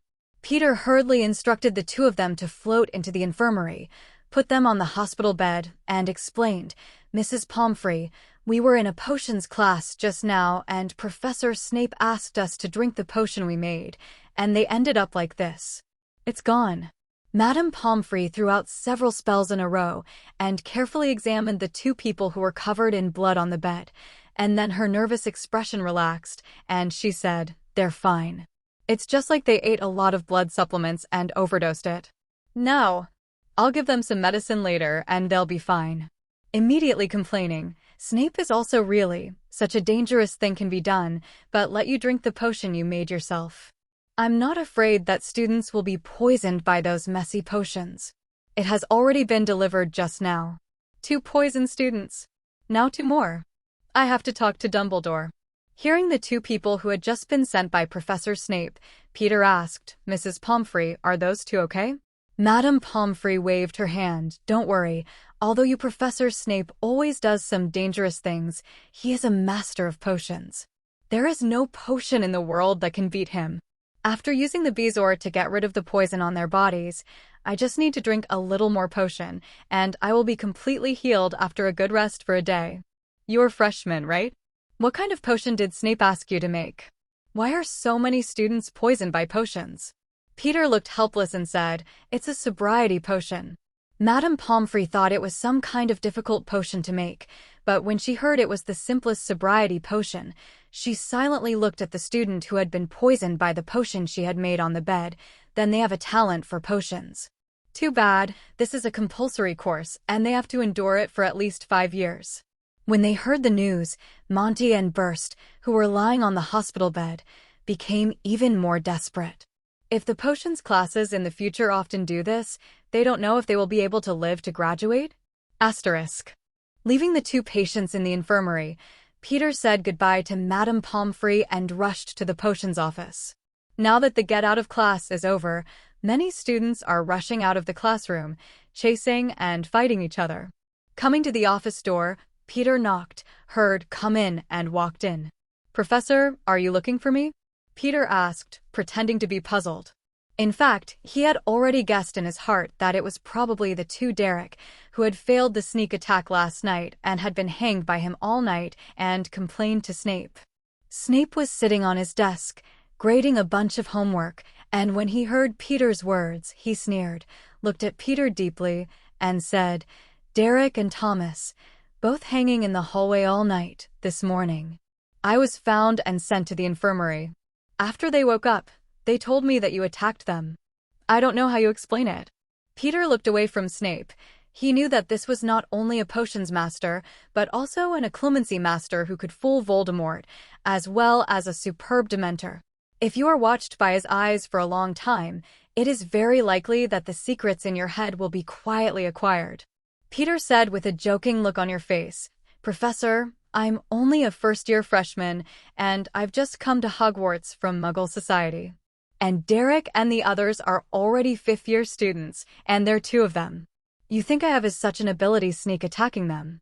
If you don't believe me, you can also ask Mrs. Pins from the library. She looked at me last night and came out of the library just before the curfew.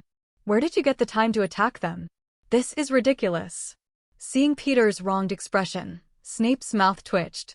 If he hadn't heard the news from Dumbledore early in the morning, he probably would have believed him. As expected of being the only Muggle student who has been classified into Slytherin in the past 100 years, with such a lie that he does not change his face, I am afraid that only Slytherin is the most suitable for him. Otherwise, those impulsive Gryffindors or honest Hufflepuffs will all be fooled by this cunning little snake. Peter looked at Snape as you continued, and knew it must be the old bee from Dumbledore, telling him what happened last night. But he continued to pretend to be wronged and said, "Professor, I swear I didn't attack them. You can't just listen to them and believe it." Snape didn't say much about this, not to mention that two fifth-year students shamelessly attacked the first-year students, and they were also defeated by the first-year students. This was enough to lose Slytherin's face, so he directly cast a spell to shut them up when Derek and the others were awake and wanted to complain. He came to Peter this time, mainly because of Dumbledore's request to let him pay more attention to this gifted student and avoid him going astray. And he was also very curious about the Muggle student who was like a duck to water in Slytherin. At first, he entered Slytherin as a half-blood, but it took several years of hard work to gain a firm foothold in the academy with this superb talent for potions. But Peter has performed perfectly since he was sorted into Slytherin. After he beat a group of students of the same grade to the bottom of the Slytherin Chief Challenge, he wisely stepped down and gave up the position of chief. Because he knew that even if he was elected chief by force, these students who respected blood would not listen to him, so he simply gave up the trouble from the beginning. Not only showed his strength and talent, people dare not underestimate.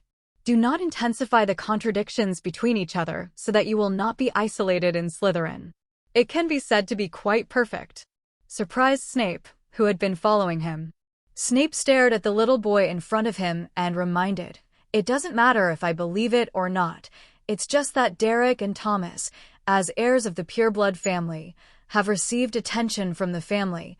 As long as they tell the family about this, they won't. Don't let it go." Especially the Derek family. They were once loyal followers of the you-know-who and disliked Muggles very much. You have to be careful. Hearing Snape's words, Peter understood what he said and asked in disbelief, "Did they dare to run into the school to deal with me? And a fifth grader was beaten by the first grade, shouldn't they be? Do you want to educate their children? How can you blame others?" Snape seemed to have thought of something. His expression became gloomy, then his eyes became empty. His expression was a little indifferent, and he said with a sarcastic tone, "In the eyes of these people, only pure blood is noble. If it is mixed blood or Muggle-born, it's a disgrace that the wizards of the world have been defeated. So they will try their best to erase this disgrace." Peter was not frightened by Snape's words, not to mention that he is now in the blood of the Phoenix and is not afraid of death. Even his Phoenix field is a powerful magical animal that can fight dragons. And he can also take him to teleport away directly, ignoring the ban. And he has never formally fought against anyone. Peter looked at Professor Snape gratefully. "Thank you for your reminder, Professor. Otherwise, I wouldn't know about these things." Immediately, a cold glint flashed in his eyes, and he said in a cold tone, "But they want to get rid of my words. I'm afraid it's not enough." Asterisk. Seeing Peter's serious expression, Snape's eyes flashed with a smile, and then he said, "But don't worry, Dumbledore, considering the complexity of this matter, decided to let them forget what happened last night, so they will only remember I was hanged myself. And I don't know who hung them up. So now it can only be regarded as a headless koan." Headmaster Dumbledore? Peter looked at Snape in surprise. He didn't expect Dumbledore to be involved in this matter, and also modified Derek's memory. "Headmaster, why is he helping me? We don't seem to know each other." Snape shook his head. "I don't know why he wants to help you, but it's clear that Dumbledore is very optimistic about you. For this reason, he needs to block the anger of the two pure-blood families and let this hidden danger end without a trace. But he still reminded again, but there is no guarantee that you will be safe in the future. There are some people in the Academy who are very paranoid about blood. They haven't shown their heads yet, just because they are pressed by Dumbledore, and most of them Slytherin chose to accept you. But you need to be careful. You better not run around like those stupid lions. I don't want to receive your wreck one day." Peter now felt that Snape was not as inaccessible as it seemed.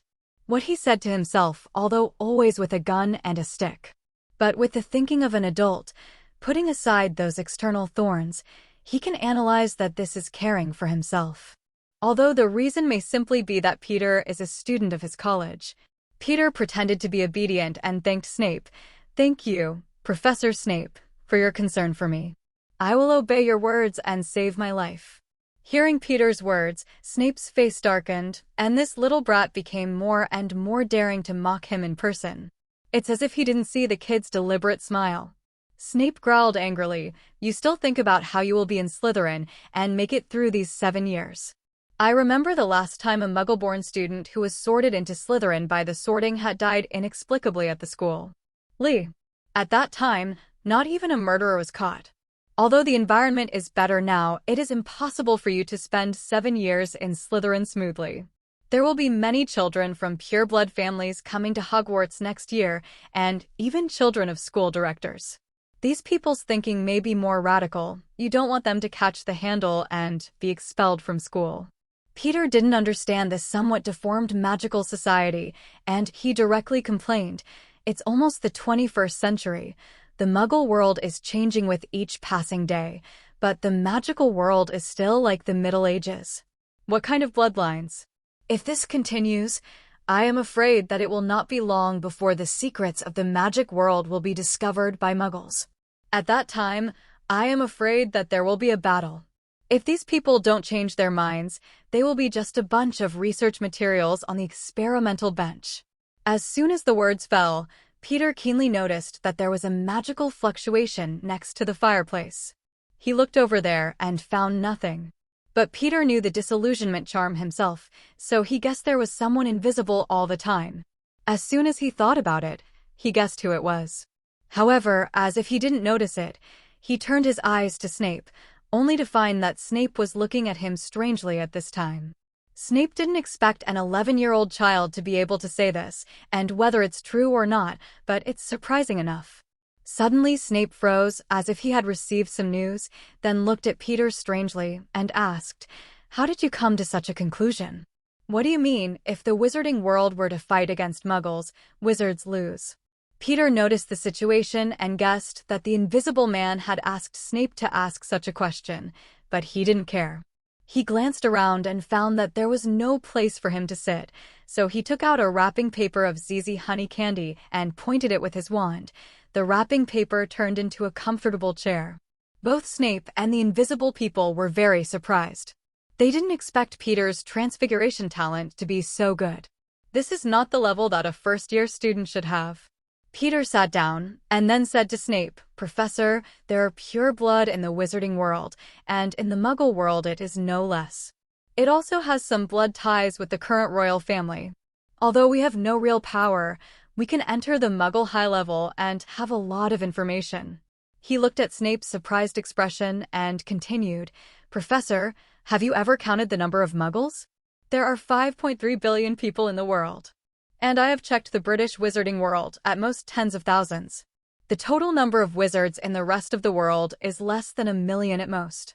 Magic is amazing, but it's not everything. He can't control everyone, and when the mysterious veil of the magical world is lifted one day, then Muggles will no longer be in awe of magic. They will try to find the source of this power, and the wizards are their research material. When the wizards break their wands and infiltrate the Muggle society, they can only hide in darkness. Hearing this, Snape couldn't help but be surprised. Although he came from the Muggle society, his childhood misfortune made him very repulsive to the Muggle world, so he hadn't been in contact with the Muggle society over the years and had nothing to do with the Muggle world. No. But as a wizard, he was still very proud, so he couldn't help refuting Peter's conclusion. Mr. York, there may be a lot of Muggles, but they don't know anything about magic, they can't use it, and they can't stop the attack of magic. We have many ways to control them. And now the Prime Minister of the Muggle world often talks to our Minister of Magic. They know the existence of our magic world, but after so many years, they are still in peace. You are too unreasonable. Asterisk. When Peter heard Snape's words, he didn't immediately refute, but asked, Professor, I wonder if you know about World War II during Grindelwald? As soon as he finished speaking, Peter noticed the magic fluctuations coming from the fireplace again, and couldn't help but smile in his heart. When he mentioned this name, he had such a big reaction. Snape wondered how he had shifted the subject here, but nodded anyway. As if telling a story, Peter explained, the whole world was in chaos. England was bombed by Germany. And not long after Grindelwald was captured, Germany was defeated and surrendered. At this time, far to the east, the island country of the island country is still stubbornly resisting, so the United States directly dropped 2 mushroom bombs, directly killing tens of thousands of them in an instant. Hundreds of thousands of people died one after another. And this is only a weapon from the 1940s and 1950s. Today, Muggle weapons far exceed the power of mushroom bombs. And there are so many. A scientist in our Muggle community once said that if there is a third world war after this war, human wars will become fights with stones and sticks. I don't know what the most powerful magic in the magical world is like. But from what I've been exposed to so far, the so-called most terrifying black magic is simply incomparable to the power of weapons in the Muggle world. Although Snape was a little surprised by the power of these Muggle weapons, he still said, You may not know that there is a black magic in the wizarding world, which can control people's minds and make them obey your orders. And this kind of magic is even the most powerful. Even the mighty Oro can't resist, let alone a Muggle. Peter said, Professor, you are talking about the Imperious Curse, but this black magic is forbidden by the Ministry of Magic, and anyone who dares to use it will be sent to Azkaban. The question is how many people can successfully use this kind of black magic. When will they be able to control billions of people around the world? Snape didn't expect Peter to know about this dark magic, but when he thought about how often he was in the library, he knew it and guessed which book he must have read about it. He replied directly, As long as you control the Muggle high level, it won't take much effort. For this, Peter agreed, but still said, This method may be effective in the short term, but it will definitely be exposed in the long run. Human beings are very strange, intelligent creatures. When there are no foreign enemies, they will often kill you and me. But when it comes to survival, they'll stick together, and if they can't beat them, they'll rather drag you to hell. I find it weird when I read the history books of the wizarding world. Wizards make fun of medieval Muggle witch hunts, and they also describe weird witches who like to be burned, so they are deliberately caught by Muggles. But the question is, if wizards really look down on Muggles so much, why would they rather give up large fertile territories and hide the magic world instead? Is it true that, as the book says, wizards disdain to associate with Muggles, that's why they shut yourself up? Peter said sarcastically. He looked at Snape. Professor, do you really believe that? Snape was stunned at the moment. He hadn't thought about it. In other words, Almost all wizards ignore the contradictions described in the book, consciously or unconsciously. When people see weird witches playing muggles in books, they will only laugh at the stupidity of muggles, and they will not consider why the ancestors would prefer to use magic to hide the wizarding world in the corners and alleys, like mice in the dark. And also don't want to go out and magically rule what they see as stupid and vulnerable muggles. Peter was born in the muggle world. He was an ordinary person in his last life. He has scenes in Jinxiang, whose technology is changing with each passing day. The constantly updated smartphone will reappear in this world in more than 10 years. The satellites in the sky, the cameras everywhere, the network extending in all directions, and the rapidly developing technology and information technology make this world no longer secret. Magic may be able to fool the human senses, but definitely not machines. When the magic world is exposed, the situation will be very delicate. Peter watched Professor Snape pondered, smiled, and comforted. "Professor, you don't have to worry too much. There are still decades in the magic world. Maybe there will be someone who can turn the tide by then." Snape looked at him in surprise and said, "I thought you'd say you'd solve this problem yourself. Haven't you analyzed the wizarding world so thoroughly? Why didn't you go further?" The person hiding on the side also looked at Peter, wanting to hear his explanation. Peter waved his hand funny. "I don't want to carry such a heavy burden. I came to the magic world just to learn magic and feel the charm of magic. But it doesn't mean that I will stay in the magic world in the future. Although the magic world is magical, it is too outdated and out of tune with me. Besides, my opinion just now can be easily given by anyone who is familiar with the history of Muggle world wars and has a certain understanding of Muggle technology. This is not an esoteric question." "Okay, let's end such a heavy topic." Peter stood up and bowed slightly to Snape. "Professor, thank you again for reminding me. I will be careful not to let those people take the chance." Out of the corner of his eye, he glanced in the direction of the fireplace. "Professor, please thank Principal Dumbledore for me, by the way. If it weren't for him, I might be in trouble right now." Asterisk. Snape was a little distracted by Peter's words and nodded to let Peter leave. When Peter closed the office door and left, the potions office fell into silence, except for the crackling sound of the wood burning in the fireplace. Then Dumbledore, wearing a dark purple robe covered with silver stars, appeared. He wears half-moon glasses, and his long silver hair falls behind him. He came to the silent Snape and took out Iha Candy Severus. "Would you like to try Honeyduke's latest cockroach pile?" "No, I won't eat this." Snape pushed away the box of sweets full of cockroaches with a defiant expression. Then he looked up and looked directly at Dumbledore. "Is what Peter York said true? Is the wizarding world hiding itself from muggles?" Dumbledore took back the cockroach pile with a sad face, picked up a lively cockroach sweet, and put it in his mouth. In Snape's eyes full of disgust, he chewed with satisfaction. Then he said slowly, "Mr. York, what you said may be a little exaggerated, but it is basically the same as the truth." Snape couldn't believe it. He didn't expect it to be true. He asked with a dry throat, "Why hasn't anyone said it for so many years? Doesn't the Ministry of Magic see this happening?" Dumbledore stopped the pile of cockroaches in his hand, sighed inexplicably, and said, "In fact, someone predicted this kind of future a long time ago, so that person actively wanted to change this situation. Even I once attracted by his ambitions. But because of his two radical theories, I parted ways with him and ended up in an antagonistic situation. And since the fall of the man, the magical world has avoided this theory. Especially the Ministry of Magic strictly prohibits the spread of this Muggle threat theory.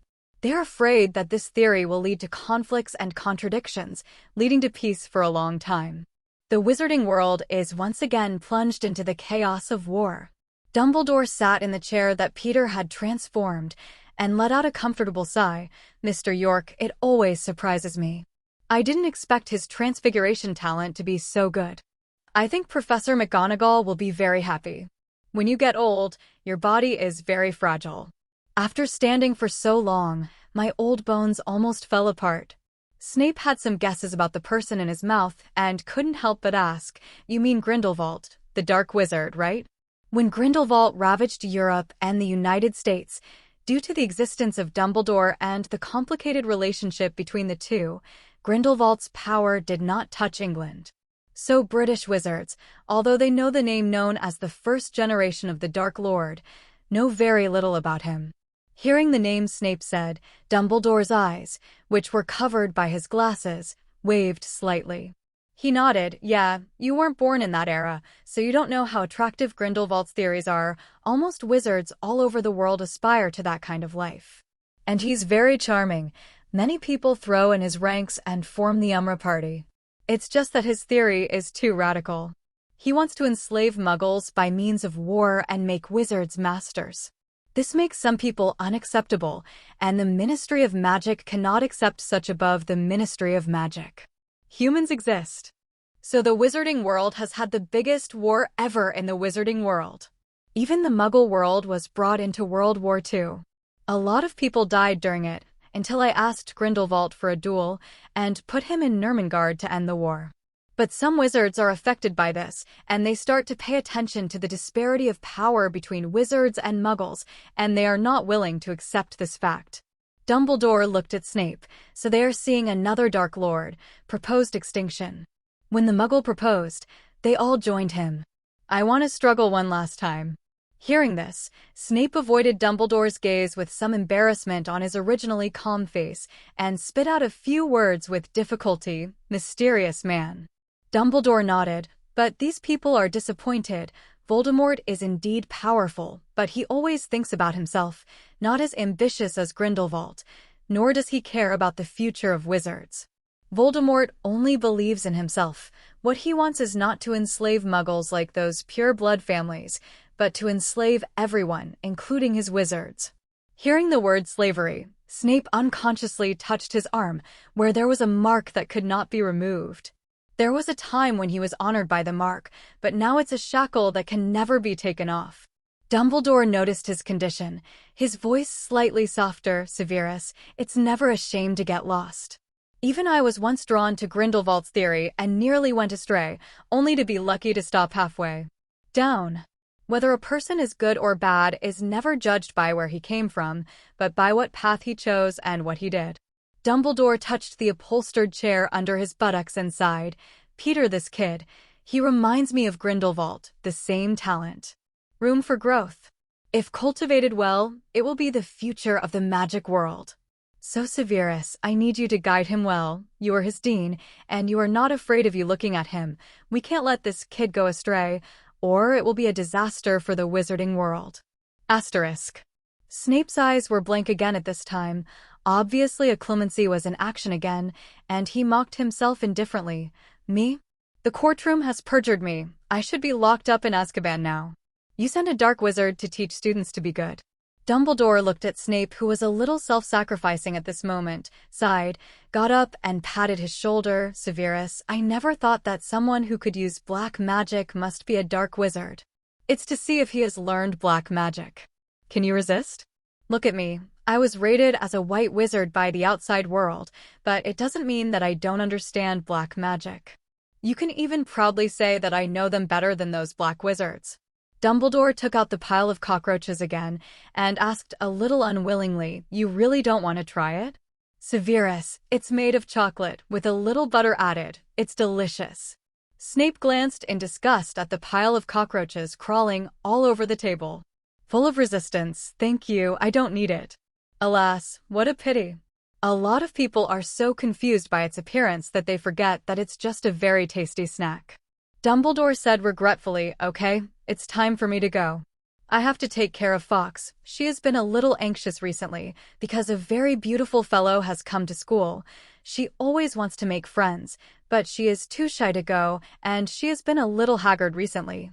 Hearing this, Snape asked in surprise, Dumbledore, you said another phoenix came to the school. Dumbledore nodded with a smile on his face. It's the companion that Peter York brought. From the time he brought the phoenix into the school, Fox sensed it. It's a newborn phoenix, very beautiful. If it weren't for me pretty sure the Dumbledore family isn't missing any blood, I'm going to think Peter's part of our family. Dumbledore watched Snape's eyes grow brighter and said with a bewitching tone, think about it, if you can gain little Peter's trust, those phoenix tears, fallen feathers, and even phoenix blood are very easy. Get it?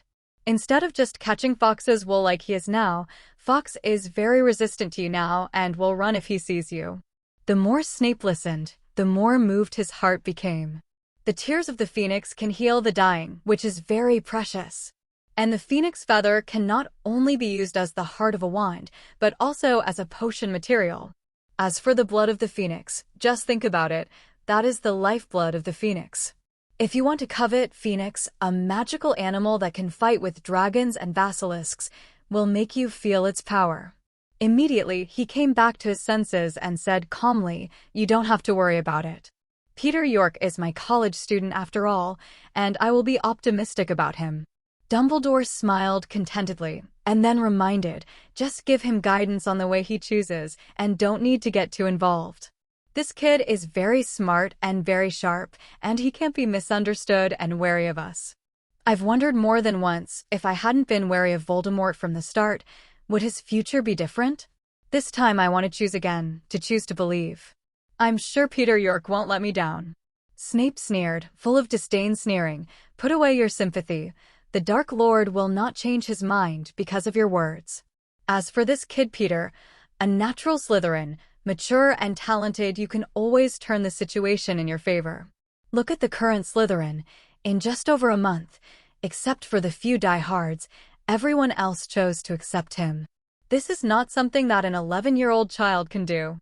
I can't control his thoughts. You still have to pray that he won't grow crooked, and then you can live for a few more decades. Otherwise, no one can limit him."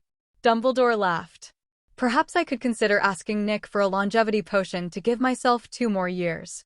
Hearing the potion of longevity, Snape's eyes suddenly heated up. As a potion master, especially as a person who is very obsessed with potion research, he has always been eager to study the potion of longevity. But the raw material of this potion is the very precious and unique magic stone. And Nicole May, the only owner of the Philosopher's Stone at present, has been in seclusion, and if it wasn't for a close friend like Dumbledore, he wouldn't be able to contact him at all. He said impatiently, "Dumbledore, you can go to Master Nicoleem and ask for a potion of longevity. If you give me research, maybe you can develop a potion of longevity that doesn't require a magic stone." Dumbledore shook his head and said with a sigh, "Nick contacted me recently and said that he is going to give up using the Philosopher's Stone in the next few years. He has lived for a long time and wants to go on an unknown journey." Snape was very surprised when he heard the news. The Philosopher's Stone can make people immortal. Why doesn't he want to continue living? Isn't immortality better? Dumbledore shook his head.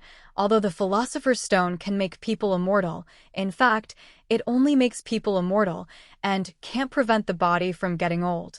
Nick has lived for more than 600 years, and his body is very fragile, and a single sneeze can break him. This kind of longevity has already tortured Nick. If it wasn't for his love for alchemy that allowed him to persist until now, he might have found a cemetery to bury himself early on. Asterisk. Peter didn't know the conversation in the potions office. He was already in the hall at this time. It's noon and the students all gather here for lunch, and lunch in the British wizarding world is very simple, except for a potato or a potato. They can make 180 kinds of potatoes without repetition. Peter sat in his seat, helplessly looking at the food on the table, not having any appetite at all. When he was in York Manor before, he hired a chef from Chinatown to cook Wuxia food for him. Even Aunt Christine and housekeeper Welsh, after eating a few Wuxia meals, no longer look down on the poor British recipes. They simply eat Wuxia food 3 times a day and occasionally have a French dish and eat it every day in a different way. How can I come to Hogwarts? The quality of life has seriously declined. Alan on the side quickly finished his mashed potatoes, then looked at Peter, who had simply ate a few bites, and asked, "Why don't you eat, Peter? Is there something wrong with Professor Snape calling you to the office? He scolded you already?" Peter shook his head. "Professor asked me just to talk about school. I'm just going to be crushed by this Hogwarts food. Look at what we eat every day. It's either mashed potatoes or hash browns, either fried potatoes or potato bread or fish and chips. Oh my God, this is going to get the potatoes to the end." Alan White looked puzzled. I think it's okay, and they're all well done. If you've tried my mother's cooking, you wouldn't say that. Alan's face was full of incomprehensible words. Expression. Peter rolled his eyes speechlessly, took out a piece of parchment and a pen from his bag, and began to write something on the paper. Alan looked at the exquisite and gorgeous pen in Peter's hand, and said with some envy, "Peter, are you a muggle pen? It looks more useful than a quill pen. You don't have to keep dipping in ink to write, it's too labor-saving." Peter said without looking back, "If you like it, I will give you a pen. This pen is an improved product of the Muggles on the basis of the quill pen.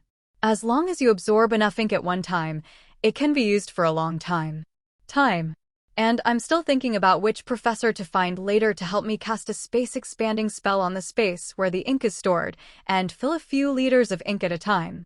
I'm afraid I can use it for a year without dipping in ink." Alan asked in surprise, "Really? Then I need this kind of pen for my Christmas present.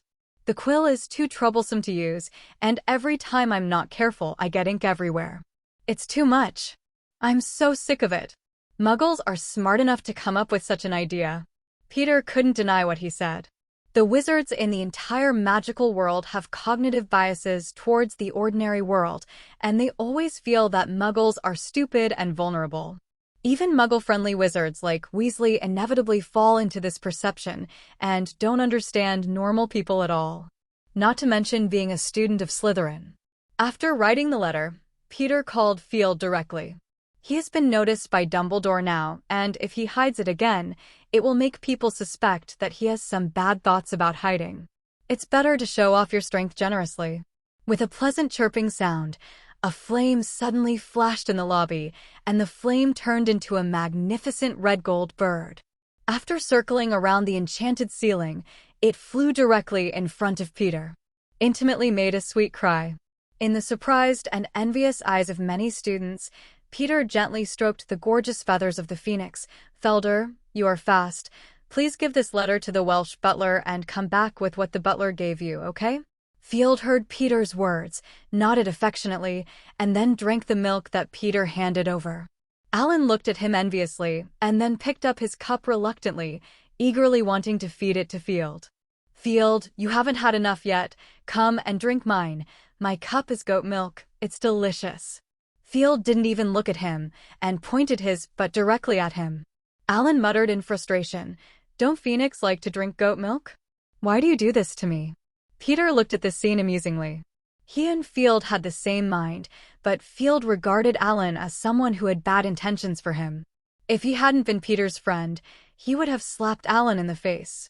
"Go early and come back early," Peter said, touching Field's feathers. Field nodded, grabbed the envelope directly, and disappeared in place as a flame. The lobby suddenly became lively, and everyone was talking about it. It was the first time that many people saw a magical animal like a phoenix. Although Principal Dumbledore has a phoenix, the ability of the phoenix to teleport makes it always elusive, and it is difficult for ordinary people to see the phoenix. Today, I did not expect that there will be a new student who can have a phoenix. It's so strange. On Slytherin's long table, the classmate closest to Peter asked in disbelief, "Peter, you didn't tell us that you actually have a phoenix." "Merlin, this is cooler than having a dragon. The entire magical world is probably only Dumbledore. Besides, you are the only one with a phoenix. How did you do it?" Peter looked at the curious eyes around him and the ears pricked up on the long table next door, and explained amusingly, "This is my phoenix field. When my dad and the others were exploring the Amazon forest in South America, they happened to find a phoenix egg. So I brought it back and gave it to me. And I just hatched it, so it became my partner." When the people around him heard this explanation, they were even more envious. A senior girl said with admiration, "There are not many phoenixes in the world, and phoenixes are immortal, so they usually rebirth when they get old and become little phoenixes again. And a phoenix egg, only when two phoenixes meet and combine, can they be conceived with a very low probability. I didn't expect you to be so lucky. Able to touch the phoenix egg. What a blessing to Merlin." Peter listened to the words of the senior, and he was really grateful to the parents who passed away. If they hadn't left this phoenix egg for him, I'm afraid he could only be a muggle for the rest of his life, and he couldn't activate the gene fusion device. Slytherin students were even more enthusiastic about Peter. They kept asking questions about Phoenix, which made him a little big, and quickly said, "Alan is my roommate. He knew about Phoenix early on. You can ask him." Everyone turned their heads and asked Alan with interest. Alan was not impatient, but proudly boasted about his experience with Phoenix, and even said that he was Phoenix Field's favorite person besides Peter. Completely forgot the scene where he was slapped in the face by Field with his "but just now."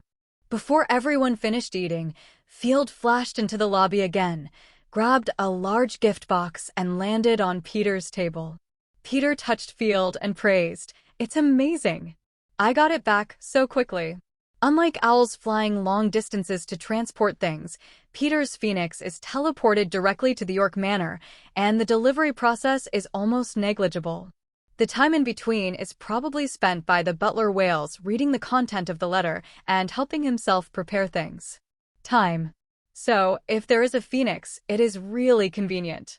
You can go wherever you want, send whatever you want, and there are no restrictions at all. Peter decided that in the next time, he would follow Field to learn the skill, and he could also become a Phoenix. It makes no sense that Field would not have the skills he would.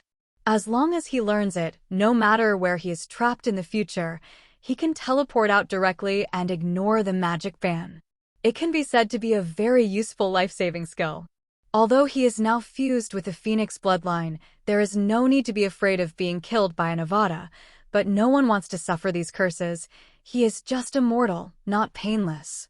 And according to Peter's understanding of the Phoenix, he feels that if he is hit by the life-threatening curse, although he will not die, there is a high probability that he will be reborn from the ashes like other Phoenixes, and then become a new Phoenix.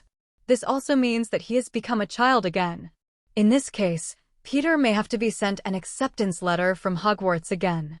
Peter feels a little horrified just thinking about his endless acceptance letters. Unpacking, there are several beautifully bound cookbooks, namely French cookbooks, Italian cookbooks, and the thickest Huxia cookbook. There is also a letter next to it, written by the butler Wales.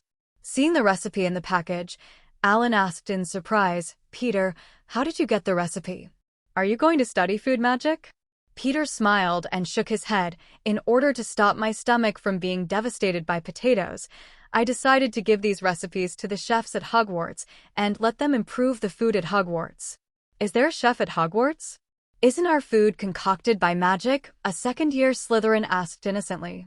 The girl next to him rolled his eyes at him. "Have you forgotten Gamp's basic law of transformation? Food can't be conjured out of thin air. The school has always had a kitchen, but the staff in it will not show up at will, so they do a good job after the food. It will be teleported into the lobby through magic. So many people think it was conjured out of thin air." "There are employees in the back kitchen? What kind of employees? Why have we never met them?" the second-year boy asked curiously. Some students are also very curious. They have never noticed this problem before, nor do they know that there is a back kitchen in the school. Looking at the people who didn't explain, Peter said, "The back kitchen is on the first floor, next to the Hufflepuff dormitory, and the staff inside are not humans, but house elves. They are responsible for the kitchen work and maintenance of the entire Hogwarts. Here, even the dirty clothes and socks that we changed at night were washed for us by them. It's just that they basically don't show up in front of people, so many people don't know these things." Asterisk. House elves? I didn't know there were house elves in the school. It's amazing. Slytherin students are almost pure blood, and of course they know this race for wizards.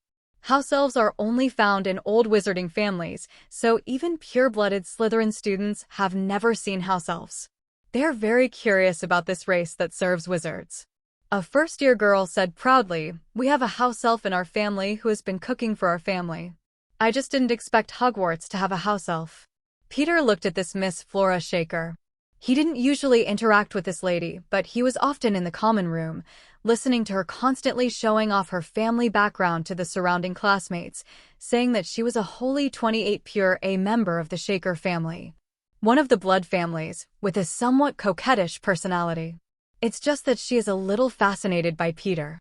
According to the Gossip King, Alan quietly revealed that Flora pulled 5 first-year girls to form a Peter support group, and they have been passing news about Peter to each other. Even what Peter ate and what books he read in the library, he paid attention to them one by one. Peter didn't really believe it at first, but since he often met Flora Shaker in class, during meals, and even in the library, she greeted him shyly. He knew that Ellen didn't lie. At this time, Flora Shaker was proudly announcing that she had a house elf, but her eyes kept glancing at Peter. When she saw Peter looking at her, she immediately turned her eyes away shyly, with an expression of wanting to speak. Ellen also noticed the scene next to Peter, snickered and leaned towards Peter and said jokingly, "Or you can promise to be with Flora. See how fascinated she is with you. How can you be willing to reject it?" And everyone said that they have house elves. You don't have to do anything in the future. You just need to lie down and enjoy yourself. How about it, don't you mind? Peter directly pushed Alan's head away and said helplessly, "You guys are too precocious. You know so much at the age of 11. I don't want to fall in love so early. If you want to be envious, go after yourself." Alan pretended to be sad and said, "If I had your appearance, I would have chased after you. And I have more than one girlfriend. But the problem is that my parents made me look like this, and I can't help it. Besides, this is nothing in the magic world." Many students fall in love early in school. After a few rounds of love, when they reach the 5th, 6th, and 7th grade, they choose to live for life and get married as soon as they graduate. My parents are like that, and so are many others. And to say that we are nothing, those pure-blood families with hundreds of years of history, such as the Lestrange family, the Black family, these families have been married since childhood, and then in school. Just fall in love and get married after graduation. That's completely blinding. Peter listened to Alan's words and was a little dumbfounded. He didn't expect such operations in the magic world. Looking up at Flora, who had a shy face on the opposite side, Peter could only recite a sin in his heart. He is not a wretched uncle. Moreover, his body is only 11 years old now, and the hardware is not fully developed. He is not interested in the love of elementary school students who are pulling little hands. Let's wait until he is an adult. And to be honest, the population base of the wizarding world is too small, and most of them like intermarriage, so it is difficult to find beautiful girls. If you want to fall in love, of course, you need to find a beautiful conversation. Just like his Aunt Christine, although she is a non-marriageist, she has never been short of boyfriends, and all of them are handsome. Sometimes Peter is also fantasizing, or he will learn from his aunt in the future. Go to the Muggle world and find a bunch of beautiful girlfriends, and change one every once in a while. And Peter is rich and an earl. Although there is no real power, it is still very popular in European and American countries. With a handsome face, there should be many beauties like it. By the time all lunches are over, the food and debris on the table are gone. After Peter asked Phoenix Field to play by himself, he got up and walked out, holding the recipe. Alan chased after him and asked, "Where are you going, Peter?" Peter waited for him for a while, then replied, "Go and deliver recipes to the house elves, and try to eat food from other countries tonight." "I'm going too. I've never seen a house elf." Alan chased after him. The kitchen is located directly below the hall and can be reached along the stairs leading to Hufflepuff's basement. The two of them came to the underground corridor. The corner was brightly lit, and there was a picture of a bowl of fruit hanging on the wall. Under Alan's confused eyes, Peter reached out and scratched the pear in the painting. The pear giggled and turned into a green doorknob, revealing the entrance to the kitchen. Peter smiled and said to the surprised Alan, "Remember what I did just now? If you are hungry in the future, you can come here to find something to eat by yourself. The house elves will entertain you very warmly." Asterisk. The two entered the kitchen. Alan looked at the furnishings in the kitchen in surprise. The space here was almost as large as the Hogwarts Great Hall above. It was a large room with a high ceiling, surrounded by stone walls. Lots of gleaming copper pots and basins, and at the other end of the room was a big brick fireplace. In the house, there are also 4 large tables, placed in exactly the same position as the tables of the 4 colleges in the auditorium above. Alan said in surprise, except that there is no magic on the ceiling, it is just the other side of the auditorium. Immediately, he saw hundreds of house elves wrapping tea towels with the Hogwarts crest as robes. These elves have large, bat-like ears, protruding green eyes the size of tennis balls, and long, flat noses that are thin and small. A tea towel can be worn as a robe. At this time, they were busy using magic to let the plates jump into the sink to wash themselves, and then fly the leftovers from the students into a black hole in the corner. Kind of cleaning work. An elf saw Peter and Alan, and he asked curiously, "Mr. Peter York, there are still unknown wizards. I don't know what you are doing here. Didn't you have a meal in the lobby just now? Do you need it? Do you need Kiki to prepare food for you?" Peter shook his head quickly. "We've already eaten. I just want to give you a present this time." As soon as the words fell, the busy and noisy kitchen fell into silence, and even the plates flying in the air stopped, and all the elves stared at Peter. "Mr. Peter York said he wanted to give us a present?" Kiki looked at Peter in disbelief, as if she had heard something she couldn't hear.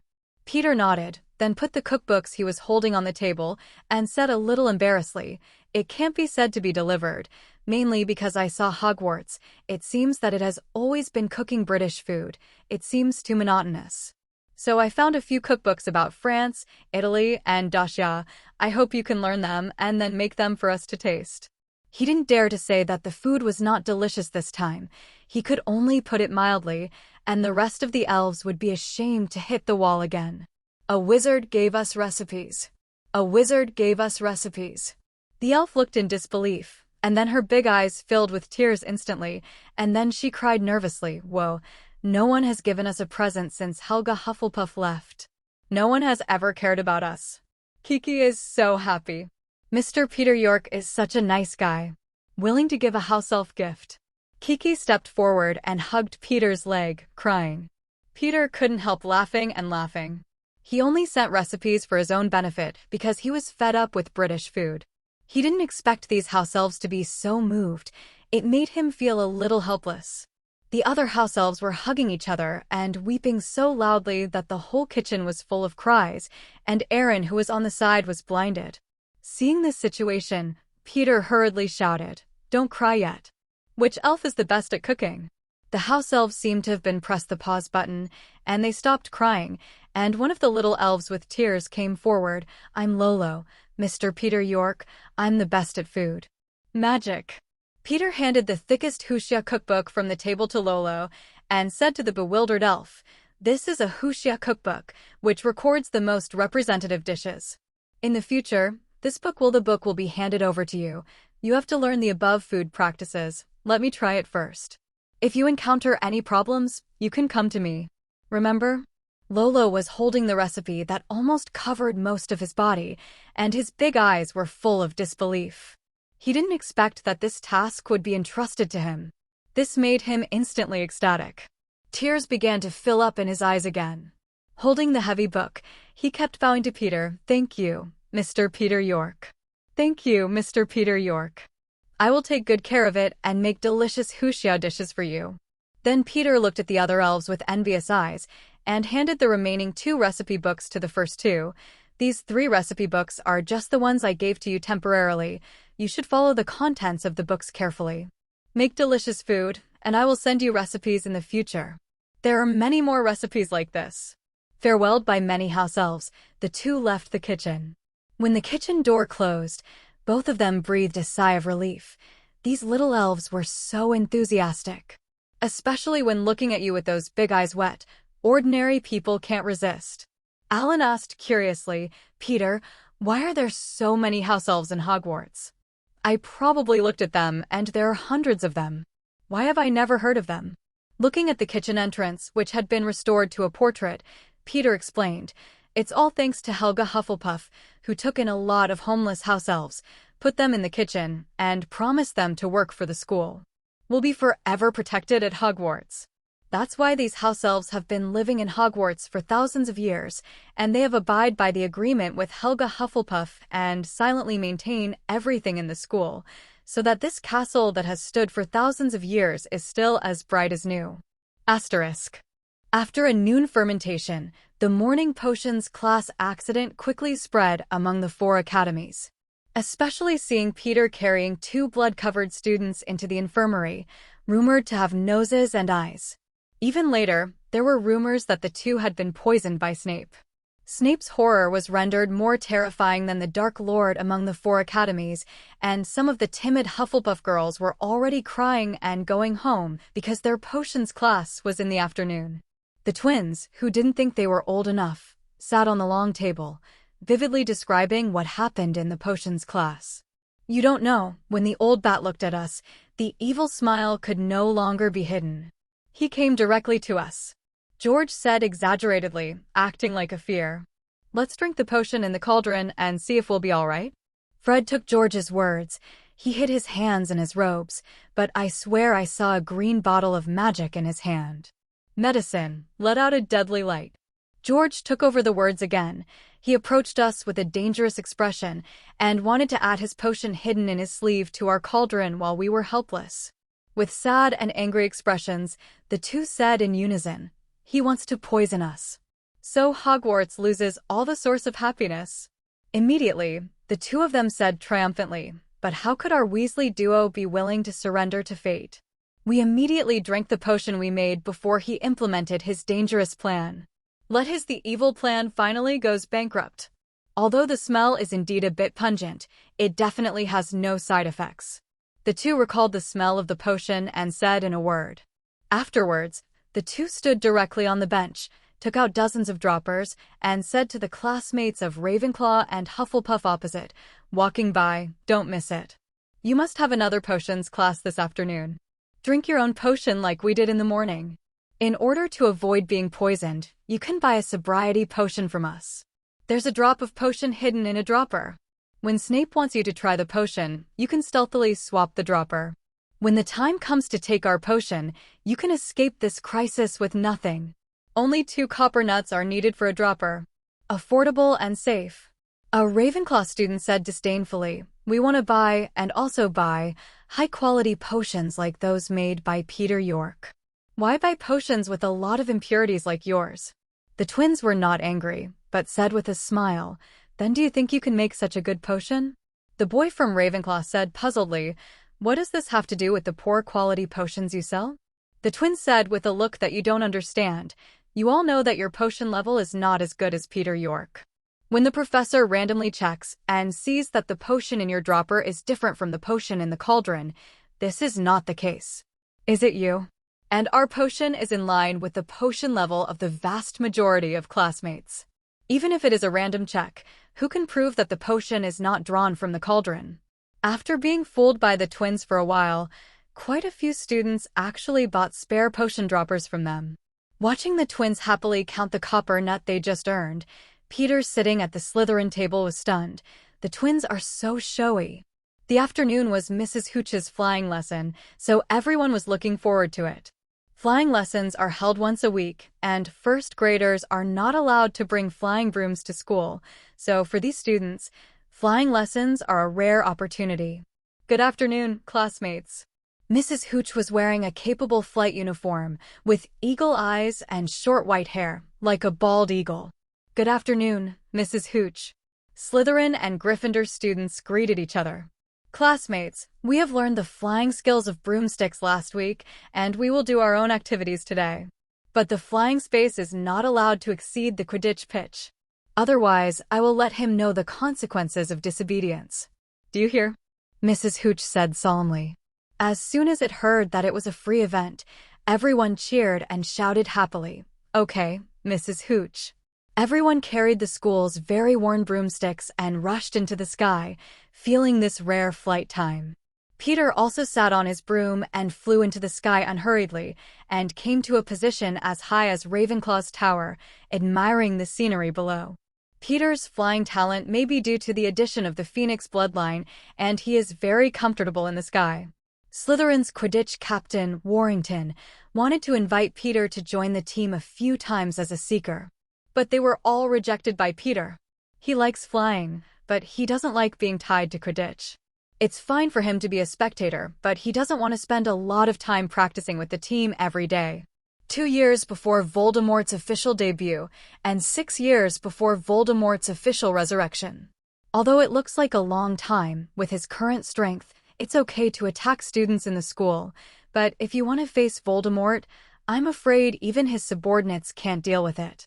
It's not that he has to fight against Voldemort, but he is a Muggle-born Slytherin student. If he doesn't want to crawl in Voldemort and call his master, he must stand opposite Voldemort. Not to mention that he is now the best among the first-year students. As for pretending to be a pig and eating a tiger, he can only think about it. If he dares to pretend to be a pig in Slytherin, these snobbish Slytherin students will dare to keep coming. He is troublesome, troubled to death. Asterisk. Just as he was thinking, a figure in the distance rushed towards him. Peter reacted in a timely manner to avoid the frontal impact of the person who came, and then found that it was one of the twins, swaying from side to side with a smile. He said angrily, "Fred, you almost knocked me down. If you attack me like this again, I will fight back." Fred said with a hippie's smile, "Wrong, I'm George." "And who told you to be in a daze in midair, looking thoughtful and worried? Those who didn't know thought you were thinking about the future of the magic world. And you're sure you can you get me on the counter? I'm a Gryffindor batter." Peter rolled his eyes and said, "Reservists. And Fred, don't use your brother's name again. Your trick doesn't work in front of me. I can tell who you are." Fred didn't believe it. How is it possible? Even my mother can't tell the difference between us. Immediately, George from a distance also flew over. "What are you talking about?" "Peter says he can tell who we are." "I don't believe it," Fred said directly. When George heard it, he didn't believe it either, so he put his hands up and said, "How do you tell us to distinguish us?" Peter pointed out directly, "Compared to Fred, George, you are relatively stable and less talkative. Instead, you are more like a brother. And although you look exactly the same, even the freckles on your faces are the same, but Fred's voice is thinner, and George is a little lower. People with average hearing may not be able to tell the difference, but my ears are very sensitive."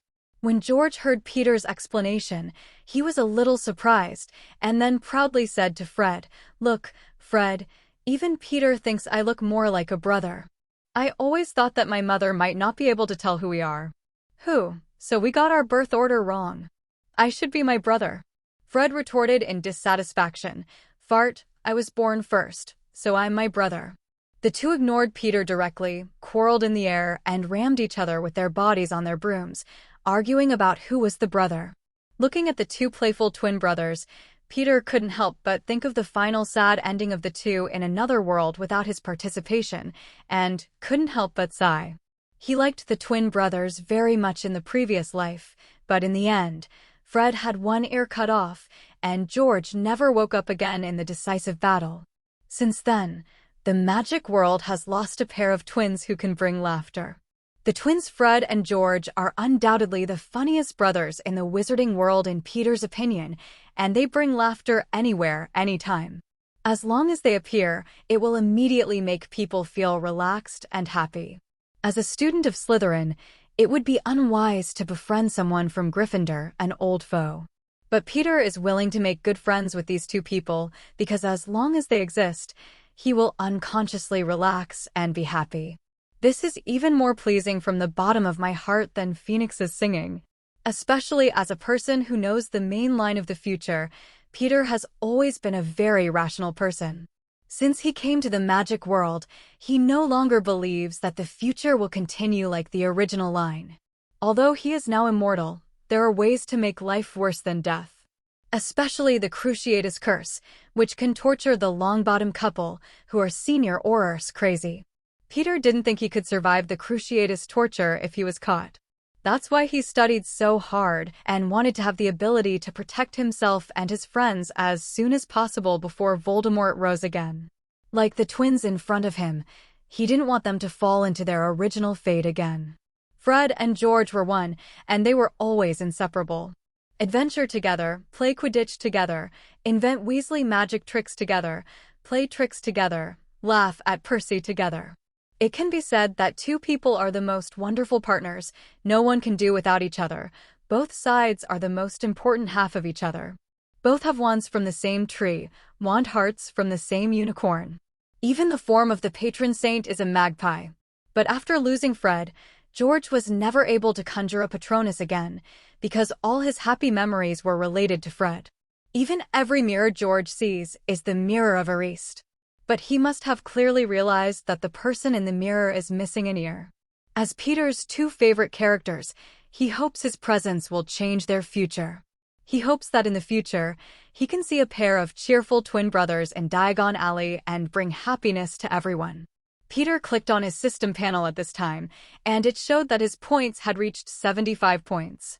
Only 25 points left to redeem the bloodline of fusion magical beasts again. According to Peter's approximate estimate, around Christmas, as long as she finishes reading some of the books in the library and successfully performs some new magic, she should be able to collect points.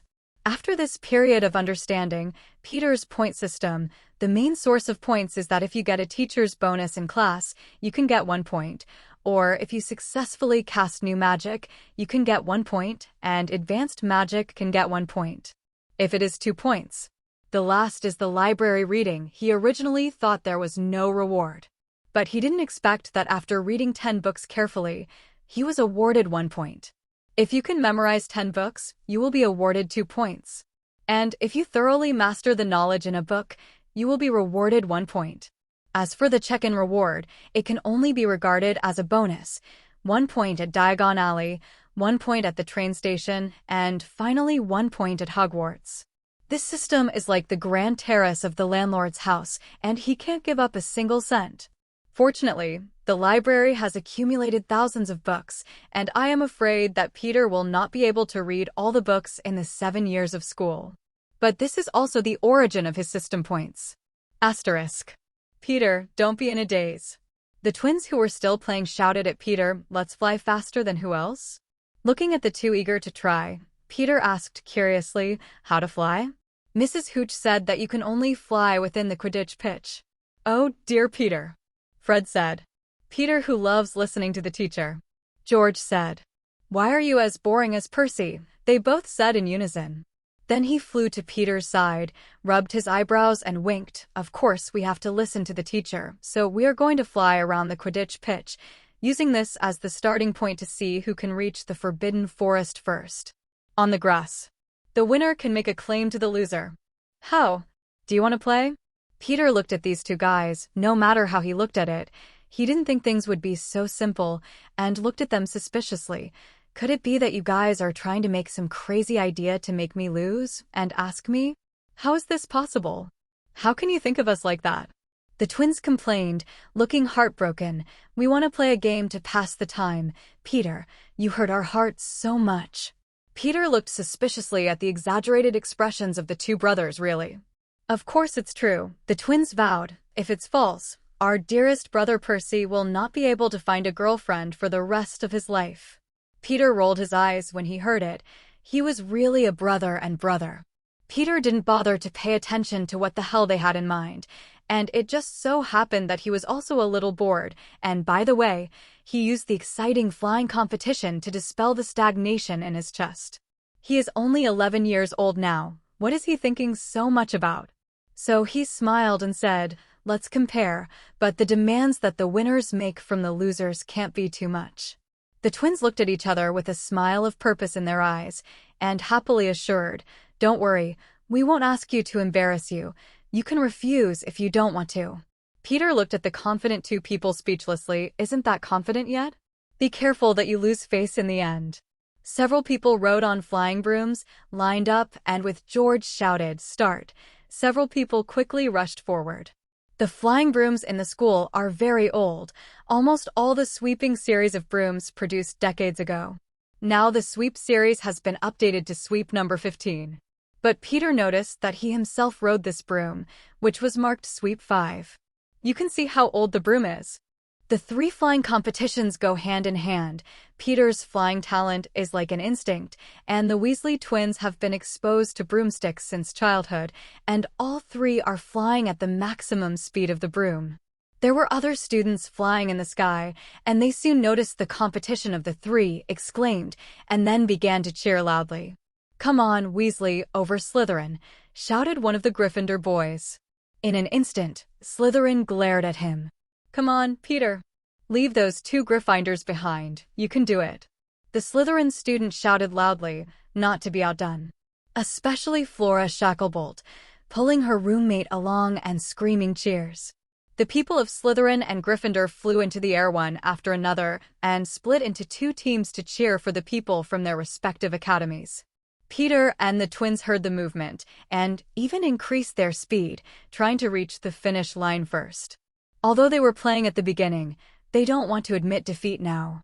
Peter rode on the broom, leaned forward and rushed forward. The broom had been added to the maximum value by him. Because of the speed, this old flying broom began to make an overwhelmed sound. Peter and the others did not fly in a straight line because Mrs. Hooch took them to the Quidditch pitch this time to practice. So surrounded by high audience stands, there are railings and obstacles around. Peter and the twins have to make sure they don't hit them during the flight, and to ensure speed. So it looks very exciting.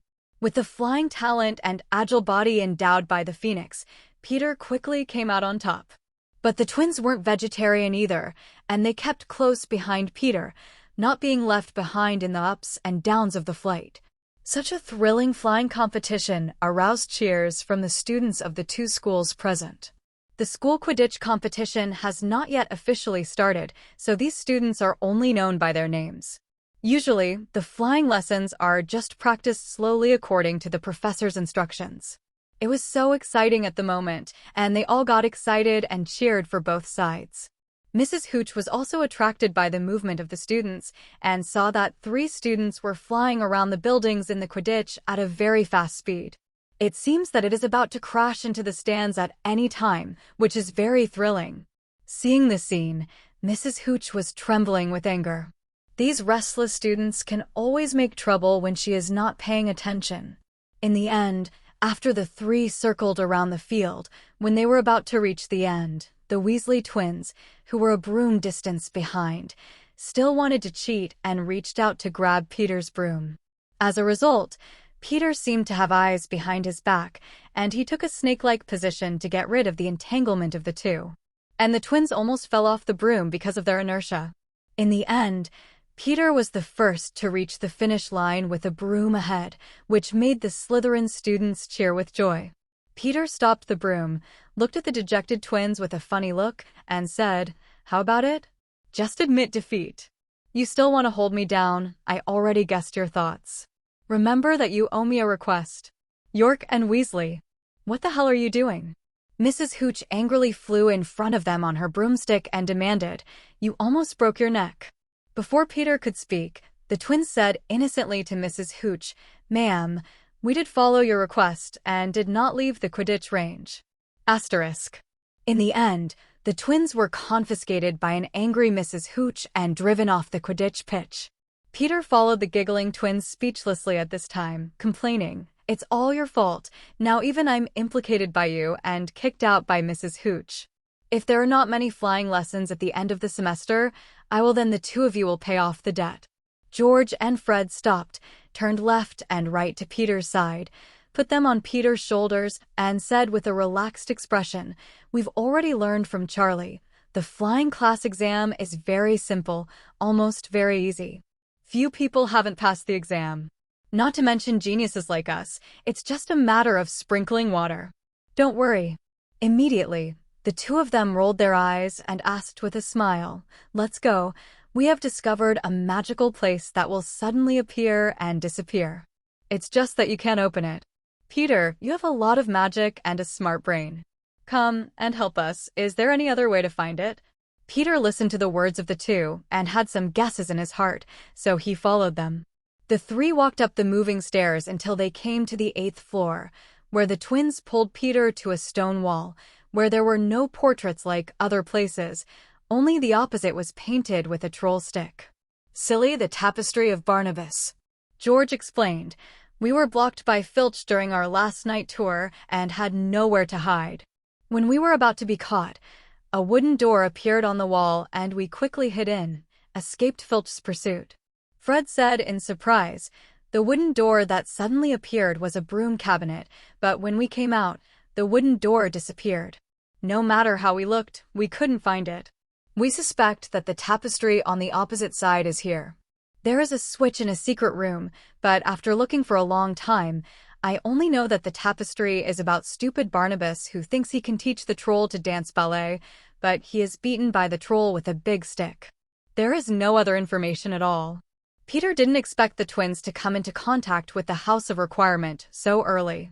If he didn't show up, they should have given up their search after the inquiries were fruitless. They were used to practice magic as a DA club when Harry Potter was in 5th grade. The place. Peter knew there was a Voldemort's Horcrux hidden there, and he had wanted to give it to Dumbledore before, but he felt the time was premature, and he didn't know how to explain how he knew it. This Horcrux is hidden here? On the 8th floor is the principal's office and Gryffindor's dormitory. As Slytherin students live in cellars and usually don't show up here. So when Peter practiced magic, he would rather go to the screaming room under the Beater Willow to practice than to come to the Room of Responsiveness. Peter listened to the twins' description, pretended to be surprised, then carefully observed the surrounding details, and then said, "I may know the mysterious room you are talking about. I seem to be on a book in the library. Saw the description of this secret room." The twins' eyes lit up when they heard it, and they couldn't wait to look at Peter. Fred urged, "Peter, tell me what the book says. Did you tell me how to make the house appear?" Peter pretended to think, and then said, "The book calls this secret room the Room of Responsiveness, saying that the house can be transformed into different rooms according to people's wishes." It's amazing! Peter ignored the urging of the two, went directly under the tapestry, walked back and forth along the wall 3 times, and wanted a room to practice magic. The twins looked at Peter's strange behavior, and then saw a wooden door suddenly appear on the originally bare wall. Seeing the wooden door appear, Peter turned around and said to the two of them with a smile, "The way to get in is to walk under the tapestry and in front of the wall 3 times, thinking about the room you want, and the house will appear." Then he opened the wooden door and greeted the two of them, "Go in and see what the room I want is like." The twins looked at the scene in surprise and shouted in unison, "Cool. This is amazing." Then the 3 walked into the room. The room was very spacious, almost as big as the auditorium. There are also some protective gear, as well as a few puppets that look like they are used for practicing magic, and a few ring targets. "Wow!" The twins were surprised, George said. "The broom closet we hid in before was very narrow, but I didn't expect it to come out into such a wide room. How did it come about?" Fred looked at the furnishings around him and asked in surprise, "Peter, what you wished for in the Room of Requirement just now was a room for practicing magic." Peter nodded. "The Room of Requirement can fulfill many wishes, and what I wanted was a place where I could practice magic, so it helped me make it happen." "Can any wish come true?" The twins' eyes lit up. "If we wish we had a room full of galleons, do you think it will come true?" Asterisk. Peter was speechless and gave them a blank look. "You can try it and see if it can help you achieve it?" Unexpectedly, these 2 people who saw the money really wanted to try it, so they drove Peter directly out of the Room of Requirement and waited until the wooden door on the wall slowly disappeared. The twins came under the tapestry with anticipation and walked back and forth in front of the wall 3 times with words in their mouths. Then a bronze door that resembles the gate of the Gringotts vault appeared. Yeah, it really appeared. The twins gave each other high fives happily. Although Peter was a little surprised by this, he still poured cold water and said, "Maybe it is empty and there is nothing inside." The twins were not shocked by Peter's words, but came to the bronze door with great interest, opened the door and walked in first. Then came the surprised voices of the 2.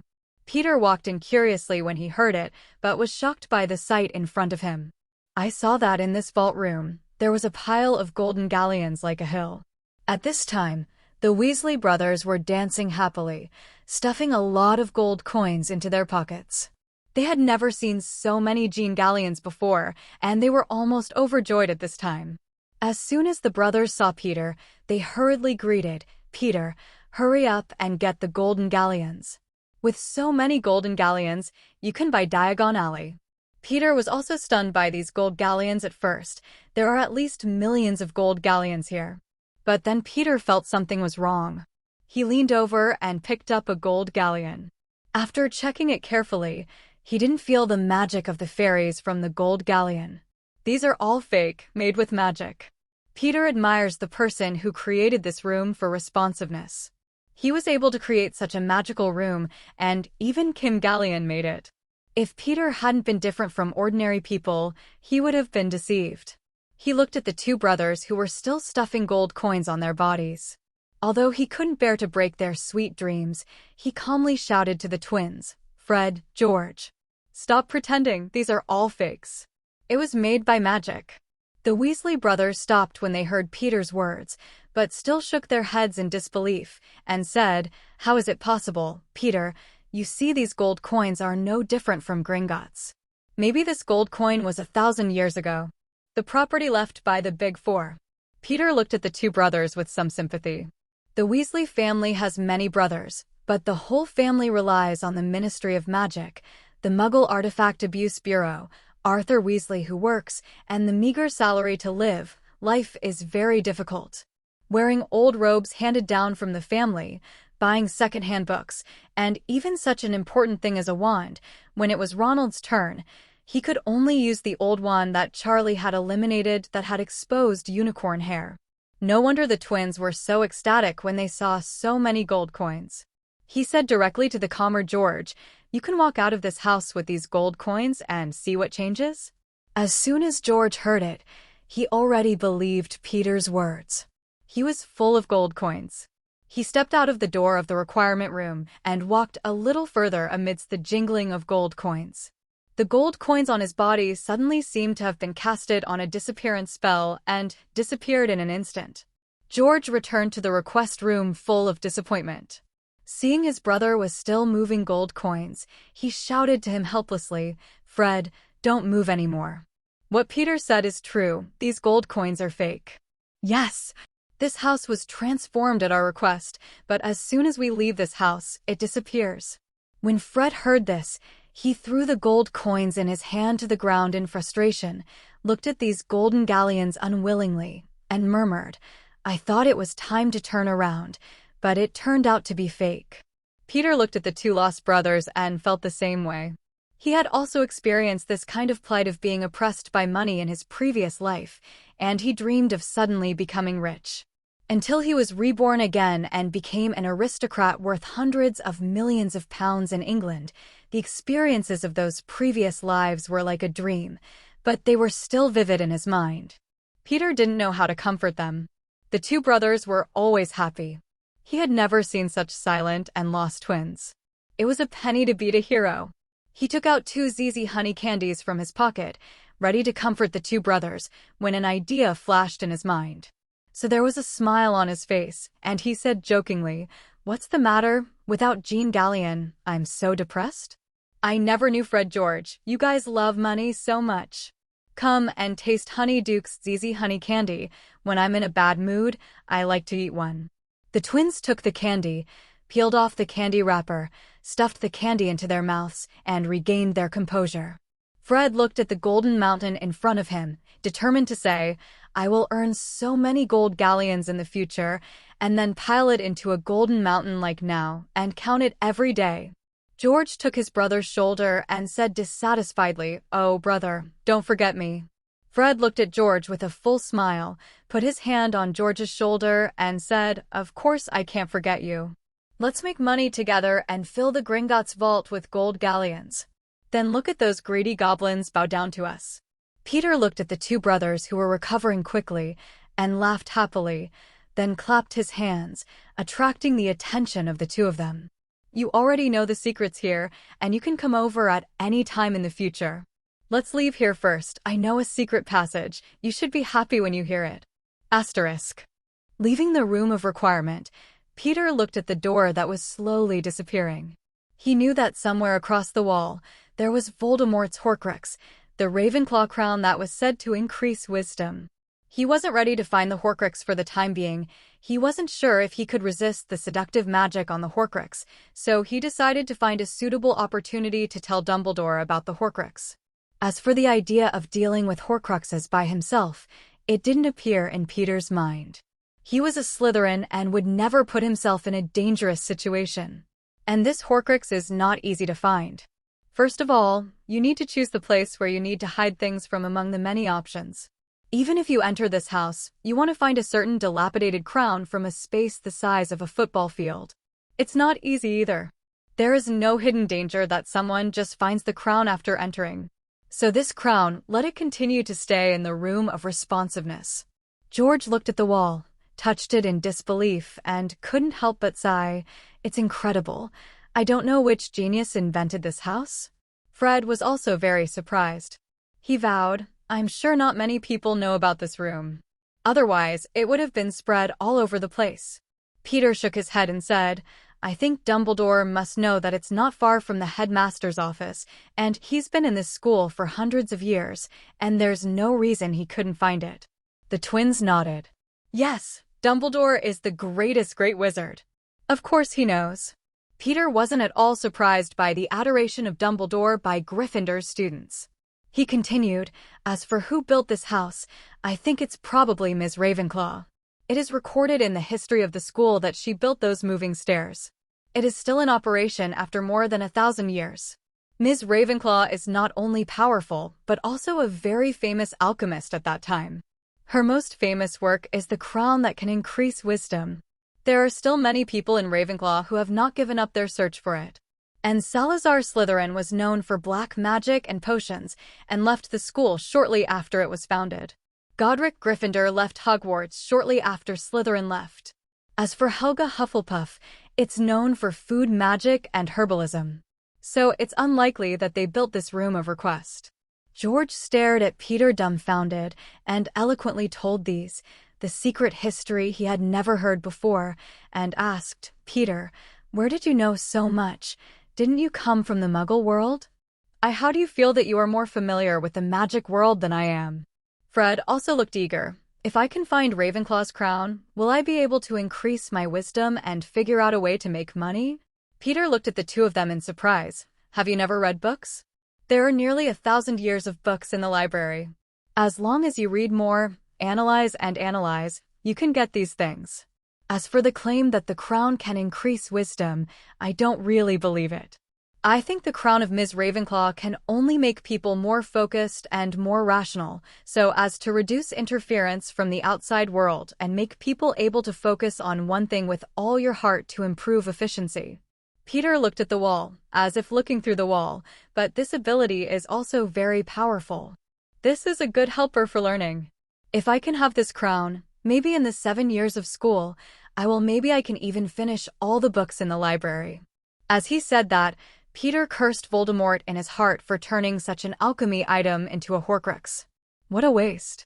He wondered if in the future he would be able to get out and destroy Voldemort's soul without damaging the crown. When the twins heard that he wanted to finish reading all the books, their eyes widened and they held out their thumbs tremblingly. You are amazing. The students in Ravenclaw are not as fond of learning as you are. I think the Sorting Hat must have made a mistake. You should go to Ravenclaw. Peter smiled and waved his hands. The Sorting Hat was hesitating between Slytherin and Gryffindor at the beginning, and he finally sorted me into Slytherin. So this kind of thing is not necessarily. Maybe your academy will have students who like to study very much in the future. Woolen cloth. The twins looked like you were joking. How is it possible? If there is someone in Gryffindor who loves learning so much, then the sun must have come out of the west. As long as our academy cannot be deducted credits, it will be good. The other time is to play or spend the night. Where is the time to read books? Peter looked at the expressions of the two of them, covered his stomach and laughed, saying, You guys know a lot about your academy, but are you sure you're not talking about yourself? Professor McGonagall and Principal Dumbledore are both from your academy. I heard that when they went to school, they were all academic masters. So how about your academy? When the two brothers heard it, they suddenly said, Yeah, Bill got 12 honors when he graduated last year. At that time, he made my mother so happy and called Bill baby all day long. It made us disgusted. So they're just a special case. It's like a box of BB multi-flavored beans. Occasionally, a good taste is found, which does not mean that all multi-flavored beans can be eaten. George said with a look of certainty. That's right, so we have to exclude them. We are the most representative students of Gryffindor. We must not let some of their good students represent the entire Gryffindor. This is an insult to us poor students." Fred responded funny and rode. Peter covered his mouth with laughter and couldn't stand up straight. The twins were so funny. Asterisk. Peter took the Weasley twins and walked down the stairs. Just looking at the stairs that swayed from side to side, Peter's road-crazy attributes broke out again. It's just that Peter isn't worried anymore since he got Professor Flitwick's spell notes. He took out his wand and said, "Show me the way." In an instant, a beam of light shot out from the top of the wand, turning into a beam of light, pointing in the direction Peter wanted to go. The twins looked at Peter's movements and asked curiously, "What kind of magic do you have, Peter?" Peter led the two of them towards the direction of the beam with satisfaction and said, "Obviously, this is a guiding spell. It can guide us on the way, and you all know that I often get lost, which I specially learned from Professor Flitwick. Learn with this magic, you don't have to worry about getting lost." Fred touched the beam curiously and said with interest, "Peter, teach us the spell so that I can escape Filch's pursuit as soon as possible when I travel at night." George nodded in agreement. That old Filch, always staring at us, and his nasty cat nearly caught us a few times. When we were punished by labor, this old guy let us wash the chamber pot all night. Peter was speechless. The Weasley twins were completely on Filch. He was a little hesitant. Should he tell these two people about the secret passage to Hogsmeade? You must know that Joko's magic joke shop is there. There are a lot of trick items there. If the twins find out, I'm afraid they won't mind spending some money on Filch. But thinking that even if they don't tell them, with their ability, I am afraid that they will soon be able to find the secret way to Hogsmeade. You must know that there is more than one secret way to Hogsmeade. As Peter walked, he said to the two behind him, "It's not easy for you to learn this spell. Professor Flitwick said that this can only be learned in 6th grade.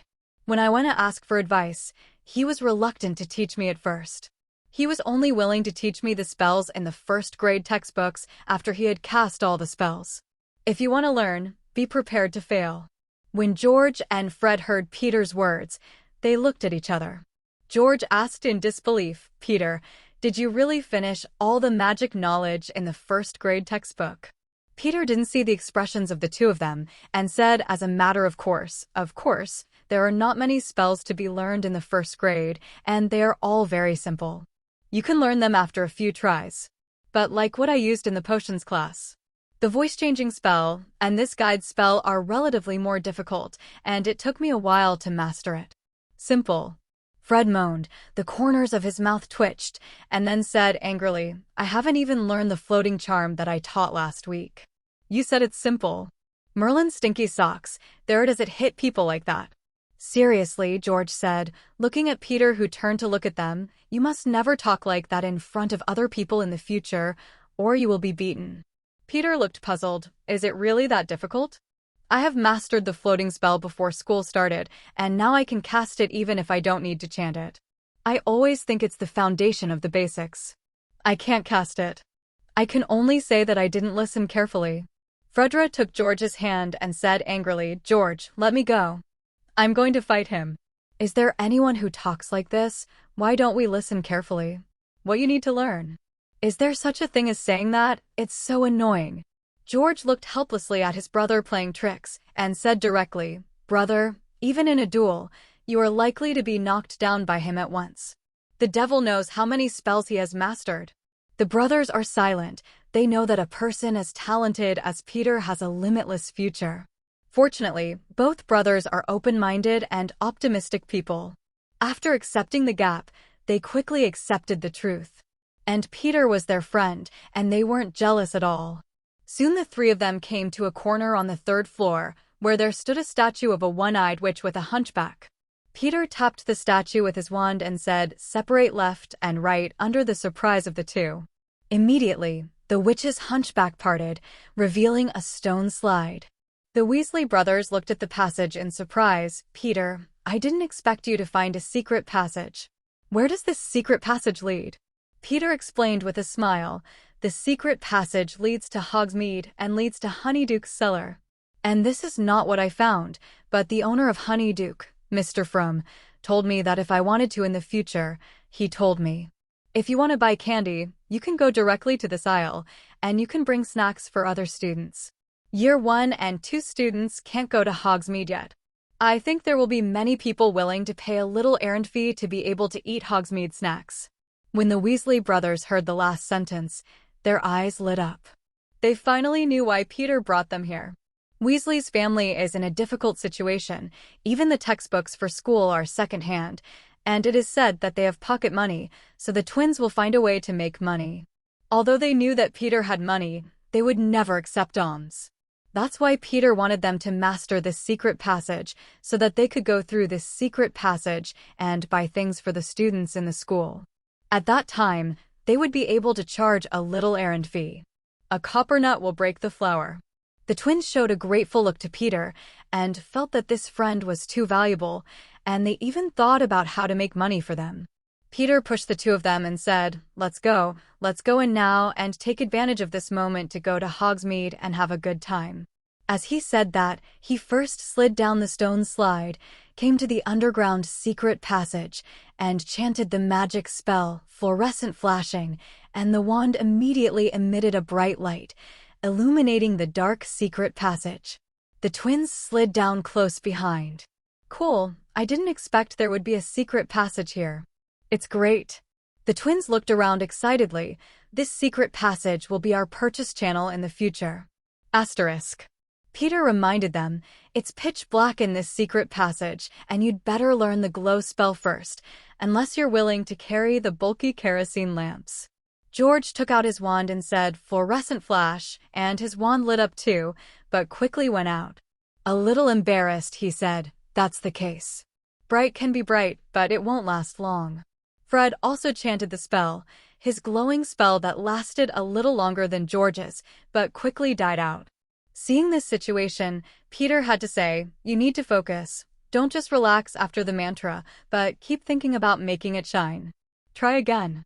Hearing this, George waved his wand and said, fluorescent flashing, and then, as Peter said, kept staring at the light at the top of the wand to keep it from going out.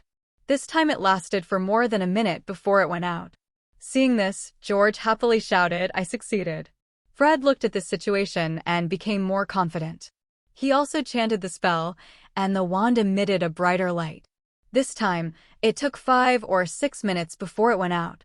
George asked in surprise, why is Fred's brighter and longer than mine? Fred said triumphantly, because I'm more talented than you. Peter shook his head and explained, Professor Flitwick said in his first class that there are 3 important factors for the success of magic casting, namely, the wand, the spell, and the firm belief.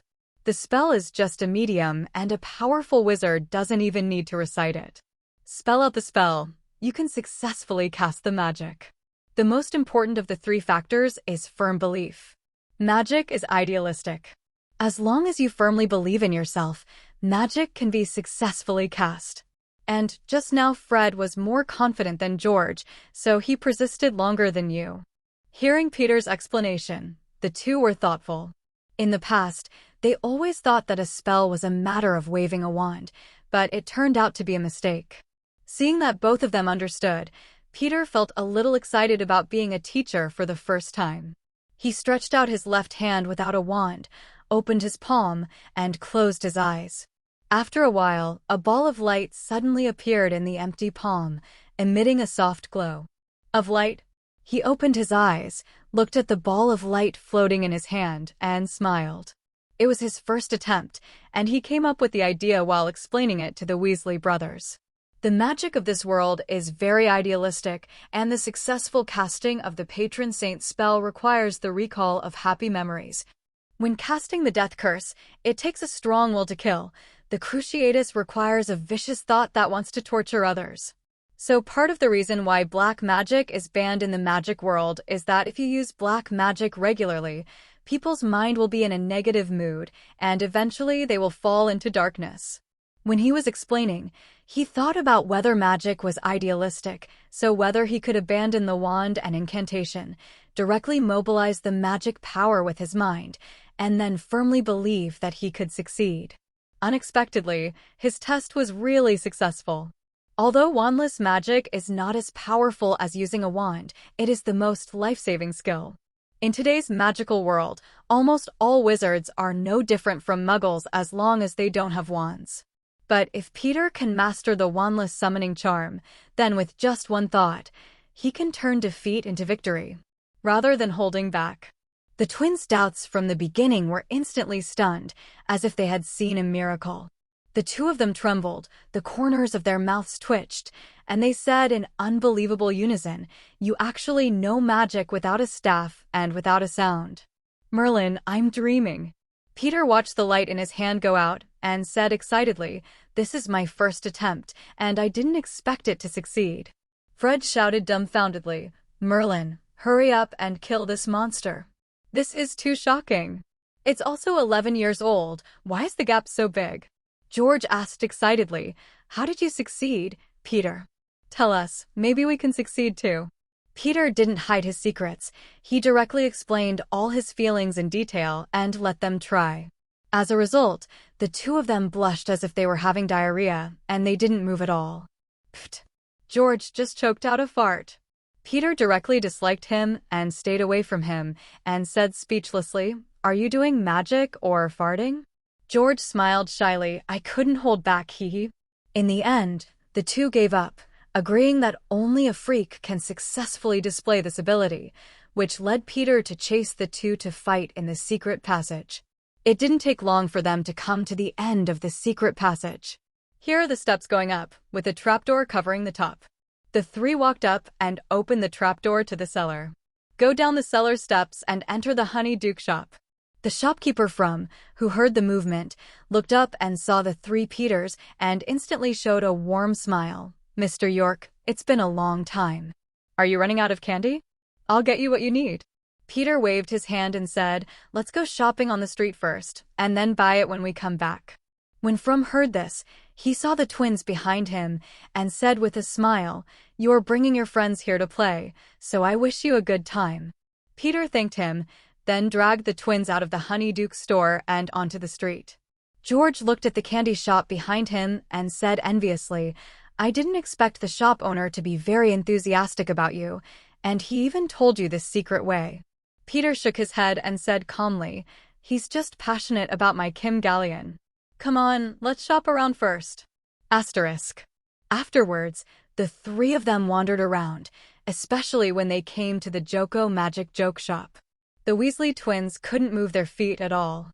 They directly bought a few big dung balls with the dozens of copper nut they earned at noon, and then reluctant to leave. Peter wanted to buy them some joke toys, but the brothers firmly refused. Eventually, the three came to 3 broomsticks, and this time Peter asked the brothers and a glass of butterbeer, and they didn't say no. The bar was extremely crowded and noisy, hot and smoky, surrounded by adult wizards. When he saw the three of Peter, he joked, "Oh, 3 naughty ghosts, it's Friday. I remember Hogwarts still. Why are you here in class?" Fred said with a smile, "We didn't have classes in the afternoon, and we just happened to be fine, so we came here for a stroll. We have never been to Hogsmeade." The adult wizard looked at the clever twins with amusement and sneered, "Little brat, we also graduated from Hogwarts.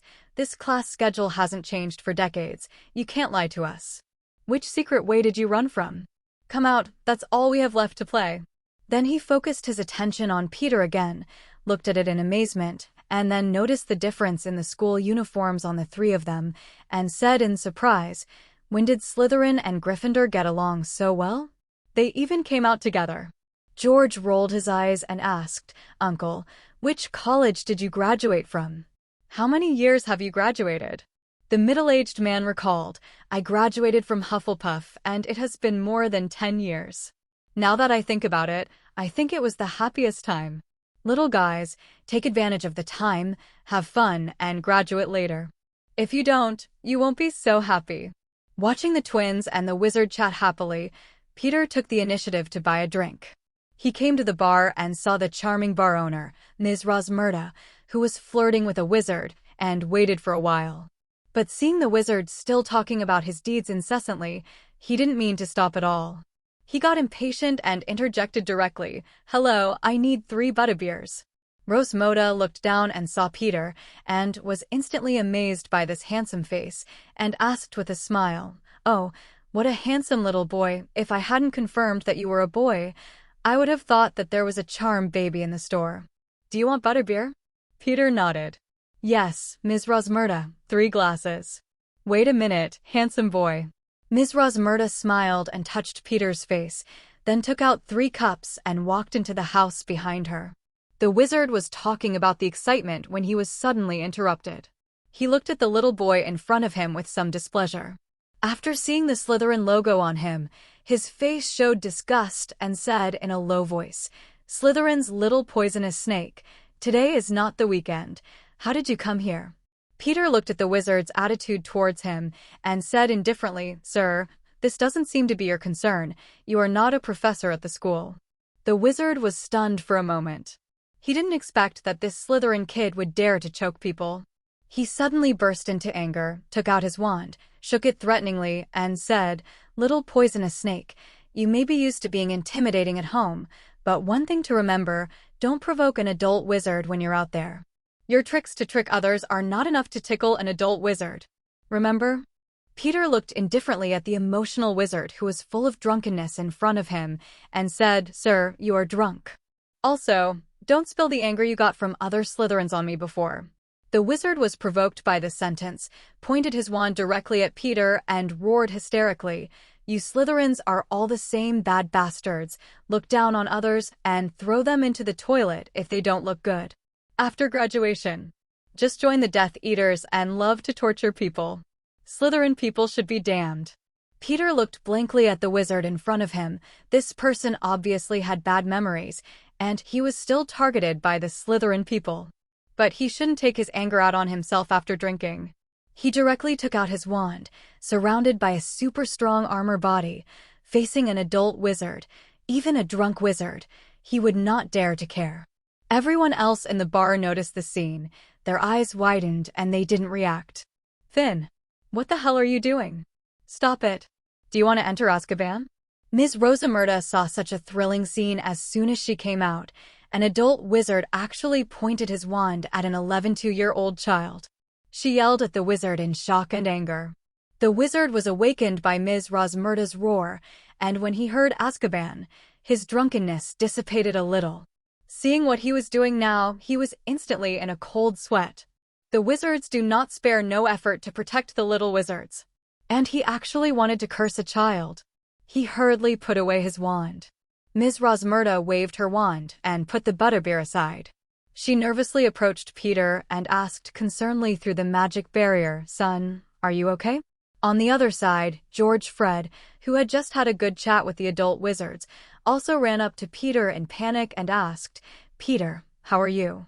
Did he cast a spell on you?" Peter waved his wand and said, "Stop the spell," and pulled the magic barrier down, then smiled at them and said, "Don't worry, he hasn't had time to use the spell. I'm fine." At this moment, the wizard was at a loss, standing aside with a face full of panic. After the twins confirmed that Peter was okay, they rolled up their sleeves and turned to the wizard angrily and shouted, "Why are you treating our friend like this? You cowards! You want to deal with a child. You should be locked up in Azka. Class. Asterisk." Peter quickly grabbed a pair of twins who wanted to duel with the wizard, and these 2 guys were not afraid to anger the adult wizard. The drunken wizard was a little sober at this time. Seeing the twins standing beside Peter, he asked in surprise, "You are Gryffindor. Why are you with a Slytherin?" Fred choked, "Can you manage it? You have to apologize to my friend. Otherwise, today's business is not over. My father works at the Ministry of Magic. Get locked up in Azkaban." The prestige of the Ministry of Magic terrified the wizard. He looked at the sight around him and the child in front of him, his face flushed, and he apologized to Peter in a low voice. "I'm sorry. I'm drunk and my brain is not sober. I hope you can forgive me." Peter looked at the wizard in front of him coldly and said, "You don't need to apologize to me so reluctantly, as long as you don't appear in front of us." Peter didn't want to make things worse, or else the school would know about them sneaking out of the school. And Hogwarts has a set of unspoken rules. That is, if you don't get caught, you'll be fine, but if you get caught, Wait for at least 1 semester of confinement. Ms. Rosmerta didn't smile like Yen Yen when she flirted just now. She pointed at the door angrily and said to the wizard, "Finn, please leave my bar." Finn had a hard time accepting her indifference to himself. "Ms. Rosmerta, you." The proprietress said with a disappointed expression, "I know you, and some people in Slytherin don't deal with it, but you shouldn't take your anger out on a child. I'm really glad you haven't done anything more serious, otherwise you'll be in Afghanistan in the future. Skaven is here. Now please leave my bar." The wizard named Finn left the Three Broomsticks bar in a daze. It's just that he didn't notice that when he was leaving, Peter's wand silently cast a spell on him. This scene was seen by the Weasley twins and Ms. Rosmerta, who were closest to Peter, but the three did not remind Finn, who was leaving. When things calmed down, the tavern became lively again. Those wizards with vision recognized the super armor protection spell that Peter had just cast, and they were very shocked to announce this to other wizards, knowing that they all only knew armor and protection. This 112-year-old child can actually cast an upgraded version of a high-level magic spell. This is so rare. The Weasley twins asked Peter with interest, "What magic did you cast on that person just now?" Ms. Rosmerta also looked at him with a smile. Peter said innocently, "It's just a little trick. It's just to make him spit slugs nonstop these days. After all, he almost attacked me. I have to give him some color." The slugs fell. The twins reacted immediately when they heard it, then showed a relieved smile, and extended their thumbs to Peter. "It's really yours." "That's an unsolvable spell. It will only stop when the spit is finished." "Enough for him." Peter smiled.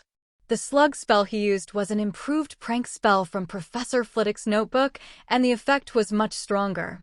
Enough for the cursed person to suffer for days. As for why Professor Flitwick improved this spell, obviously from the few words in his notebook, it can be guessed that Flitwick was also made difficult by many students when he was a student. And the talented man is obviously not a vegetarian, and he directly used the improved prank spell to teach those who bullied him. Ms. Rosmerta looked at the extremely handsome little boy in front of her and asked in surprise, "Little handsome boy, are you from that pureblood family? At such a young age, you have super strong armor and body protection." "It's amazing," the twins said triumphantly. "Ms. Rosmerta, Peter wasn't born pure blood. He's from the Muggle world." Rosmerta looked at Peter in surprise. She didn't expect such a powerful boy to be Muggle-born. You must know that Muggle students have never been exposed to magic before entering Hogwarts. And this little boy can now have a high-level magic spell that even she can't. "It's amazing." She became more enthusiastic in an instant and put the 3 drinks on the tray in front of the 3. "This is the butterbeer you ordered, and I invite you to drink it for free today. It's my apology for what happened just now and let you be in my midst." Terrified in the bar, the 3 pushed and refused several times to no avail. Under the insistence of the proprietress, they accepted her kindness and thanked her. "Thank you, Ms. Rosmerta." Thanks to the proprietress, the 3 of them came to an empty seat and sat down with their big glasses of butterbeer. "It was a thrill just now. That guy almost cast a spell on you, Peter," Fred exclaimed with lingering fears. "Yes, if it wasn't for you to stop Peter, I really want to punch him in the face. Just because you are a student of Slytherin, he is inexplicably looking for trouble with you, and he will go to those adults if he can." "What a cowardice, silly rats," George said angrily. "Okay, don't forget that we are sneaking out of the school now. If there is a big problem, the professors will definitely know about it, and the deduction of points will be a trivial matter at that time, and I am afraid that it will be closed. Even notify the parents. You don't want to get yelling letters," Peter reminded. As soon as the 2 heard it, they immediately died down and slowly tasted the butterbeer. Butterbeer sounds like a type of beer, but it's actually a drink, and it doesn't have much alcohol, which is why Ms. Rosmerta is willing to let her 3 children drink it. It tasted like butterscotch that wasn't that greasy, which was great for someone like Peter who is addicted to sugar. When he decided to leave, he bought some to bring to school to try. George drank the butterbeer and made up his mind and said, "This beer tastes good. I think we can buy this drink for the students who can't come out of the school, and the sales should be good." Fred added, "There is also Joko Widodo's magic joke shop, and the prank props in it should also be liked by many people. At that time, we can write a shopping list for students who want to buy things in advance, and then we will buy it back in one go." Peter suggested to the two brothers, "If there are a lot of people buying, you can ask the owner for a cheaper price. I believe they will agree. Then you can earn the difference in price, plus the errand fee. You should be able to make a lot of money." When the two heard it, they were immediately excited, and they could not wait to implement their big money-making plan immediately at this moment. Asterisk. After drinking the butterbeer, Peter accidentally clicked into the system panel, only to find that his system points suddenly became 95 points. Only 5 points away from the perfect score. "System, when did my points become so many?" Peter asked in surprise. The system replied, "The host explores and finds a room that responds to requests and gets close contact with the mainline items and rewards 10 points. The host uses magic to defeat an adult wizard and rewards 10 points. Is this also possible?" Peter was dumbfounded. Getting up close and personal with mainline items? Shouldn't it be the crown? But the problem is that the room they opened on request is not the room to hide things. Is this a close encounter? And defeating grown-up wizards? He just used a slug spell to prank the wizard quietly, and he didn't have a hard face. Is this a defeat? Peter has some brain circuits that cannot be understood systematically. However, Peter is very happy to be able to get the points reward. He is only 5 points away from now, and he can exchange for a chance to merge blood. 5 points are easy to get together, and now he has to think about which magical animal to choose. And how to get in touch with these amazing animals. Like an invisible beast that can be invisible and predict the future. An anhinga big enough to fill the entire Hogwarts Great Hall and small enough to fit in a teapot. And the civet cat that split into countless clones after being attacked. A Zou beast that can travel thousands of miles a day. As well as the phoenix's close relative, the thunderbird that can control the weather and thunder and lightning, etc., are Peter's very coveted abilities. And the basilisk sleeping in the secret room, those eyes that will die if you look directly, and petrified if you look at them, Peter wants to have them too. Maybe there is a snake language ability attached. If these abilities are integrated, Peter believes that he can walk sideways in the magic world in the future. "Peter, why are you so happy? Did you think of something funny?" The twins asked curiously when they saw Peter's sudden smile. Peter came back to his senses and responded casually, "I just thought that tomorrow will be the first Quidditch match, and I'm looking forward to it." The twins believed it, and then said excitedly, "The first game is the match between Gryffindor and Slytherin. Charlie and the others have been practicing hard during this time. I believe that the winner will be our Gryffindor." Peter disagreed and said, "It's not just you who are practicing during this time. Our Slytherin team is also very hard. Whoever loses and who wins. It is about the honor of the academy, but Peter firmly stands in his own academy." Square. Then take a good look at the results of tomorrow's game. The loser must agree to a request from the winning side. The twins bet unconvinced. Peter shook his head and rolled his eyes. "You guys owed me a bet before, and now you're betting again. I think you're going to have a big somersault on this sooner or later." He remembered that these two guys were in the future of Quidditch in the Oddworld Cup. Their hard-earned funds were deceived by Ludo Bagman and nothing left. The twins said indifferently, "You didn't ask us again. Maybe we win this time, and we can cancel the previous bet." Peter didn't care about these two guys, and he wasn't going to actually ask them. If he likes to gamble with people so much, he has to make them suffer a big loss to keep his memory long. After walking around Hogsmeade, the three decided to go back. Among them, the twins also got a product leaflet from the Joko Magic Joke Shop and the Honey Duke Shop. They were going to take it back to determine the number of people who bought it. When the two bosses heard it, they immediately became enthusiastic about the twins. The school will only allow students from year 3 and up to Hogsmeade on weekends. If there are twins to be promoted at school, their sales are bound to increase. Therefore, they have expressed that if they buy a large amount, they are willing to sell them to the twins at 90% of the original price. The Weasley twins are very happy about this. The price of these candies and joke props is not cheap. The average price is about 1 silver west. And if it is 10% cheaper, you can earn at least 2 copper nat for every item sold. 1 silver west can be equal to 29 copper nat. If they can sell 500 items, they can earn 1 galleon. That's a lot of money for the twins. The twins' business, Peter was not involved in it. He held a small barrel of butterbeer with a shrinking spell in his hand, and after buying a large package of snacks from the candy store, he followed the excited Weasley brothers. He hurried to the school through the deep secret passage. Coming out of the secret passage behind the hunchbacked one-eyed witch statue on the 3rd floor, the three happily walked downstairs, only to bump into the serious-faced Professor McGonagall. Seeing Professor McGonagall's unhappy expression, the three suddenly felt bad, and Peter quickly hid the candy and butterbeer in his hand behind him. "Mr. York, I saw it all. You don't have to hide things." Professor McGonagall looked at Peter's hands, which were obviously not from the school. His expression became more serious, but still said, "I'm here to find 2 Weasleys today. You can leave first." "Okay. Goodbye, Professor McGonagall." Peter sighed in relief and walked away quickly, ignoring the sad expressions on the Weasley twins behind him.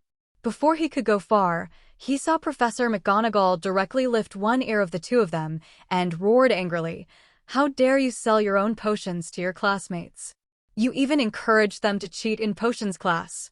Professor Snape told me, in the potions class in the afternoon, he discovered that many students secretly changed their own potions when they were testing potions. They were drinking alternate potions of unknown origin. He was very angry about it because many students said you sold them the potion. This is a very serious matter. What if a student drinks your potion and has an accident? You will be locked up for a month. The confinement of... Peter laughed as he listened to McGonagall's anger behind him and the twins pleading for mercy. He had expected this for a long time. In addition to being a master of potions, Snape also had attainments in legilimency.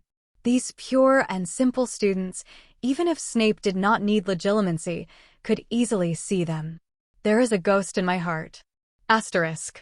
Back from Hogsmeade, the school afternoon had just ended, and dinner was a long way off.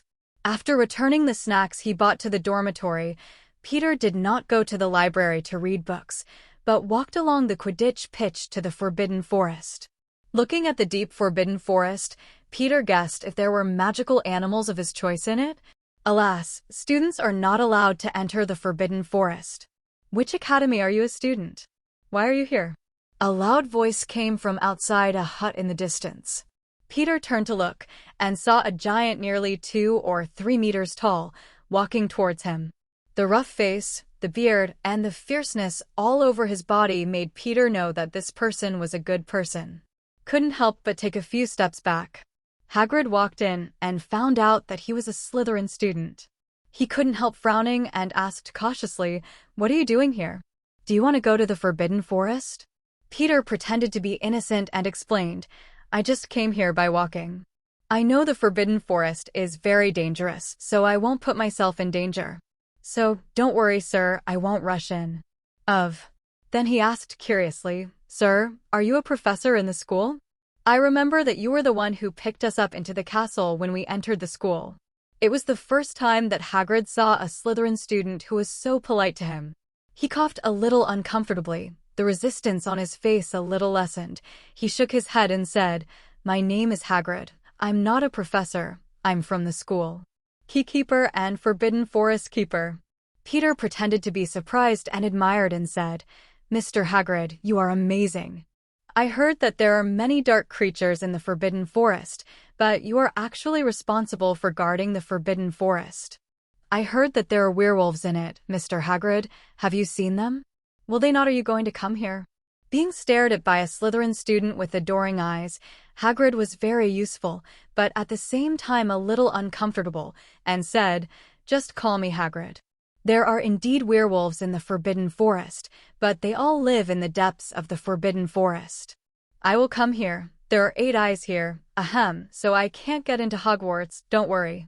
Immediately, he made an expulsion and said, "Come on, don't stay here. Although it is only the edge of the Forbidden Forest, it is still very dangerous for you little wizards." As Hagrid kept pushing and shoving Peter, Peter asked, "Eight-eyed what?" "Hagrid, Do you mean there are other dangerous animals in the Forbidden Forest? Hagrid was a little impatient with this curious little wizard, and he only said, "This is not your concern. Go back, or I will tell your dean." Peter still didn't give up and asked, "I heard that Professor Cultivation, who is an elective in the 3rd grade, the protection of magical animals, lives in the Forbidden Forest. Hagrid, do you know how to contact him? I like magical animals very much. Wanted to take this course in 3rd grade. So wanted to ask him some questions. Hagrid, can you help me?" When he heard that Peter likes magical animals, Hagrid's attitude softened a little. As a fan of magical animals, he is close to Professor Cultivation in the Protection of Magical Animals class, and Cultivation strongly recommends Hagrid as his successor in the future. Hagrid looked at the Slytherin first-year student in front of him and asked suspiciously, "You really think so? Not for anything else?" Peter tried his best to be sincere, nodded to Hagrid and threw a bang, saying, "I have a phoenix and I want to discuss with the professor how to take care of it." Saying that, he summoned Field directly. With a puff, a flame flashed from the sky, and a gorgeous phoenix flew out, making a pleasing sound, and then landed on Peter's shoulder. Hagrid looked at the scene with surprise, especially the very beautiful phoenix Merlin's beard. "I thought only Dumbledore had a phoenix in the wizarding world, but I didn't expect anyone to tame it, and it was an 11-year-old child." Peter explained, "I didn't tame this. My dad is a wildlife conservation expert. He found Field, who was still an egg at the time, in the virgin forest of South America and sent it to me. By the way, Field was my gift. It's named after it." Hagrid asked inexplicably, "Specialist in wildlife conservation? Does this profession exist in the magic world?" Seeing his puzzled expression, Peter understood that he regarded himself as a pure-blood wizard and explained, "I'm a Muggle-born wizard, and as a wildlife conservation expert, it's similar to what Newt Scamander does to protect magical animals. It's just that one is in the Muggle world and the other is in the wizarding world." Hagrid looked at the boy in front of him in surprise. "Are you Muggle-born? Doesn't Slytherin only recruit pure-blood and half-blood wizards?" Peter shrugged. "I'm the only Muggle student to be sorted into Slytherin in nearly 100 years, and I'm surprised too." After hearing that Peter was a Muggle-born, Hagrid was no longer wary of him, but said comfortingly, "That sorting hat is crazy.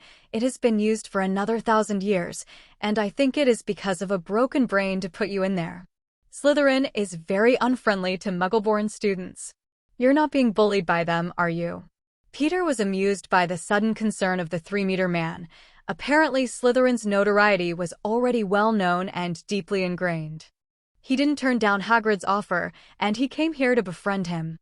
In the future, if he wants to integrate the blood of magical animals, he has to find the source of magical animals. And Hagrid, who is a fan of magical animals and guards of the Forbidden Forest, is a very suitable candidate. There are a lot of magical animals living in the Forbidden Forest. Befriending Hagrid allows him to get in touch with these animals at the first time without having to search for fusion objects. Peter shook his head and said, "I beat everyone else in the Slytherin Chief Scramble, so none of them dared to mess with me. Nice job. You should teach them a good lesson. These people are so bad. Many of their parents are under the Dark Lord, and they quibble that they were cursed to do so and escaped punishment." Hagrid said a little excitedly, then reacted and said to Peter a little embarrassedly, "Of course I'm talking about the lackeys of the Dark Lord. Muggle children like you are definitely different." Asterisk. Afterwards, Hagrid widened his eyes and stared at the phoenix on Peter's shoulder in fascination and murmured, "The phoenix is really a magical creature, beautiful and powerful, capable of fighting dragons." He stretched out his huge palm, as if he wanted to touch but didn't dare, and asked nervously, "Can I touch him? That phoenix in Dumbledore is very grumpy and always ignores me." Peter nodded with a smile, and then motioned Field to fly to Hagrid. In order to achieve his goal, it was understandable that Field would be taken advantage of. So Field reluctantly flew over to Hagrid's shoulders, combing his feathers. Hagrid didn't expect such good benefits, and was immediately flattered. He carefully touched the phoenix's feathers, looked at Field's long tail feathers, and said in surprise, "Field is a boy." No wonder it's so beautiful. Peter was a little surprised. He was able to communicate with Field before he knew his gender. He didn't expect Hagrid to recognize his gender so quickly. Hagrid, how did you know Field's gender? Hagrid said confidently, phoenixes are birds, and birds are generally more beautiful than males. Dumbledore's phoenix fox is a female phoenix. She is not as good-looking as Field. Field could understand people's words, and when he heard Hagrid's praise of his beauty, he raised his head proudly, and he decided to be nice to this half-giant. Peter looked at Field's performance, and it was a little funny. Field was born not long ago, and he was still very young in age. The only time he had Nirvana was because of Peter, so his personality was more like a child, and his mood was fluctuating. While Hagrid was admiring Field, Peter asked casually, Hagrid, do you know such a magical animal as a bird snake? I have seen their introduction in a book. It is said that the eggshell of a bird snake is sterling silver.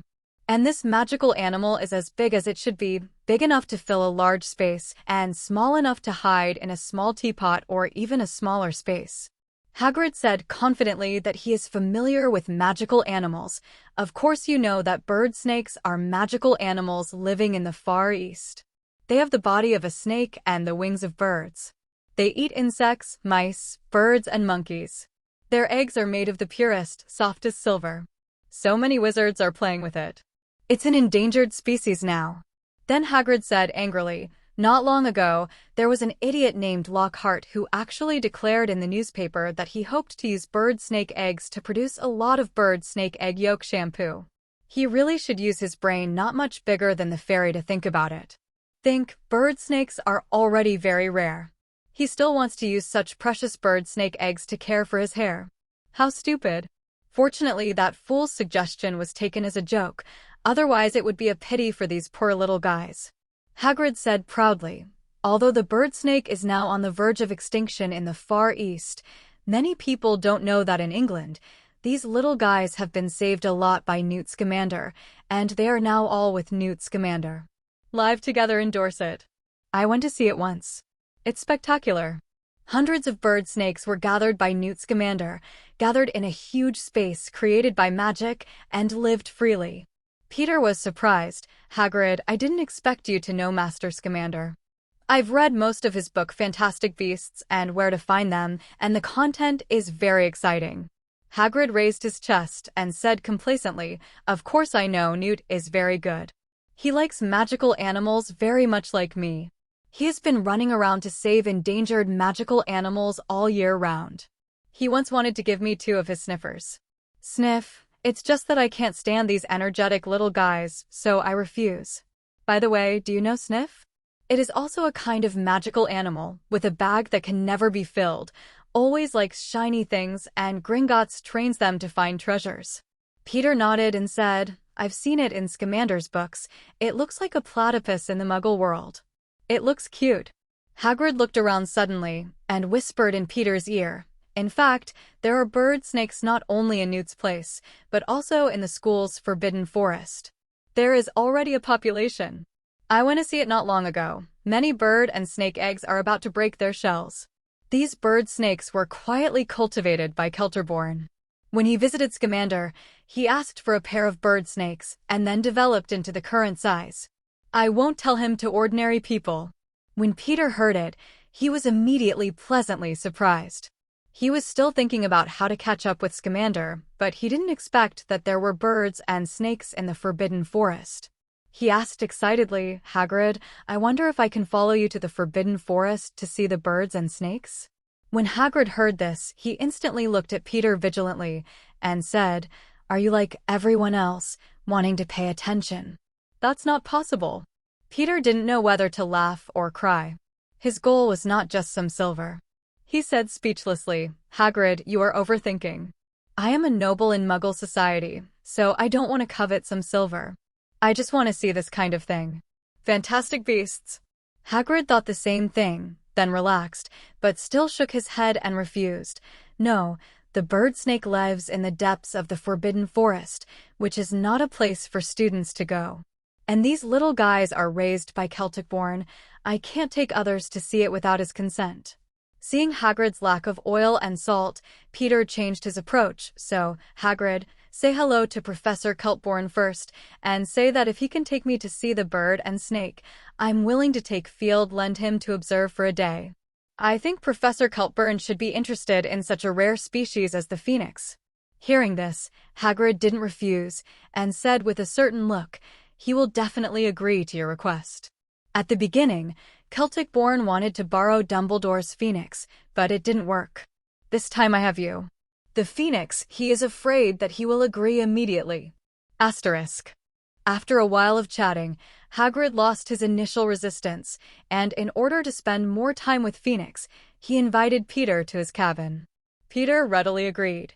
In order to integrate his bloodlines in the future, he would definitely befriend Hagrid, and although this 3-meter man was a bit simple in thinking, he was still very reliable. The two came to Hagrid's cabin, which was closer to the edge of the Forbidden Forest than Peter had just been, with a crossbow and a pair of rubber galoshes in front of the door of the cabin. A big black dog was lying at the gate. The saliva from the corner of its mouth kept flowing, and its size was a little scary. As soon as the big dog saw Hagrid, it rushed over with its tail wagging, and then when it saw Peter, it grinned and roared viciously, as if it was about to rush over to bite him at any time. Peter just pulled out his wand to defend himself. He didn't want to be bitten by a dog. Yeah, shut up. Go back. Hagrid called to the big dog, and then said to Peter, "You looks big, but he's very timid, just to scare you. He doesn't dare to talk, don't worry." Peter can't believe Hagrid's definition of not dangerous. In his eyes, the vicious 3-headed dog is just cute, and the man-eating 8-eyed giant spider is not dangerous and even wants to raise a dragon. Random Peter walked into Hagrid's cabin, still on guard. There is only one room in the cabin with turkeys, pheasants, and ham hanging from the ceiling, a pot of boiling water in a copper pot in a brazier, and a large bed in the corner with a quilt made of rags. Next to the fire is a clean wooden table and chairs. Hagrid looked at the bright Peter and said a little embarrassedly, "Please sit down. I'm a little messy here. Please don't mind." Peter looked around. Although it was a log cabin, it was only relative to Hagrid's size. Peter's small body feels very spacious inside. He directly found a stool to sit on and then put Field on the table. He said to Hagrid sincerely, "It's really nice here, Hagrid. How long have you lived here?" Seeing that Peter didn't dislike it, Hagrid was very happy. He went to the cupboard at the foot of the bed, opened it and rummaged for a while, then took out a bag of tea, went to the boiling copper pot, and sprinkled the tea into it.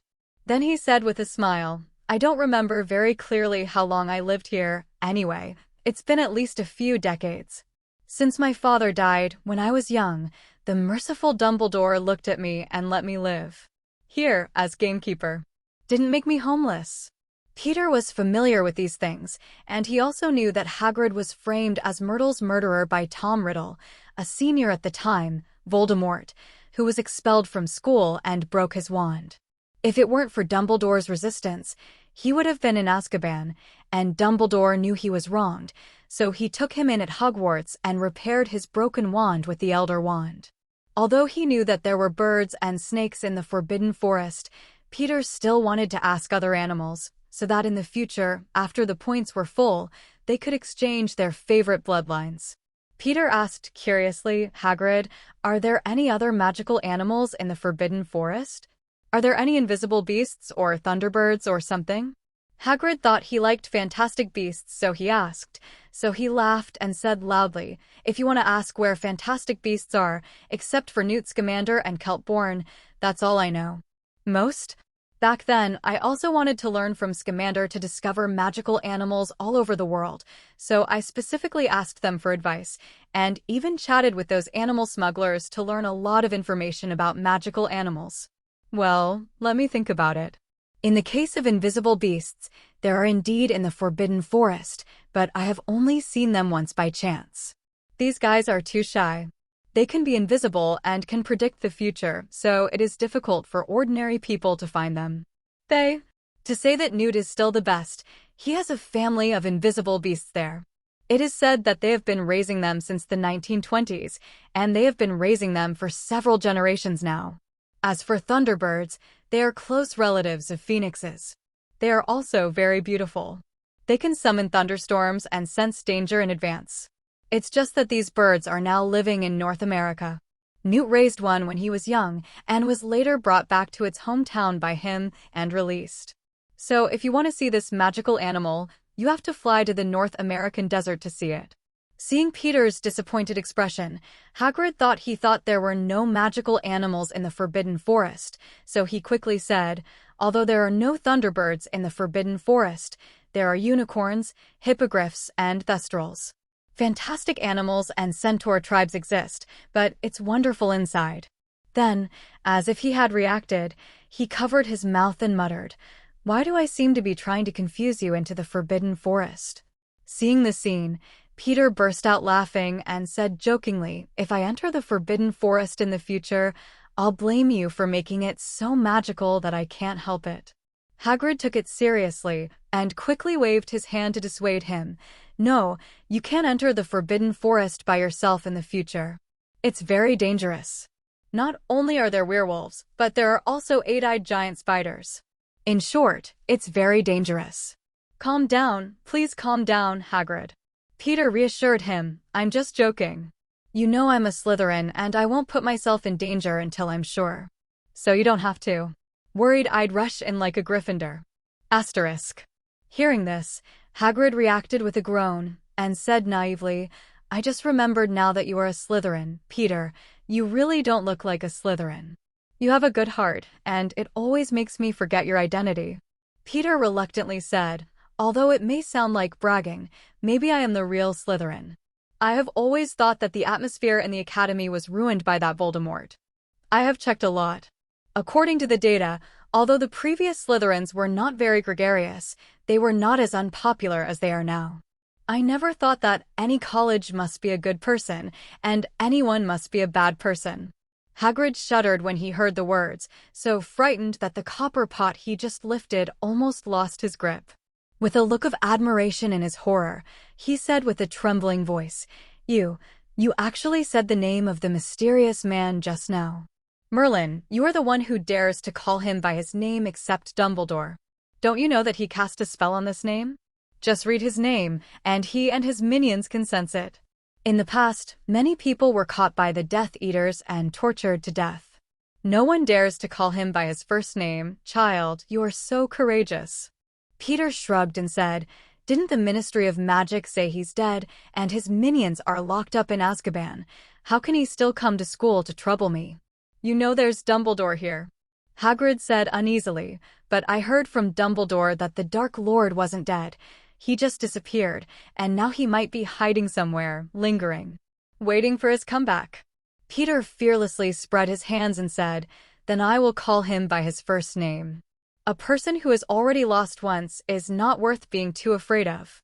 When I was in the Muggle world, my teacher once told me a famous saying, 'Despise the enemy strategically and value the enemy tactically.' Although Voldemort is terrifying, he is also a human being, not a demon. We don't need to fear him so much, and of course we can't despise him.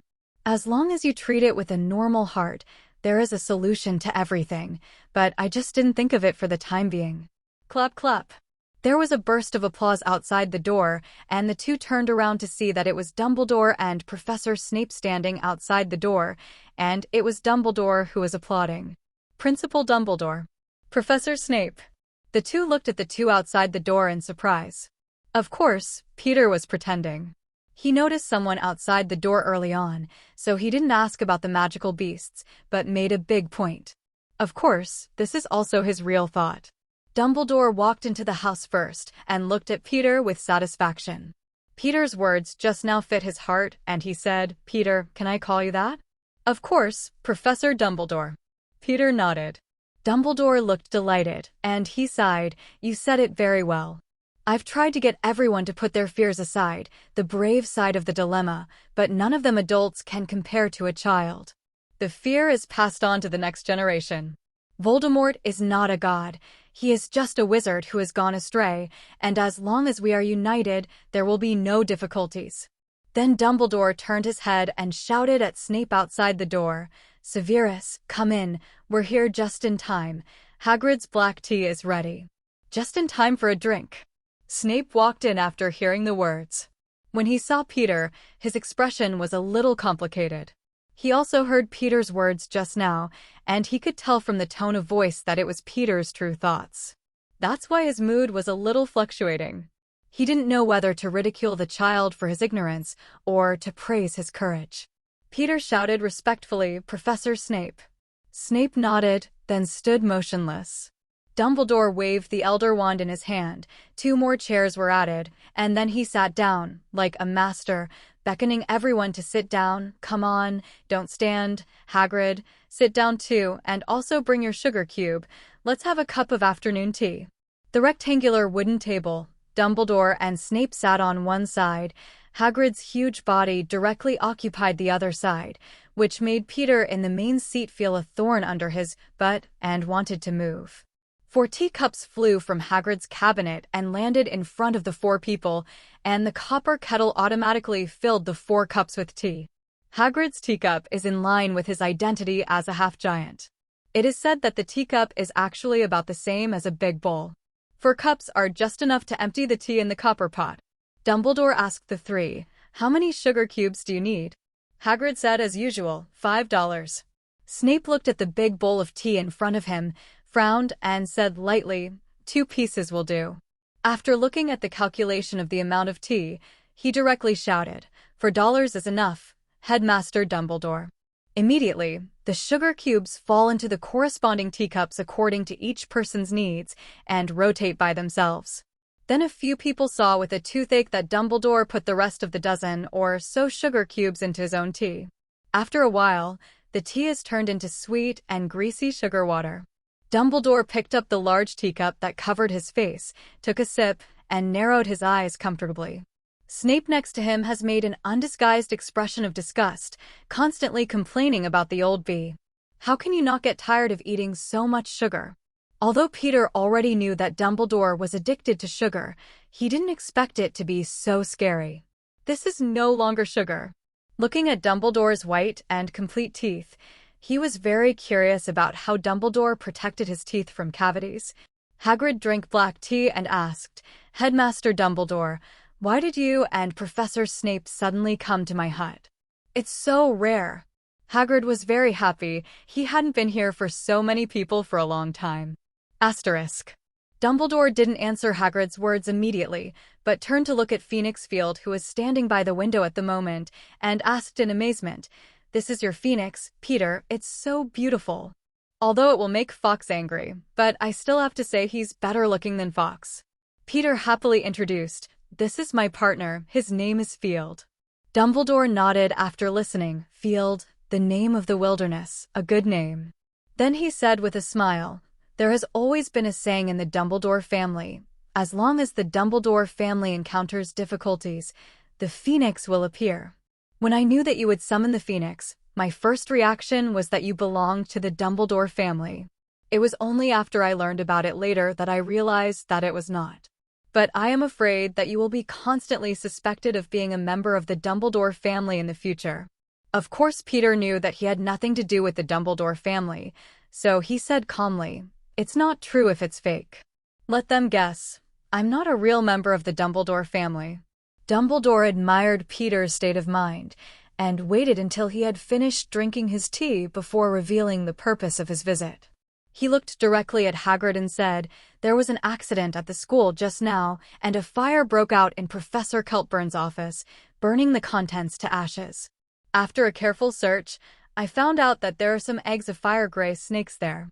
Fortunately, his office was sealed with a layer of iron sheet by Filch early, so that the fire ash snake inside did not escape.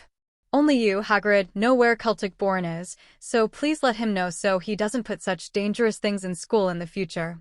Minerva is angry now. Please don't come back for now," said Dumbledore and laughed to himself. When Peter heard this, he was very speechless to the professor of the Protection of Magical Animals class. Although Hagrid later became the professor of this course, it also caused a lot of things. But it pales in comparison to Cultivation. It was only then that he realized that although Dumbledore and Snape had been cleaned with magic, they still looked a little gray, obviously not clean. Professor Cultburn's tenure dates back to the time of Armando Dippet as headmaster. And this professor is most famous for having experienced at least 62 probation periods while teaching at the school. This professor is reckless and has a heartfelt love for magical animals, especially those dangerous creatures are his favorite. One of the most famous accidents was the Lucky Spring incident. At the time, Hogwarts hosted a pantomime performance of the Fountain of Good Luck, for which he provided a giant earthworm. As a result, the reckless professor used magic to make a fire ash snake bigger. So the giant ash snake exploded right on stage, filling the auditorium with smoke and pieces of the set, and the ash snake laid a lot of giant eggs at the foot of the set, which eventually set the floor on fire. Chaos broke out in the auditorium, and teachers and students had to evacuate urgently. After the accident, the infirmary was overcrowded, and the pungent scorching smell in the auditorium took several months to dissipate. This also made it a long time for Professor Cultburn to end the retention period. Moreover, this professor likes to kill very much, and is always fascinated by dangerous animals such as giant dragons, so he only has one arm and half a leg left on his limbs. This made the professor finally settle down a little. But now the professor is hiding the fire snake in his office again, so it can only be said that the old man's desire to die is still the same as before. You must know that the fire ash snake is a snake with a lifespan of only 1 hour and high medicinal value. Peter had seen pictures of fire-gray snakes in Fantastic Beasts and where to find them, which were red-eyed, slender, and grayish-white. Within an hour, they will find a dark, hidden place to lay their eggs and then explode their bodies. And these fire-gray snake eggs, which glow red and radiate fiery light, can destroy a house in a few minutes if the eggs are not cleaned in time and frozen with a freezing charm. Ignite. So as long as you find one or several ash snakes appearing in the house, you must check every corner of the house or wait for the house to be set on fire. Hearing this, Hagrid laughed, and his loud voice shook the dust off the roof. Said, "When I saw him training the fire ash snake, I told him to pay attention. As a result, this old guy thought I was noisy, and his hand couldn't even cast a freezing charm. No wonder the fire ash snake ran out. Is he trying to stage the Fountain of Good Luck incident again?" Haha. Dumbledore was also speechless at this time. In the face of an old fritter like Cultburn, even Dippet, the most serious headmaster, couldn't do anything about him, let alone the good-looking Dumbledore. As long as there is no major incident, it is all left. Skipping the subject, Dumbledore turned to Peter with a smile and said, "Dinner is about to start, Peter. It's time for you to go back to the Great Hall. The house elves are so grateful for your recipe. They've prepared a great dinner tonight. Do not miss it." Peter looked at Snape, who was silent next to him, and understood that they had something to talk about, so he got up wisely, and after attracting Phoenix, he said goodbye to the three. "Then I'll go first. Goodbye, Hagrid." Peter walked quickly, not interested in listening to what they had to say, and Hagrid's roar of, "How dare they do this to Harry Potter, these bloody muggles," led Peter to guess that they were talking about Harry Potter. Thing. Asterisk. But this has nothing to do with him, so Peter directly let Field fly away, and then quickly ran to Hogwarts Castle. As soon as he came outside the auditorium, Peter saw that on the second floor, Peeves was holding a chalk box, playing against the Weasley twins and throwing things at each other. Peeves has a wide face and a big mouth, dark round eyes, and wears fancy clothes. Unlike other ghosts who can't touch things, Peeves has existed since the beginning of Hogwarts. He is a ghost, a collection of mischievous spiritual energy by students. So unlike ghosts, Peeves can touch entities and move them. Peeves loves mischief very much, and aside from a little respect for Dumbledore, only Barrow, the ghostly blood of Slytherin, can keep him in check. Weasley's little brat, look at the trick. Peeves came directly to a trick and threw all the chalk tips at the twins, and the two brothers screamed. Seeing this, Peeves, who was floating in the air, danced happily. George and Fred also cooperated with each other. They picked up the chalk on the ground and threw them at Peeves in the air. They were all dodged by Peeves. Various humiliating actions. Peter looked at this scene speechlessly and asked, "George, Fred, how did you get Peeves? Let him play tricks on you like that." As soon as the twins saw Peter, they greeted him happily, with chalk marks all over their faces, and said helplessly, "No, we're just playing with Peeves, and he promised that if we could hit him, he would take care of us on night tours in the future." As cover. It's just that Peeves is too cunning. He can hide himself in the wall to avoid the attack. Let us have nothing to do with him. Peeves, floating in the air, flashing his evil round eyes, said to Peter with great interest, "Slytherin kid, are you also going to play with me?" Peter doesn't want to provoke him. Peeves' existence is inexplicable. He is the collection of the emotions of all the students who have been oppressed for thousands of years. He is the most troublesome mischief and the hopeless king of destruction. There have been many school administrators trying to get Peeves away, but in the end they didn't succeed. One of the most famous was in 1876, when the administrator Lankoros Kulpa carefully laid traps, using as bait various weapons that he thought Peeves could not resist, and then prepared a huge bell jar with various all sorts of staking spells, ready to cover Peeves when he gets to the trap. But Peeves not only escaped easily, he sprinkled broken glass in the hallway, and even avoided a trap consisting of several machetes, a crossbow, a short gun, and a small cannon. Peeves, for his own amusement, shoots the windows at will, putting everyone's lives in danger, and the castle is evacuated. The 3-day standoff ended with Headmistress Eupratia Moore agreeing to sign a contract that gave Peeves additional privileges. Perks include allowing Peeves to swim once a week in the boys' restroom on the ground floor, prioritizing stale bread from the kitchen, and a new hat that must have been made by the gracious Lady of Paris. After the resentful caretaker Carl retired early for health reasons, no attempt has been made to drive the most undisciplined resident from the castle. At this moment, the worn-out trophy hat is still on Peeves' head. He is doing all kinds of exaggerated movements in midair. His eyes are full of all kinds of prank thoughts, and the target is Peter below. Peter saw through Peeves' intentions and warned, "Peeves, I'm going to tell Barrow the Blood." Peeves' offensive paused, his eyes hesitated, and when Peter thought he would restrain himself, Peeves took out a pile of chalk and threw it at Peter. "Huh, Slytherin's little brat. Do you think Peeves is frightened? You want to scare me with Barrow? Watch me fire." Peeves kept throwing chalk down. His pockets looked like, after casting the space expansion charm, the chalk ends are always thrown away. Peter was already prepared, and the words "armor" and "bodyguard" blocked all the chalk heads. But the Weasley twins on the other side were even worse. Peeves' chalk head was not accurate, and they were directly included in the attack range. When a circle hit, they were covered in chalk dust. Peeves was not reconciled, and took out a few pieces of moldy bread and threw it down at Peter, which was easily resisted by Peter's spell. Peter is not someone who can't fight back. With a wave of his wand, the chalk and old bread on the ground around him floated directly, and then accompanied by Peter's waddy-wassy.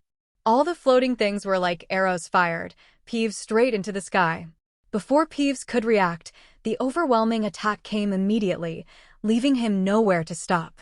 Even the hat was hit by the head of the chalk, and a lot of chalk dust fell. Peeves shielded his hat in embarrassment for a while, then took advantage of the pause in the attack, made a rude gesture directly to Peter, and ran away through the wall. Cool. The Weasley twins watched in amazement as Peter drove Peeves away in a few seconds, giving him a thumbs up. Meow. Peter was about to say something when a skinny cat rushed out of the corner. "Come on, it's Filch's cat. He's coming." The twins dragged Peter and hurried away. Peeves had made the place full of chalk and dust. If they didn't go, Filch caught him. He doesn't care whether it's Peeves or not. The Weasley twins didn't breathe a sigh of relief until they rushed into the auditorium, and Peter reluctantly tidied up the ruffled sleeves before saying, "We just need a clean spell to remove the dust and chalk. If the head is taken away, even if Filch comes here, there is no reason to punish us." The twins rolled his eyes at him and said in unison, "We're not you. We don't know this magic at all." "And that's what Peeves did. Why do you want us to do it? Besides, this old guy almost caught us several times, so it should be let him do more work and save him so much energy to chase people." Peter was speechless. It wasn't long before he went to school, and the twins were so misunderstood with Filch, I'm afraid there will be some troubles in the future. *. In the evening, The teachers and students of the whole school enjoyed a very delicious Oriental food in the auditorium. Everyone was wondering if something big happened in the school, so they made such a sumptuous dinner. It wasn't until the big mouth Alan White showed others that it was Peter's masterpiece that everyone knew that tonight's food was a recipe specially provided by Peter York of Slytherin. Everyone was obsessed with it after the dinner and said that if it will always be this kind of dinner from now on, it doesn't matter even if it's a fat ball.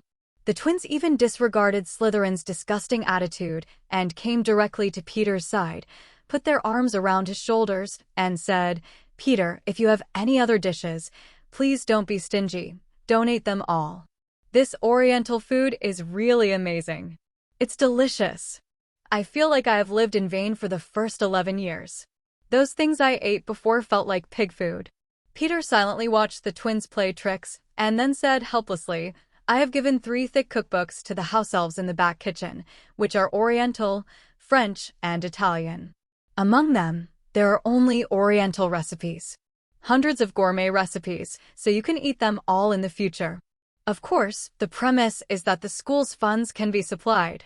Regarding funding, as twins born in the wizarding world, George patted Peter on the shoulder and said with a smile, "The question you asked makes me finally think that you are from the Muggle world." Looking at Peter's puzzled eyes, Fred explained, "Although magical transformation must follow Gamp's basic transformation law, it cannot turn other things into food, nor can it be turned into delicious food out of thin air. But it can make the original food bigger. Some." Seeing Peter's clear eyes, George continued, "Just like our family, my mother prepares food for 9 people every day. If I only rely on my father's salary, I can't support the whole family, but I can use magic. The serving of food has become larger and larger. This way, there will be no shortage of food." Although Peter has read a lot of books, he still has common sense about the magic world, which is all from the memory of his previous life, so he has only a limited understanding of it. But he didn't expect to be able to do this. Therefore, you only need to prepare a small portion of food in advance, and then use the expansion spell or copy spell to make it bigger and more numerous. This is also a disguised realization of creating something from nothing. Peter was very surprised and asked, "Can these transformed foods really fill the stomach? It was originally just a small piece of food. Shouldn't it provide the nutrients the human body needs?" The twins looked at him strangely. "Why can't we fill our stomachs? We grew up eating this kind of food. As for the nutritious things you said, it's Muggle things. We only need magic here." Peter felt that his thinking could not connect with them. His thinking was still stuck in scientific cognition, while the Weasley brothers were another kind of thinking cognition. In his cognition, using magic to copy an apple into a bunch of apples, after eating it, the digested nutrition is still only the amount of an apple. But he was obviously wrong. Magic did not follow this rule at all, which completely broke his cognition and gave him a new understanding of magic. Peter reacted immediately and asked the twins, "So, the food we eat at school on weekdays is changed like this?" The two nodded as a matter of course, otherwise where do you think you got so many students' food? And Hogwarts doesn't charge students money. But I heard that the school still has school administrators. Don't they give the school money every year? Where does the money go? Peter asked curiously. The twins shook their heads. They didn't know either.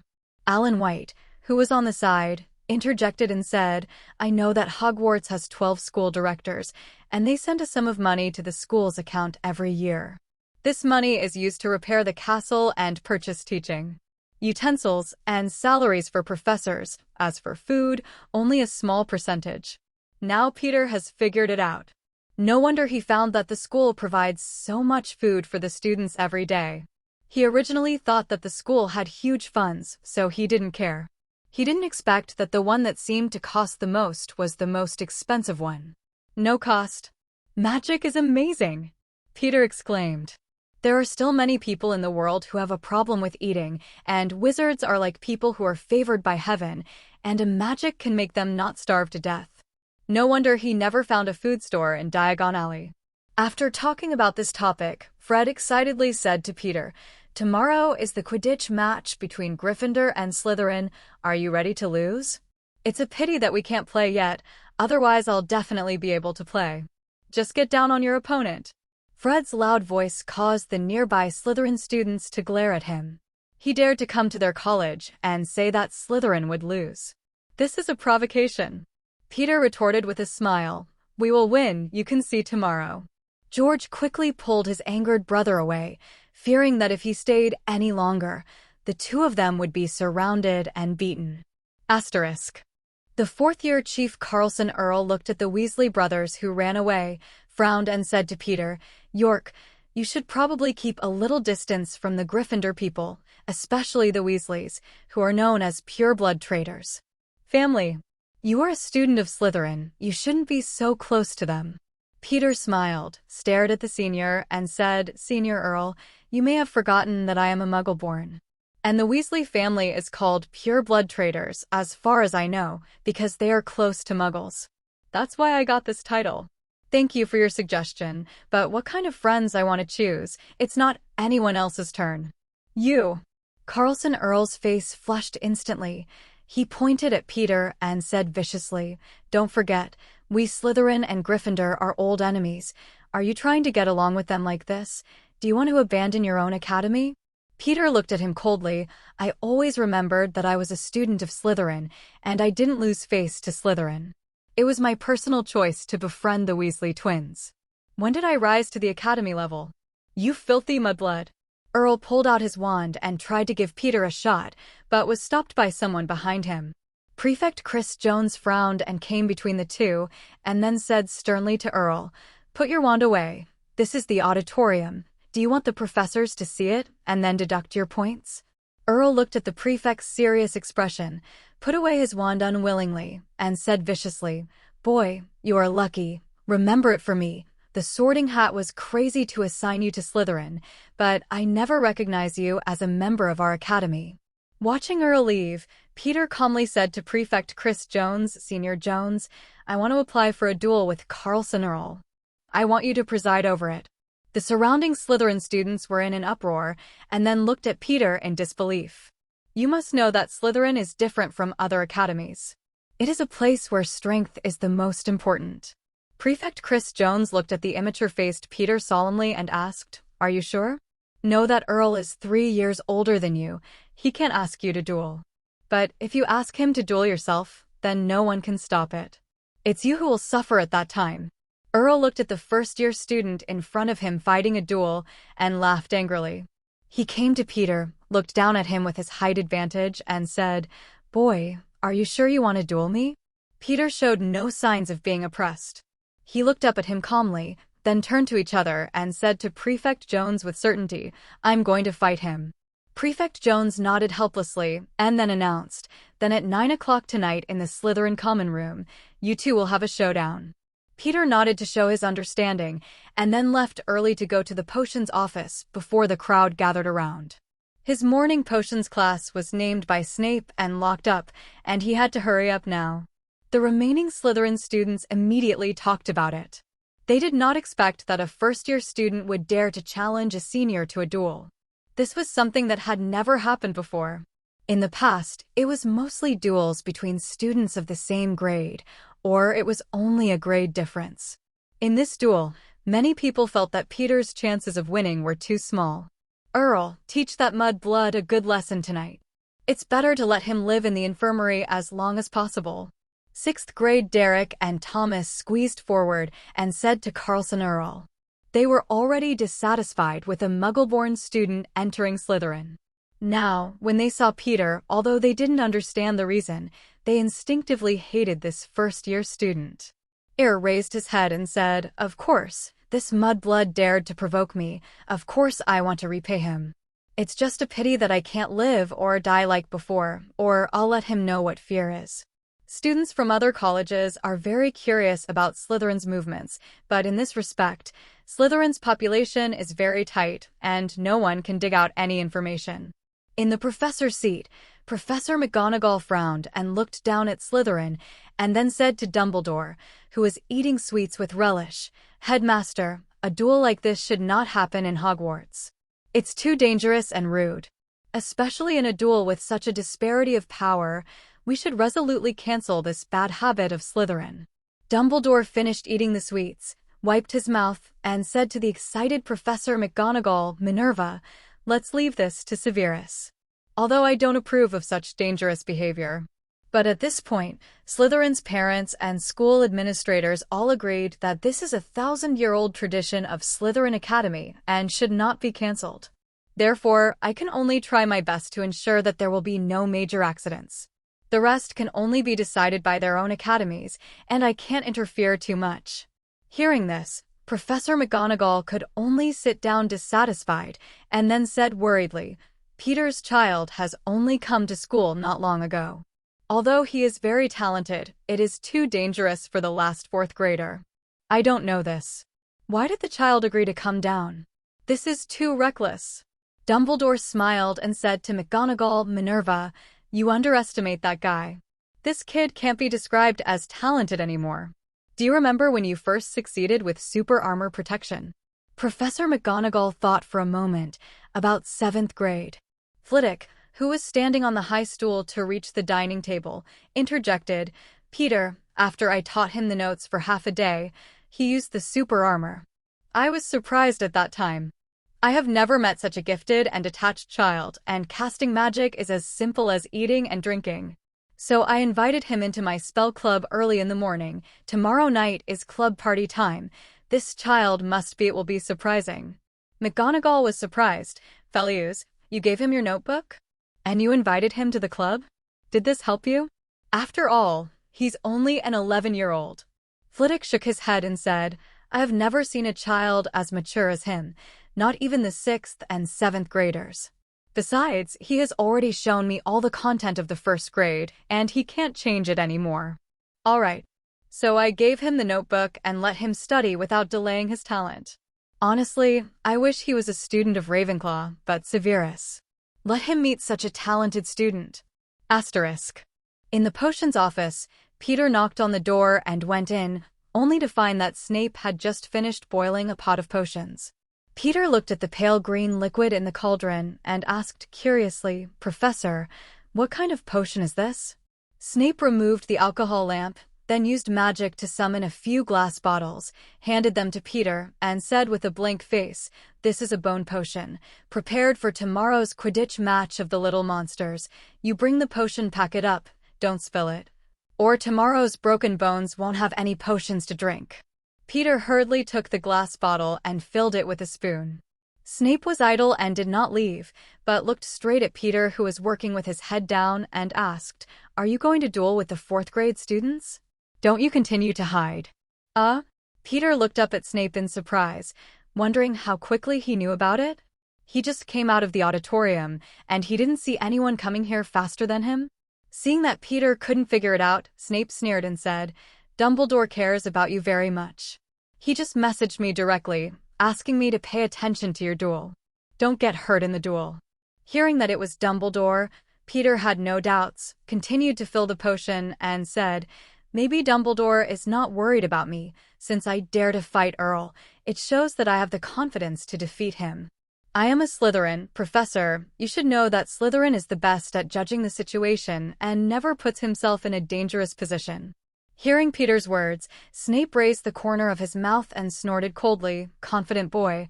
I hope your duel later will be as you said." After filling the potion, Peter got up. "Professor, I'm done. What else do I need to do? Come on, take this opportunity to think about how to save your life in the duel," Snape said impatiently. Peter smiled. "Okay, Professor, I'll leave first." Then he was about to go out. Wait. A bottle of potion flew in front of Peter. "This is a healing potion, in order to prevent you from being carried into the infirmary and embarrassing Slytherin." Taking the medicine bottle, Peter showed a sincere smile on his face. "Thank you, Professor. I hope this bottle of medicine will not be used." With the potion, Peter left the office. He didn't go directly back to the Slytherin common room. It was only 7:30, and there was still more than an hour left. He didn't want to be surrounded by people so early, so he came to the library. He took out the notes of the charms class that Professor Flitwick gave him. Although he read half of the content, he didn't actually learn much. Especially high-level magic spells are still difficult for him. Being able to cast the super armor and body protection is not only due to some luck, but also because he knew the basic version of the armor and body protection early on, so he was able to learn this advanced spell in one step. In the notebook, some spells are common spells in textbooks, but the standard gestures and recitations in the book are different. Professor Flitwick's spells are all his improved spells. For example, the simplest levitating spell, the book only says that the gesture is first wave and then shake, and then recite Winga dim leviosa, which can float objects. But after Professor Flitwick improved it, when waving his wand, he only needed to make a half circle to make heavier things float, and it also saved a third of the magic power. And there is a way to use the floating spell on yourself, so that you can float out of thin air. Although the flying speed is not fast, it is also a very useful skill. When Peter was immersed in the knowledge of magic spells in the library, the Slytherin common room was very lively, and duels were rare, especially when a first-year student took the initiative to challenge a senior. So everyone watched the excitement in the common room. Everyone is in the mood to watch the fun, especially some people. Although Peter has contributed several points to Slytherin in this month, he still cares about his non-pure blood status, even if he is a mixed blood can be. But Peter directly stated that his parents were Muggles, which broke the psychological boundaries of some students. They weren't aggressively trying to trouble Peter, but they weren't friendly either. Now they want to see how the only Muggle student in a century has the courage to challenge the senior students. The only people worried about Peter were Alan White and Peter's admirer Flora Shacklebolt, who were huddled together and discussing quietly. Flora said worriedly, "White, why don't you go out to find Peter quietly? Let him not come back first. Let him escape tonight. We are only first-year students. Even if we don't come to a duel, we will only be laughed at most. That's it. If it does come, it will be bad. I just heard what Earl and Derek said. They are going to use a family curse on Peter. It's abominable." Alan White shook his head. "I've lived with Peter for a while, and I know his character. Since he's taking the initiative to fight Earl, he'll never break his promise. We can only figure out how to make Peter you won't get hurt in a duel." Flora said anxiously, "But during the duel, no one is allowed to help. At that time, a barrier will be erected around the two to prevent others from participating." "No one is allowed?" Alan pondered this sentence, then his eyes lit up and said excitedly, "I have a solution." Asterisk. Flora hurriedly asked, "What can I do?" Alan said confidently, "Have you forgotten that Peter has a phoenix? It's a super magical animal that can fight a giant dragon. And the magic band can't stop it if Peter is in danger. The phoenix can help him block the attack." Flora relaxed a little after hearing this, but asked worriedly, "What if they ask not to use phoenix?" "The phoenix is Peter's pet. Of course it is part of his strength. There is no reason to use it. If Earl has a way, he can also find a phoenix. If they are not allowed, we can take the opportunity to make Peter give up the duel. This is on our side, and we don't need to be ashamed." Alan patted his chest and thought of a way. Time passed little by little, and soon it was time for the duel, 2 or 3 minutes away from exactly 9 o'clock. Surrounded by a group of pure blood supporters, Coulson Earl took the lead in the common room. He glanced around and found that Peter was nowhere to be seen, and immediately sneered, "The time is almost up. Peter York, that mudblood, hasn't appeared yet. Is he afraid to appear?" "Peter is not afraid. When the time comes, he will definitely appear." Flora stood up and retorted. Earl looked at Flora, who was speaking for Peter. His face darkened, and he said with a disappointed expression, "Flora, you are the heir of the Shaker family, one of the 28 pure blood families. You speak for a mudblood like this. Aren't you afraid of embarrassing your family? Obviously, we have different views on the shame of the family." "Earl," Flora said arrogantly, "and please call me Shacklebolt. I don't think our relationship is close enough that you can call me by my Christian name." Earl blushed. His family was just a small pureblood family, not the holy 28 pureblood family, so in the concept of pureblood, Flora Shaker was nobler than him. He ignored Flora directly, but looked at Alan White on the side, and asked, "White, you and that mudblood are roommates. Do you know where he went? It's going to be a duel now. He hasn't appeared yet. Are you afraid to come to avoid the war?" Alan suddenly sank his face and said in a cold voice, "Don't ask me in such a tone. If you want to trace the origin of pure blood, our white family was pure blood 400 years ago. And I remember the magic world more than 100 years ago. It doesn't even have the last name Earl." Earl was speechless for a moment.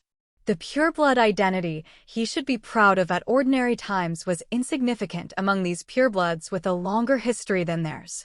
The wizarding world's definition of pure blood is that both parents are wizards, so with the exception of pure blood families like the Blacks, which go back even before Hogwarts was established. Most of the other pureblood wizards were first descended from Muggle wizards. Although some radical pureblood wizards have denied the claim that their ancestors were Muggles and fabricated their family as a descendant of a disappeared pureblood or a branch of a foreign pureblood family, this kind of "you can only fool your own" nonsense. But these wizards are still proud of their pure blood and despise half-blood wizards, as well as contempt for hemp wizards. It was 9 o'clock sharp, and Peter hadn't appeared yet. Prefect Chris Jones went directly to the center of the common room, instructing everyone to vacate this area, and then pointed his wand to the ground, instantly turning the carpet into a calf-high wooden competition table. Then he announced, "If both sides arrive, the duel can be officially started. But if one party does not show up for a long time, the winner can be declared directly, and then the winner can make demands to the loser, and the students of the whole school will supervise together. The loser cannot violate the law. Request. Otherwise, I will be expelled from the academy directly." Earl couldn't wait to stand on the competition stage and said proudly to the prefect, "Jones, you should announce it quickly. That mudblood was afraid and didn't dare to appear. Then I will make him my servant and my domestic support." Elf. When Chris Jones heard this, he frowned and said to Earl, "Even if you are declared to win, you can't make such excessive demands. Usually the loser pays a sum of money or provides a family magic to the winner." Earl sneered and said, "Slip of the tongue, slip of the tongue. I think that mudblood definitely doesn't have family magic. Then compensate me for 1,000 gold galleons." Derek echoed with a smile. "The Muggle currency can only be exchanged for 200 gold galleons per semester. If you want 1,000 gold galleons, I'm afraid it will take him 5 years to collect it for you." Thomas also sneered. "I'm afraid it's more than that. He still has to use part of the money to buy school supplies. Even buying secondhand supplies will cost money, so I'm afraid he won't be able to collect the 1,000 gold galleons for you after graduation." 2 minutes have passed, and the students waiting in the common room are a little bored. They feel that today is not a duel, and they start to talk about it, thinking that Peter should be hiding somewhere and not coming back. "Prefect, you should announce the result. Don't let everyone waste time waiting," Earl urged directly. Prefect Jones looked at the clock, frowned. Did he see this Peter Yerk wrong before? He was really too scared to come? Immediately, he stepped directly to the stage, ready to announce the result. Suddenly, a flash of fire flashed on the competition stage. Amid the exclamations of the crowd, Peter's figure appeared directly on the stage. At this moment, he was grabbing Phoenix's feet and slowly falling to the ground. Asterisk.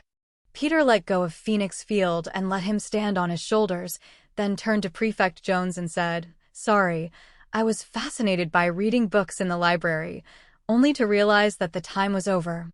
So let my Phoenix directly sent me here, so the duel shouldn't be abolished, right?" Prefect Chris Jones was taken aback by Peter's astonishing appearance. After a while, he came back to his senses and hurriedly replied, "Not yet, you can continue the duel."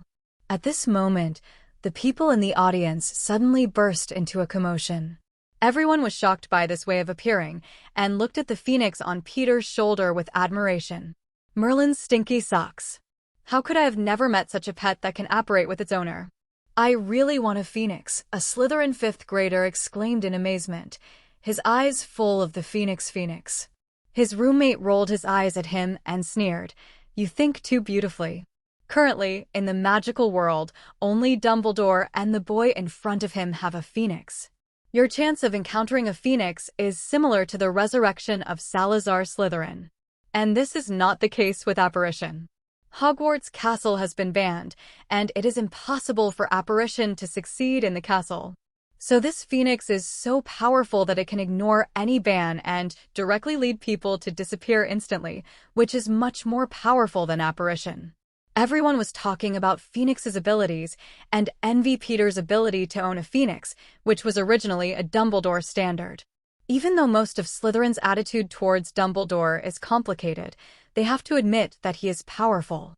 So in their hearts, Peter may be able to grow into a character like Dumbledore in the future.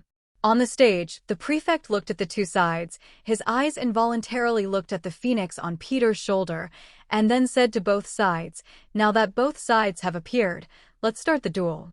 Then he jumped off the stage.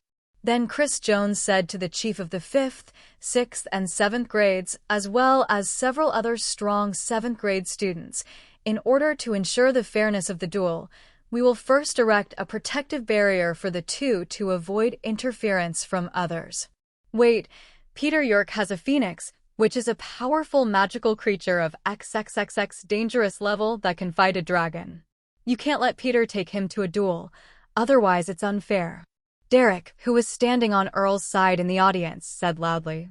As soon as the words fell, there was a lot of discussion in the lounge. Some people felt that this was the case. If they brought Phoenix into the duel, then Peter would definitely win. This seems unfair. Alan White stood up directly and said loudly, "A duel is not a competition. Do you still need to consider whether the equipment of the two sides is equal? And the Phoenix is Peter's pet." Many wizards in the duel field used magic pets to assist in the battle. It's not allowed to go to Phoenix? What kind of fairness is this? As soon as Alan's words were finished, everyone fell into the discussion again and felt that Alan's words were right. After all, there was a precedent, and Peter's magic pet was a phoenix, and he would not be allowed to participate in the duel.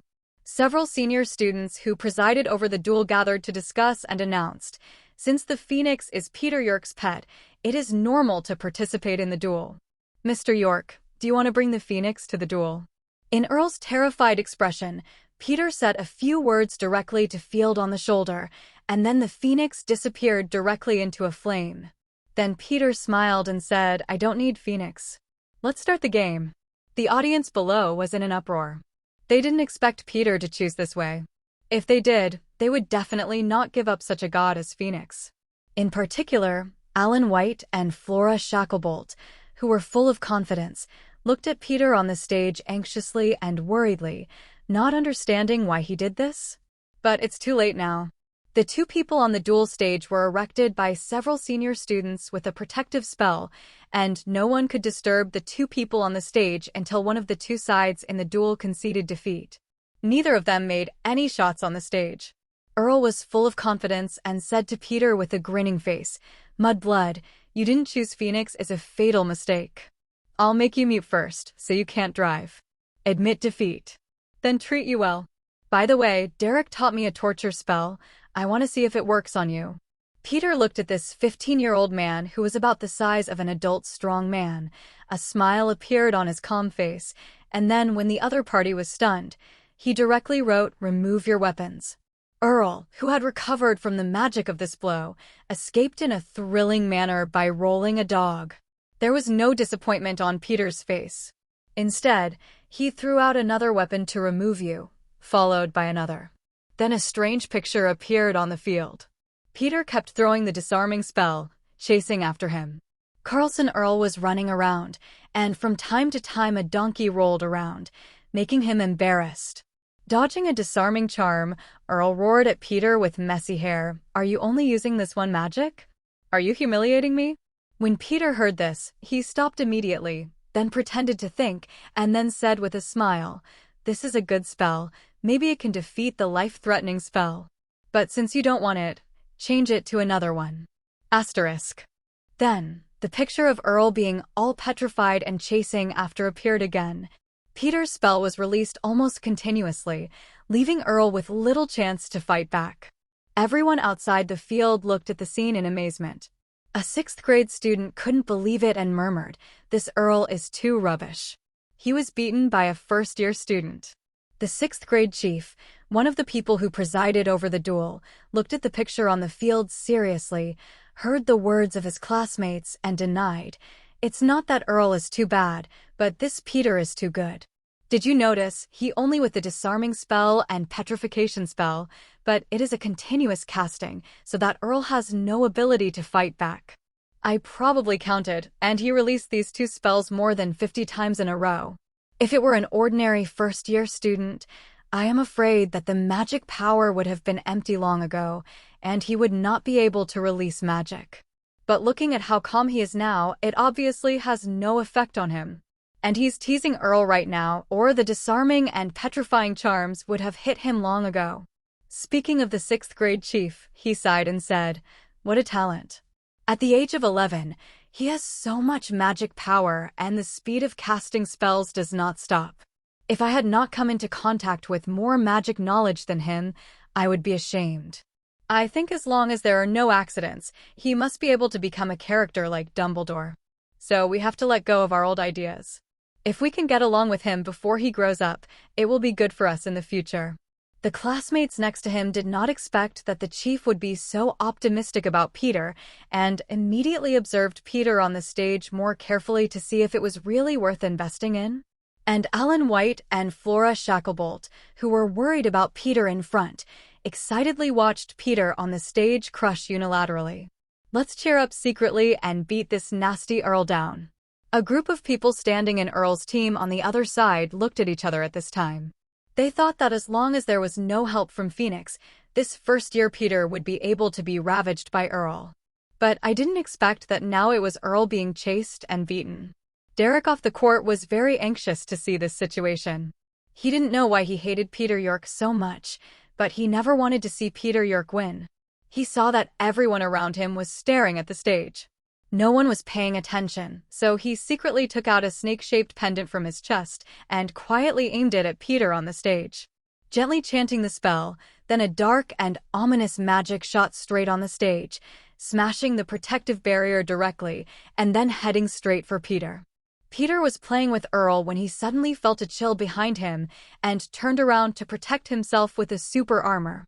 Then I saw an evil magic hit directly on the protective screen, and it made a sizzling sound, as if it was corroding the barrier. The barrier of super armor and body protection is crumbling. Seeing this, Peter directly injected more magic power to keep the barrier from being shattered. In the end, the black magic that came towards him dissipated without the support of magic power. Before Peter could breathe a sigh of relief, a voice came from behind him, "Remove your weapons." Peter felt himself being slammed away, and the wand in his hand broke free and fell into the proud hand of Earl. Earl looked at the wand that belonged to Peter in his hand, showed a presumptuous smile, and said, "You don't have a wand now, how can you fight me? You just kept playing with me, didn't you? Now it's my time to play. I want to use all the spells you know on you." The prefect below, Chris Jones, hurriedly shouted, "Ear stops first." Someone just attacked Peter with black magic off the field and tore up the protective barrier we cast. This has violated the principle of fair duel, and the duel is over. Taking advantage of the chaos at the scene, Derek put the pendant back into his underwear. He was relieved, but after hearing the prefect's words, he directly retorted, "No, now Peter's wand is in Earl's hand. Earl wins. It's gone." Then everyone on Earl's side agreed that Earl won. Listening to the noise under the stage, Earl grinned and pointed his wand at Peter. "Let me think. What was the first spell? Or try the spike charm? I want to see a lot of needle sticks. What's your expression like?" "Ear stop." The prefect in the audience saw that Earl still wanted to cast a spell on Peter and hurriedly shouted to stop. But Earl turned a deaf ear and opened his mouth, just about to chant a spell. Peter calmly looked at the other person pointing at his wand, then stared at the wand in Earl's hand, and then said aloud, "The wand is flying." Just as Earl was about to chant the spell, he felt movement in his left hand. As soon as he turned his head to look, he saw the wand in his left hand broke free from his hand and flew into Peter's hand. Grabbing the wand that flew back, Peter threw 2 consecutive "weapons accept you" and "petrify everything" at Earl. This time, there was no escape scene. Earl was first taken away by the disarming curse, and then he was immobilized by the petrification curse, standing on the stage like a stone, motionless. The audience was silent at this time, and everyone stared at Peter's figure on the stage in stunned eyes. A 7th grade student asked the 7th grade chief beside him dumbly, "Am I reading it wrong? Why do I seem to see a first-year student who used a wandless spell to recall his wand? Am I dreaming?" Asterisk. The chief was also in a trance and said, "Am I dreaming too? When did it become so easy to cast spells without a staff? Merlin's beard, what a freak." 39. Derek, who had just wasted a very precious magic item to help Earl win the duel, was full of disbelief at this moment, and his mouth was straight. "This is impossible." 35. Now in the wizarding world, wandless casting is the top ability, and almost all wizards are no different from muggles as long as their wands are disarmed. Therefore, the most serious punishment in the wizarding world is to have their wands broken. Perhaps only great magicians such as Voldemort, Dumbledore, and Nicole could cast spells without a staff. Although the power of wandless spellcasting is small, far less than when using a wand, it can save his life at a critical time. For example, when Peter was charged with his wand just now, when he casted a spell without a wand, he caught the opponent by surprise and finally turned defeat into victory. So far-sighted wizards want this ability, but wandless magic requires hard work and a bit of luck in addition to talent. Talent accounts for a large proportion of them. Without talent, even if you practice for a lifetime, you may not be able to enter the gate of the wand caster. At this time, among the onlookers, the 1st and 2nd grade students began to look at the people on the stage with admiration, while the senior students had complex expressions, envy, jealousy, respect, and various emotions. Such a character is destined to be the future is extraordinary. They need to think about how to befriend him. Among the extreme purebloods in Earl's support group, some people began to fall into confusion. In the concept they have always accepted, pure blood is noble, more talented than Muggle wizards, and powerful in magic. But now it has been broken by a Muggle wizard, and they can no longer blindfold and say the opposite of the truth. And people like Derek are envious with deep hatred. In their cognition, such people who break the rules are aliens and should not exist. This will tarnish the pure-blooded sacred concept. Prefect Jones came back to his senses, still with shock in his eyes. He climbed the wooden platform, came to the middle, and then asked in comparison, "Can I remove Earl from the petrification curse?" In the past, he would have solved the spell directly, instead of asking the coercion first. Peter looked at Earl, who looked like a stone sculpture, and said to him with his wand, "Stop the spell." 39. The petrified Earl didn't have the arrogant look he had before, but hurriedly ran to the side to pick up his wand, and then stood quietly waiting for the result. Although he was hit by the petrification curse, his mind was still clear and he knew the whole process, so he kept silent about Peter, whose strength far surpassed his own. The prefect looked at both sides, then announced, "Despite a surprise attack in the middle that left Peter York's wand disarmed, he was able to get his wand again and beat the other. So we think this duel, Peter York wins." Does anyone disagree with that?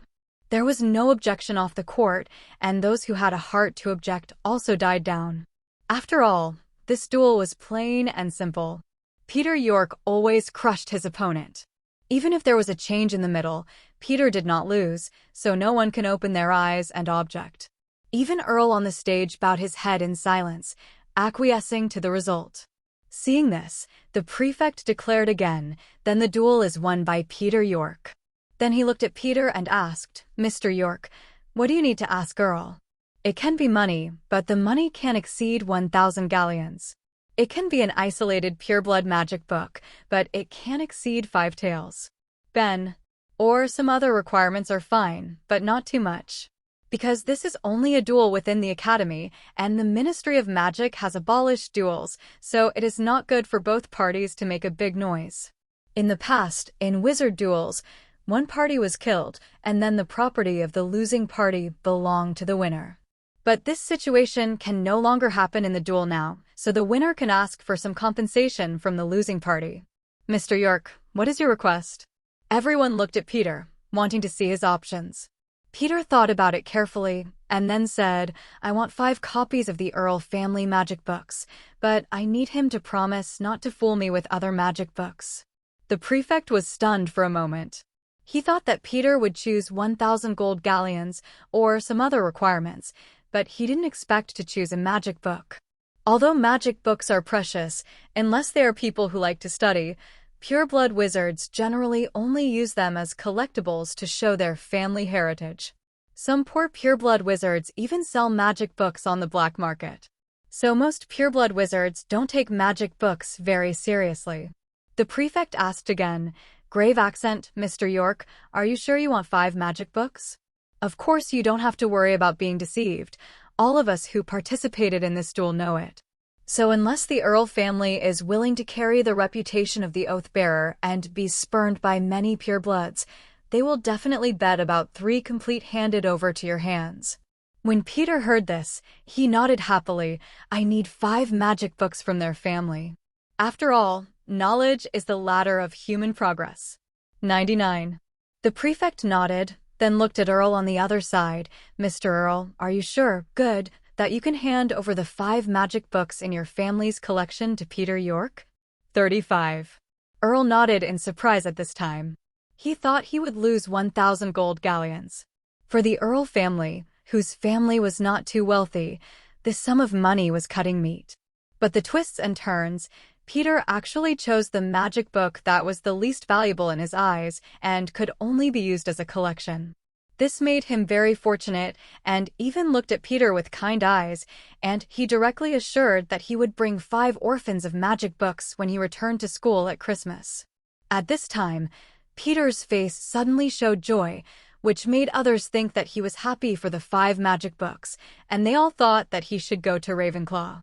But only Peter knows that he has just received a notification from the system that his system points have reached 100 points. It can be exchanged for a chance for blood fusion. When the duel was over, Prefect Jones stood directly on the podium, looked at the personnel below with a stern expression and said, "Since the duel is over, it is time for us to discuss the sneak attack just now. We have said repeatedly before the duel that other people must not participate in the duel process. But I didn't expect that some people would be disobedient, and they had the audacity to release black magic. This is a very serious behavior. That black magic it is deadly enough to easily smash the magical barrier that several of us have jointly arranged. I will report this matter to the Dean for handling. If it is discovered who did it, I will be fired." When Derek in the crowd heard this, his expression suddenly became tense, and he lowered his head even lower for fear of being found out that he did it. "No, I'm already here." Snape's mellow voice sounded directly in the common room. "I saw that at the gate." Professor Snape lifted the illusion of the body and appeared in front of everyone, looking like he had been here for a while.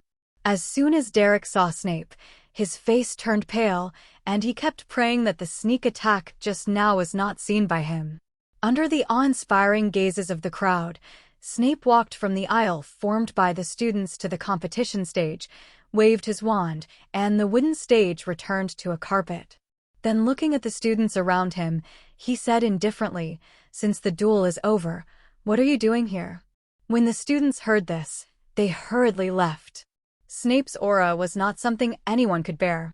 Snape looked at Derek, who also wanted to leave, and shouted coldly, "Derek, stay."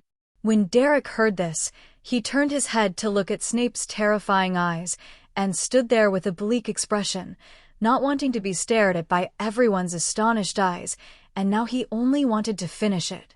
Snape turned to Peter, his expression softened. "Come to my office with Derek, let's go." 35. Peter looked at Derek with a sad expression, guessed something, and stared at him coldly.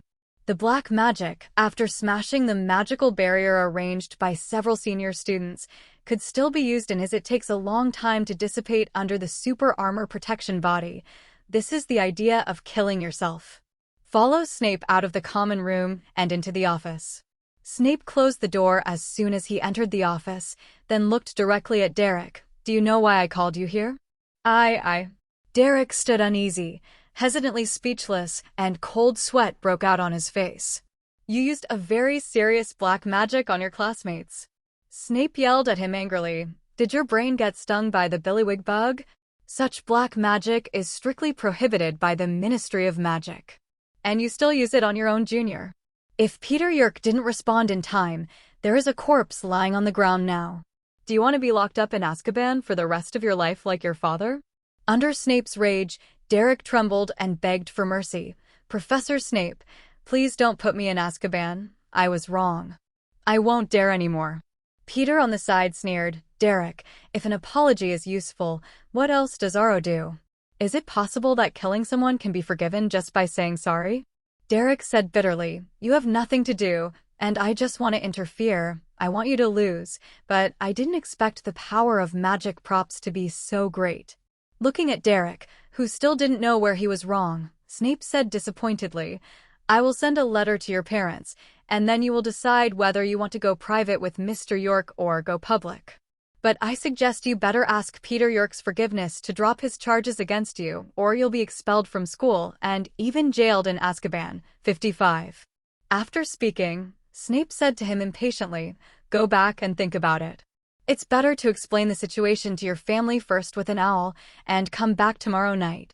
35. Derek opened his mouth to say something, but under Snape's gaze, he was speechless. Then he tried to intercede with Peter, but Peter treated him as an invisible man and ignored him. Derek left the office with a lonely look, leaving only Peter and Snape. Snape sat in his chair, looked at Peter earnestly, and said, you should know that purebloods in the wizarding world are still powerful and complicated. Even if today's events are made public, Derek will be expelled from school. There are so many ways they can get away with it. So I hope that when you wait for Derek's parents to come to school tomorrow, you can take the opportunity to file a claim in exchange for him not being expelled from the school. Peter still felt a little aggrieved, and said unwillingly, then he used black magic on me, so let's just make up for it and pretend that nothing happened? 0 for flowers. Snape looked at the boy in front of him and said solemnly, as long as you raise your strength to the point where you don't fear others, you can stomp all of them under your feet. Even make them bow down to you. But here before, you needed to silently accumulate strength, especially many things in these pure-blood wizard families, which are not available outside. In exchange for these things, it is very beneficial to your growth. Snape said to him with satisfaction, the reward you choose for winning a duel is a magic book, which is a good choice. The true heritage of the pureblood wizard family has never been the number of galleons, but the accumulation of hundreds of years. Family magic, many of them don't even have a Hogwarts library, so you can collect more of these magic books. Slowly form your own foundation. 0. Peter knew that Professor Snape was well-intentioned, so he nodded and said, then I will ask Derek tomorrow to use their family heirloom magic or an orphan book of magic in exchange for my not being held accountable. Let him continue at Hogwarts. I want to read. A smile flashed in Snape's eyes when he saw the student who knew nothing about it.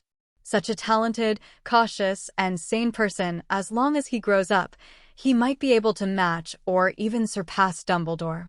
It's been a long time since Slytherin there has been a well-known great magician. Of course the notorious Dark Lord doesn't count. You go back first, come back tomorrow afternoon, don't talk then, listen to my arrangement. These pureblood wizards are not easy to deal with. You have to be mentally prepared. Snape said. Peter nodded obediently, and since Snape had indicated that he wanted to be on his side, of course he was willing to believe it, and he said gratefully, I'm going to trouble you tomorrow, Professor. 35. Snape pretended to be impatient. Go back quickly. I don't want to see you running around the castle during curfew hours. If I catch you, you'll know the consequences. Peter agreed with a smile and left the office. In the office, Snape's calm expression suddenly turned cold and his eyes were empty. He said towards the fireplace, how long have you been here, Dumbledore? I remember this is my office. Next. Hello, everyone. As we wrap up this video, I want to share a quick note. I have a Patreon account. If you'd like to support me and enjoy on-demand audiobooks, you can become a Patreon member. Alternatively, you can check out my Google Drive link, which has 500+ novel audiobooks available through my Ko-fi or Patreon shop. I appreciate your support.